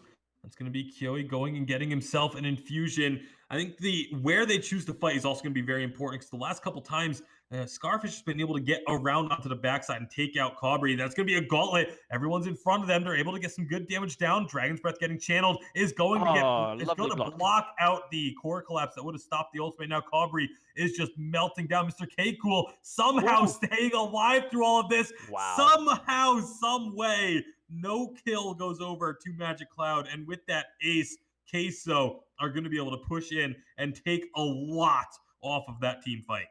What would you know? Mr. Keiko's just really good at Vainglory. He is just able to dance, micro play, his stutter stepping, his positioning just so perfectly, and Kyoi couldn't do anything. This is GG, I feel. Unless a disaster happens, it is just going to be this Vein Crystal dying and another game going over to Team K. So 2-0 here in this series. Tasty Bacon, one more win away from booking their flights to North America, this European team, to face off against the winners of VIS League at the Challenger Cup if they can take the next game.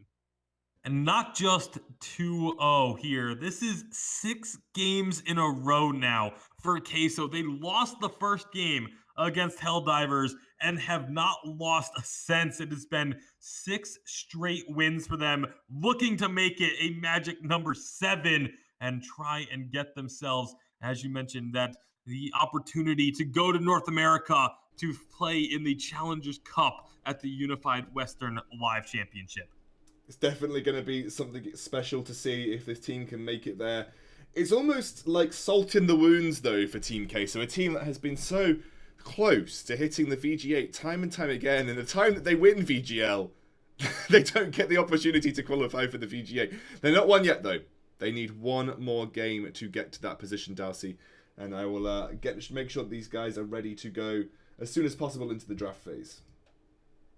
Yeah, it looks like Team Queso are begging for an extra couple minutes.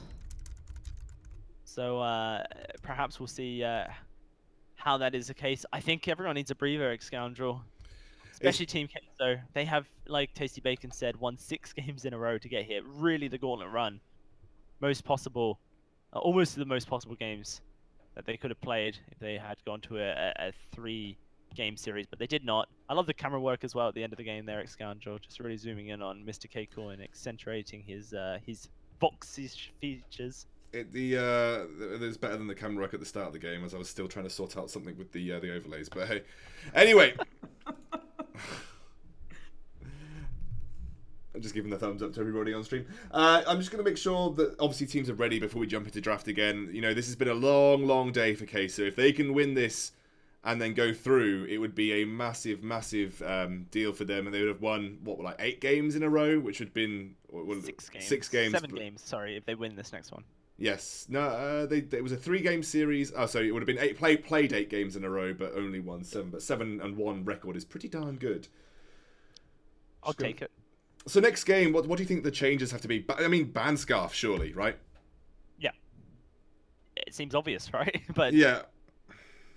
But the obviously, games that not Team everybody. Queso struggled in were the games where Scarf was banned.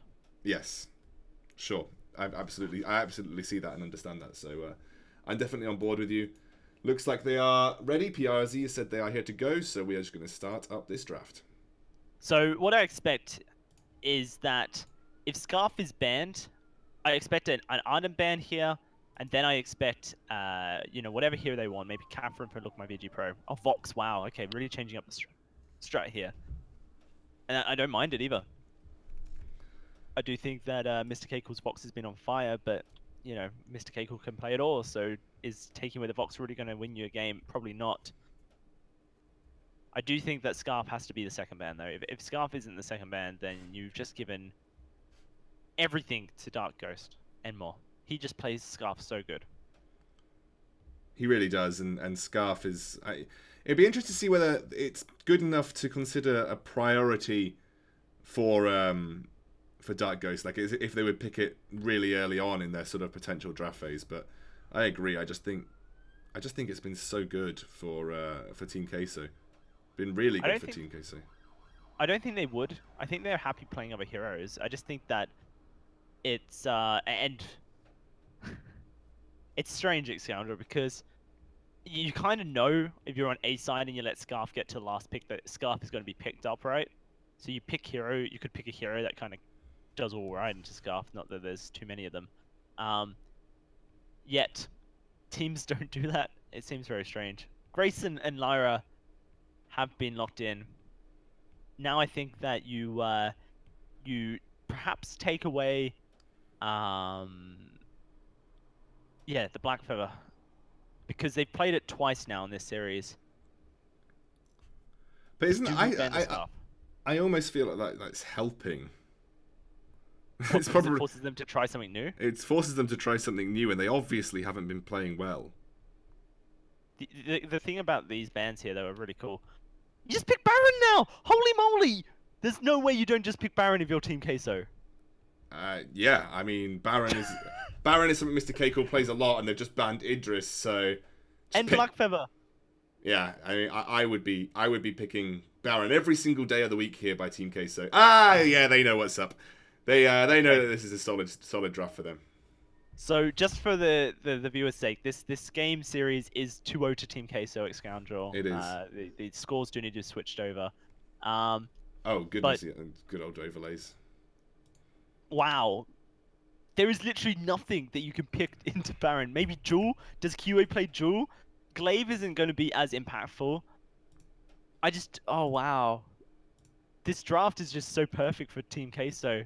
Everything has just gone their way.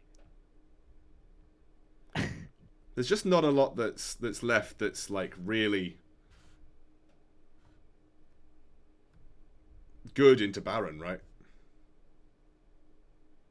There's the jaw. That's the only thing. But they need something in the jungle that backs it up.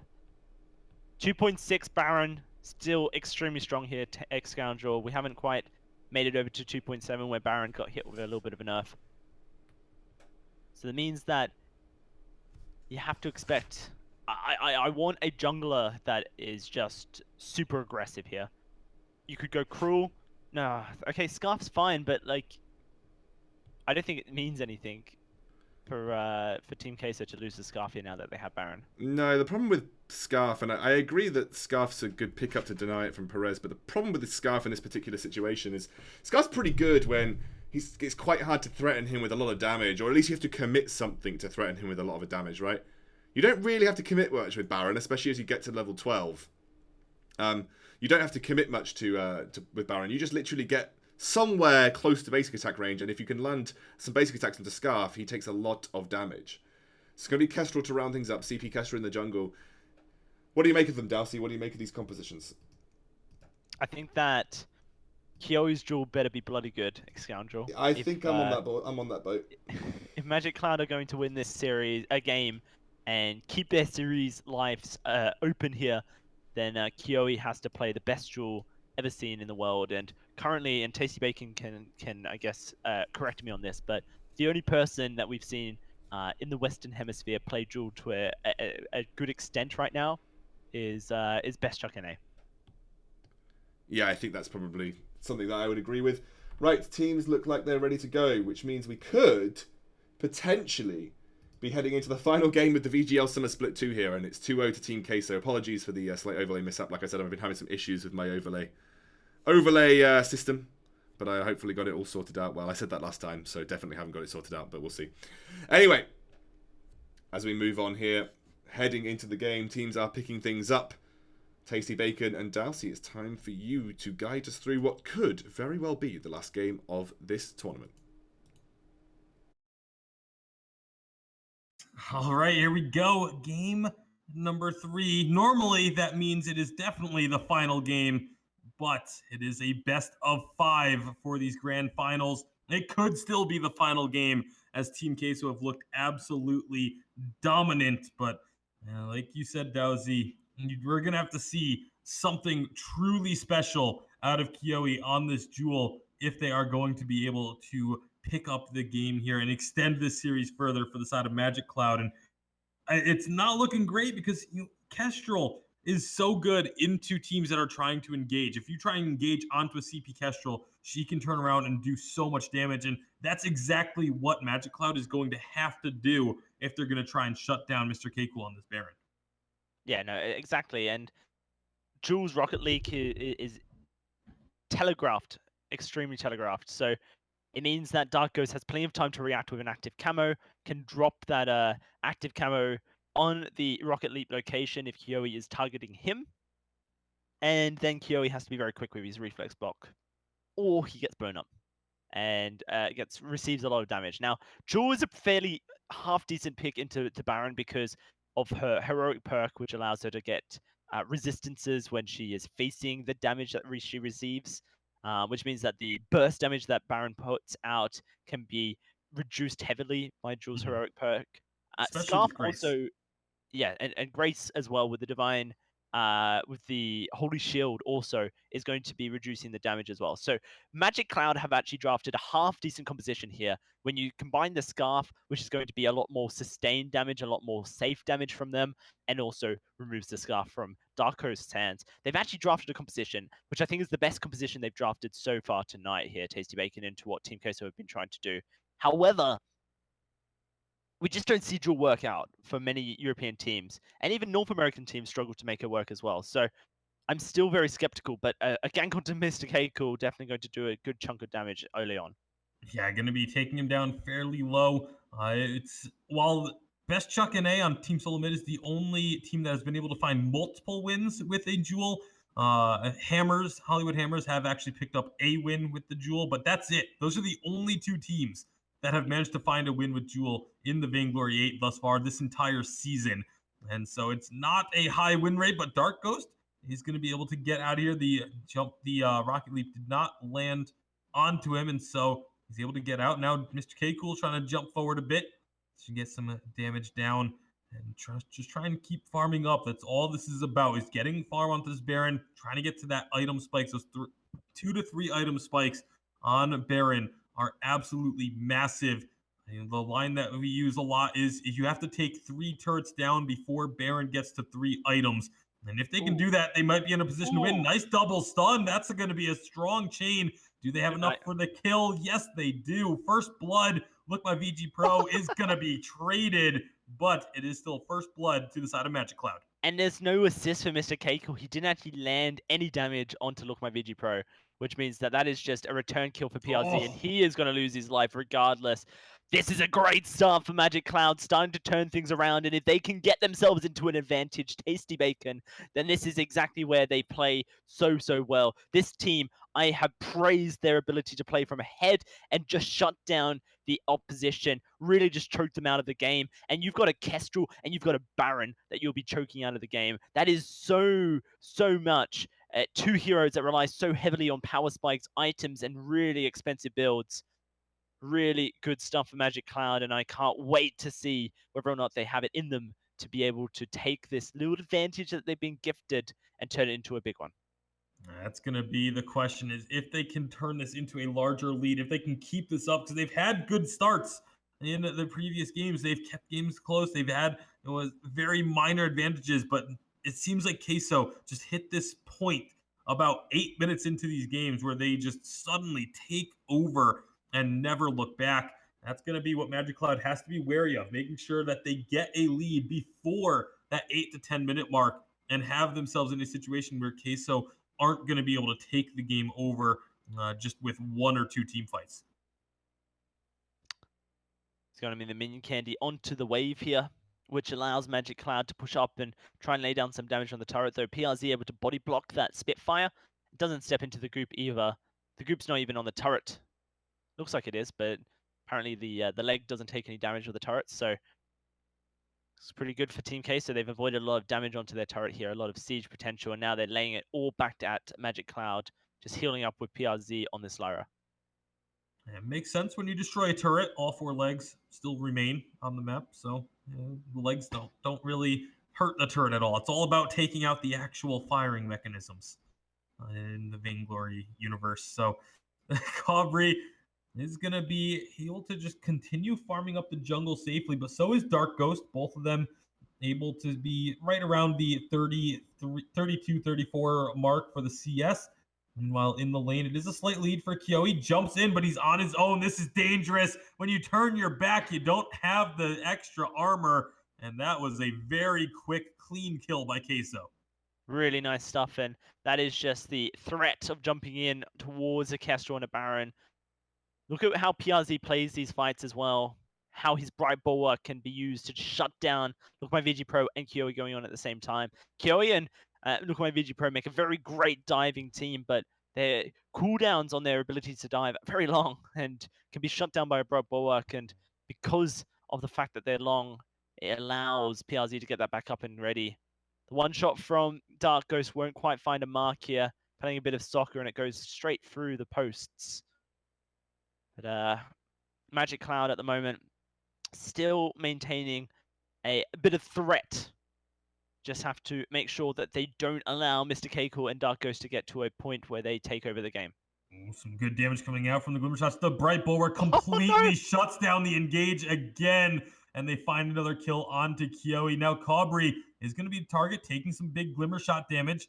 Not going to be going down just yet, but once those arrows get regened, could see perhaps Dark Ghost going to look for another engage.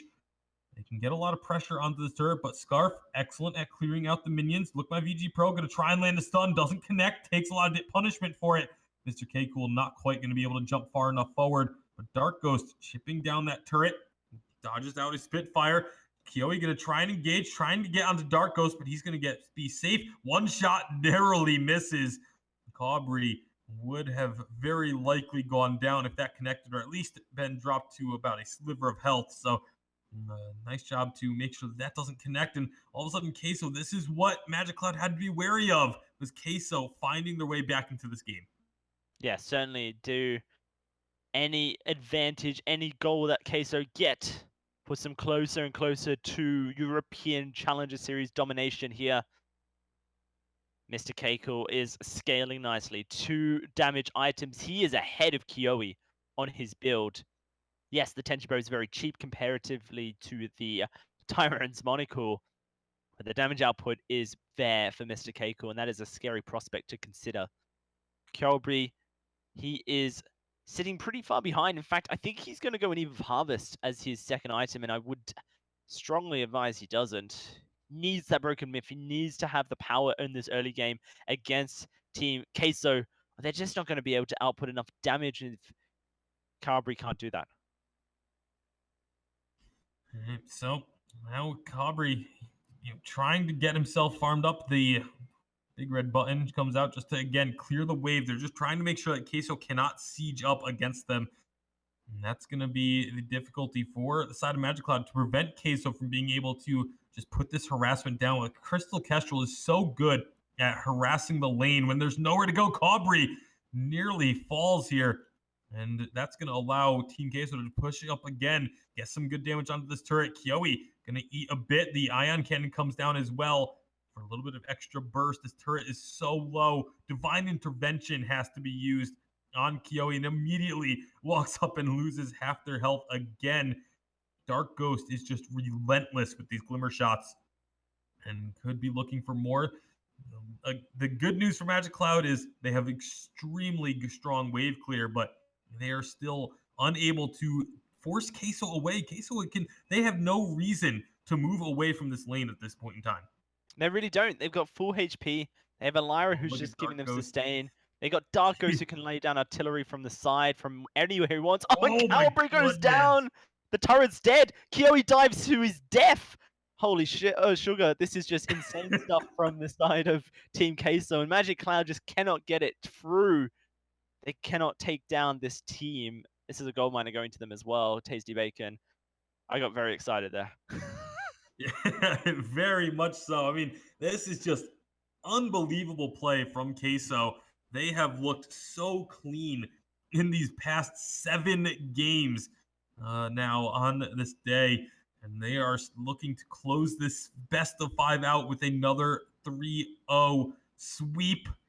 And if they can do so, we've talked about it plenty, they will be getting to go to the Unified Western Live Championship to play in the Challenger Cup.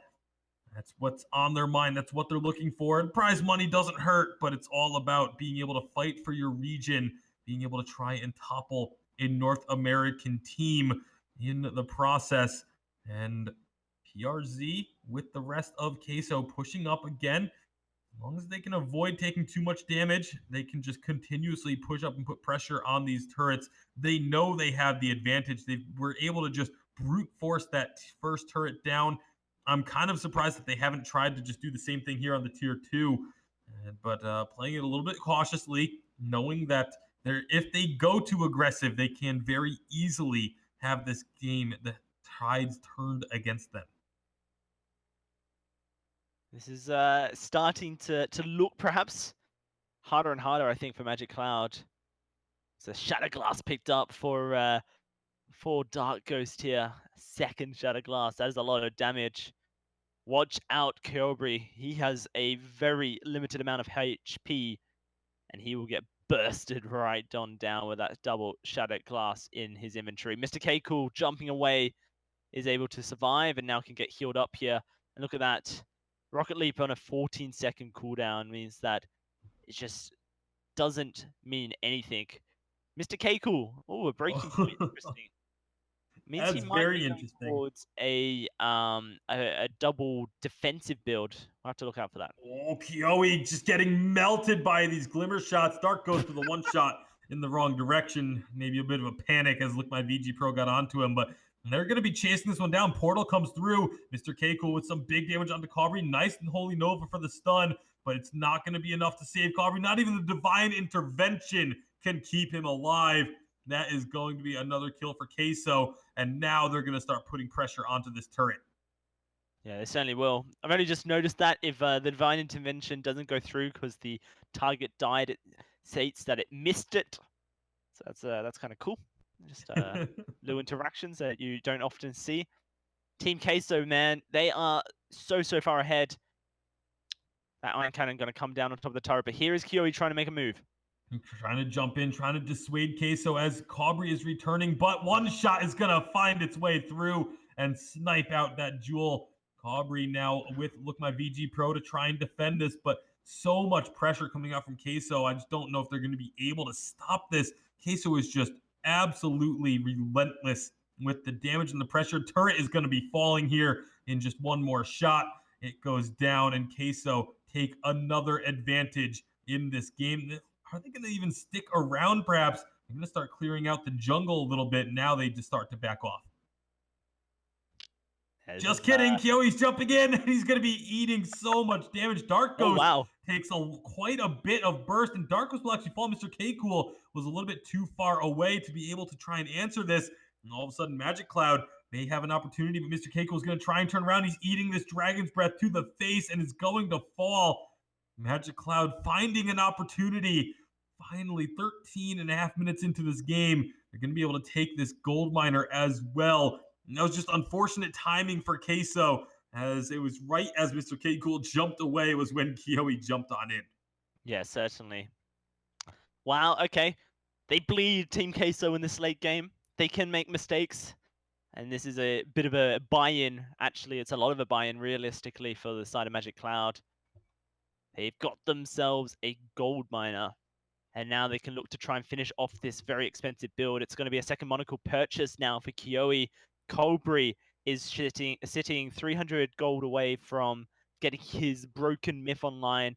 And that means that this more sustained build, which I don't like on the Scarf, especially when your opponents are forcing you to fight, will be completed, and he will have damage ramp up in this late game, especially around an important time here, Tasty Bacon, with the Kraken respawning. So, see how this one does play out. Oh, great one shot straight into Calbury. Beautiful one shot. He's going to drop Calbury down to about half health. That's going to force Magic Cloud to have to back away a bit. Mr. K-Cool. I'm curious to see where this last item is going to go. He's actually kind of made a name for himself with the Baron in going for more unconventional builds. We've seen him go for the Poison Shiv build on a Baron. Now he's got obviously the breaking point that we talked about earlier. We'll see if he does just go into the two defensive items, which is what it looks like. Kiyohi going to get tagged by a one-shot, and he wasn't facing that direction, so he takes so much damage. Now, if Queso can push up and siege this turret, the tier 3 is always the most difficult to siege, but if Kiyohi jumps on in, that could open up some opportunities. That's going to be trying to get onto Dark Ghost, but Mr. K-Cool is now isolated. He's going to be in trouble. Oh my god! Yes, the double kill. They were stacked the entire time. Mr. K-Cool taking out 2 birds with 1 stone. And Look My VG Pro is trying to run, but will be slowed continuously. One shot, not going to connect. It's not going to matter, as eventually this will be a kill and an ace for Queso. I love Mr. Keiko's defensive builds, man. They are so unconventional, and I know North America hates them, Tasty Bacon, but right now Team Queso doesn't care because they are saying, North America, we're coming for you with this Kraken. We are going to push towards your base, and we will show you that double defensive Baron can work into a composition that wants to kill me. Mr. Keiko, his Baron has worked, and he's made it work time and time again with this build, where he builds the double defensive to keep himself alive against targets that just want to take him out. I love it. I love it when Mr. Keiko just dabs on the haters, basically. to quote my favorite YouTuber of all time. I don't know if we can be friends anymore, Dowsy. Clearly, just having a bit of a laugh, Tasty Bacon, but oh boy, but I mean, at the end of the day, though, there's still an issue with the fact that Kiyohi and Cabri, they should not be in position to be getting hit both by the same rockets coming out from Mr. K-Cool. Cabri should not be anywhere near that close to the Baron. But unfortunately, both of them getting tagged by every single rocket Mr. Keiko shot out. It was a quick double kill. Kraken takes down the choke point. Kiyohi jumping on in and trying to find the damage. Nice. Holy Nova is going to stun up too. Now, can they find the damage that they need, though? Cobry taking a bit of a damage, but the Kraken has been dealt with. One shot on the steps. Oh, that is devastating. On the steps, Cobry gets taken out. And this is going to mean with 30 seconds, Team Queso, they can stick around. They know that if Jewel tries to jump in, she's very squishy. It has a lot of damage, but goes down fast. Are they going to stick around for this? I feel like they should try and set something up here, but instead, it looks like they're actually going to wait just over the wall, and maybe do a full retreat. 11-4, though. Queso, they are on the verge of taking this series. They are definitely ready to get on a flight at the moment and fly over to North America. They have just been dominating, and I still can't believe Magic Cloud let them have this draft after Vox, Blackfeather, and Idris was banned. Catherine as well. Baron locked in. Who would have thought it? Incredible stuff. And I think sometimes people forget that Mr. Keiko plays a great Baron because he doesn't do it as often as some other players do. Doesn't prioritize it as often as well. There's been a couple of drafts where Baron has been open, but he hasn't gone for it. Man, we are starting to get to a pretty exciting point because we've seen that Magic Cloud have damage. We see that they can actually chunk down Mr. Keiko and Dark Ghost. Team Queso have definitely been on the edge of some riskier team fights. But can you kill the god that is Mr. Keiko? That is the real question. They've been able to do so twice this game, but that is far fewer times than they need. Now PRZ walking on in. One shot's going to tag onto Look My VG Pro. Big red button, not doing a whole lot, but there's a rocket leap in. Can they find the damage that they need onto Mr. Keiko? Jump jets out. Lots of damage going down, but he's staying alive. Now he's going to fall, but Dark Ghost has picked up one as the active camo pops onto Cobry. Can he find another kill? The one shot is about to be available once more. And can just sneak his way right on up into the members of Magic Cloud. Where's the one shot? Is he going to throw it? I feel like he should, but he's just going to look for these glimmer shots. There's one shot. Not going to find Kiyohi. With my VG Pro is going to be able to recall. Kiyohi not going to be quite so lucky as he will go down 2 for 1 in favor of Queso. That's going to stall out this game a bit as they are not going to be confident enough to go for the Baron. No, it's Kraken. too risky to go for the other great beast, the Kraken. I mean, there is a Baron in this game. There is. So that's my defense, and I'm sticking to it. That's very true. They have been able to take down Mr. Keiko. So like mentioned, this game isn't over. And you have to respect the damage that this Jewel and Scarpa are able to output Tasty Bacon. Team Queso just going to start up this Kraken. It's in full vision of Look My VG Pro. This is very risky. But Kiyohi is not alive, which means that it will just be reliant on this Grace and this Scarf to steal it away. And it doesn't look like they are going to get into position to do so. Great usage of the Bright Bulwark, just shuts it out. And with the one shot coming through, the burst was there. This is it, Tasty, at 21 minutes into Game 3 of the European VGL Challenger Series. Team Queso versus Magic Cloud. A Kraken pushing against the last remaining Vein Crystal turrets of Magic Cloud. Is this where we're going to see the first team book their ticket to a unified Western Live Championship Challenger Cup? We very well could. PRZ gonna find Kiyohi here. And they try and push up. Kiyohi jumps in. That could be risky. He's gonna take a lot of damage on the retreat. Big red button being used to Look My VG Pro. Now on the front lines. One shot does not connect. Queso just gonna continue pushing on up. Dark Ghost is a little bit behind the team, but they're going to be getting there with plenty of time to spare. The first turret is going to go down. Kraken down to about half health. Look, my VG Pros in the middle of the team. Holy Nova does not connect. Here comes the Dragon's Breath. It's really only onto PRZ, not the target that they need. And that's going to be a divine intervention onto Kiyohi, keeping the Jewel alive. But this turret is about to fall. One shot being used again. Turret still standing for now, but it's a kill as they find Jewel. Look, my VG Pro is going to be following shortly. Never mind, they're not even going to need that kill. The Crystal will be the next casualty and that will be Team Queso 3-0 in the grand finals of the VGL Challengers. They win the split. They will be representing the European Challenger League at the Unified Live Championship. Exciting stuff for the Spanish gods here, and with a bit of a adopted Spaniard in Mr. Keiko himself. What an excellent result for the Team Queso lineup. They came so close to finding themselves in the Vainglory 8 and Split 1, but unfortunately were not able to best the legends that are G2. Now they have an opportunity to do it in front of the world Tasty Bacon, who will be watching on in North America at the Unified Western Live Championships. Congratulations to them, but more importantly, commiserations, I think, to Magic Cloud, a team that no one expected to really put a dent into the European Challengers like they did. Certainly have made a name for themselves, and I can't wait to see them return next season, Tasty Bacon, to try and make a run for the Vainglory 8.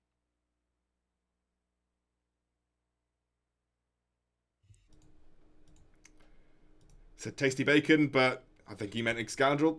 Or he meant Tasty Bacon, but Tasty Bacon didn't say anything, so Scoundrel's back. What an amazing final there.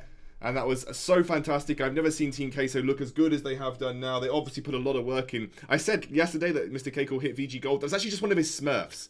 He hit VG Gold on one of his Smurfs. He'd already hit VG Gold last year, but he finally got it on all three of his accounts. And they've obviously put a lot of work in as a unit to try and get to this point in time. Unbelievable from them. It was just so impressive to see them to win in this fashion, and I can only congratulate them for what was a fantastic sort of end to the split. Unbelievable from Team Queso. It was absolutely fantastic, Dalsy. Incredible stuff, and I can't wait to see what this team brings to America next month. Fix Scoundrel. It's pretty exciting, I think, for this squad of players who have been around in the European Vainglory scene for such a long time. Some of them have represented teams at live championships already, and so despite the fact that they aren't playing in the top league at the moment, they are still getting that glory of playing in a stage in front of an audience, and it's a big deal. If the European team was able to beat one of these fantastic VIS League Challenger Series candidates like Echo Fox, like Nova's Challenger Series team, like Tribe Gaming, then that could be a pretty big deal for Europe and for some boasting rights as well. Absolutely, Tasty Bacon. You've been casting a lot of VIS. What have Team Queso looked like compared to VIS here? It's so difficult to compare because it's still very drastically different play styles. The North American teams have definitely, the top teams have looked very decisive and very clean, which Queso today I think could easily match up with those North American teams. But it's all about consistency. That's why these teams have not been able to make it into the Vainglory 8 just yet, is that consistency issues. Queso playing the way they look today is easily one of the better teams in Europe, but they don't always play the way that they did today. Absolutely. Well, I mean, guys, this has been a fantastic split of VGL. Another summer split down, and we've had 4 fantastic splits of a challenger action in Europe so far this year. We've got more to come in the autumn season as well. So as soon as the autumn season goes live for registration, the VGL Twitter will tweet it out. So make sure if you want to compete and find yourselves potentially at the top end of the Vainglory esports ladder, make sure you register for VGL when registration begins for the autumn season. But for myself, Dowsy, Tasty Bacon, Team Queso, Excel, Magic Cloud, and obviously Helldivers who played today as well, and everybody else from the VGL split, we thank you very much for watching, and I hope you've had a good time. Congratulations again to Team Queso, who looked so good. And we'll leave you with this. VIS, better watch out.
Got it like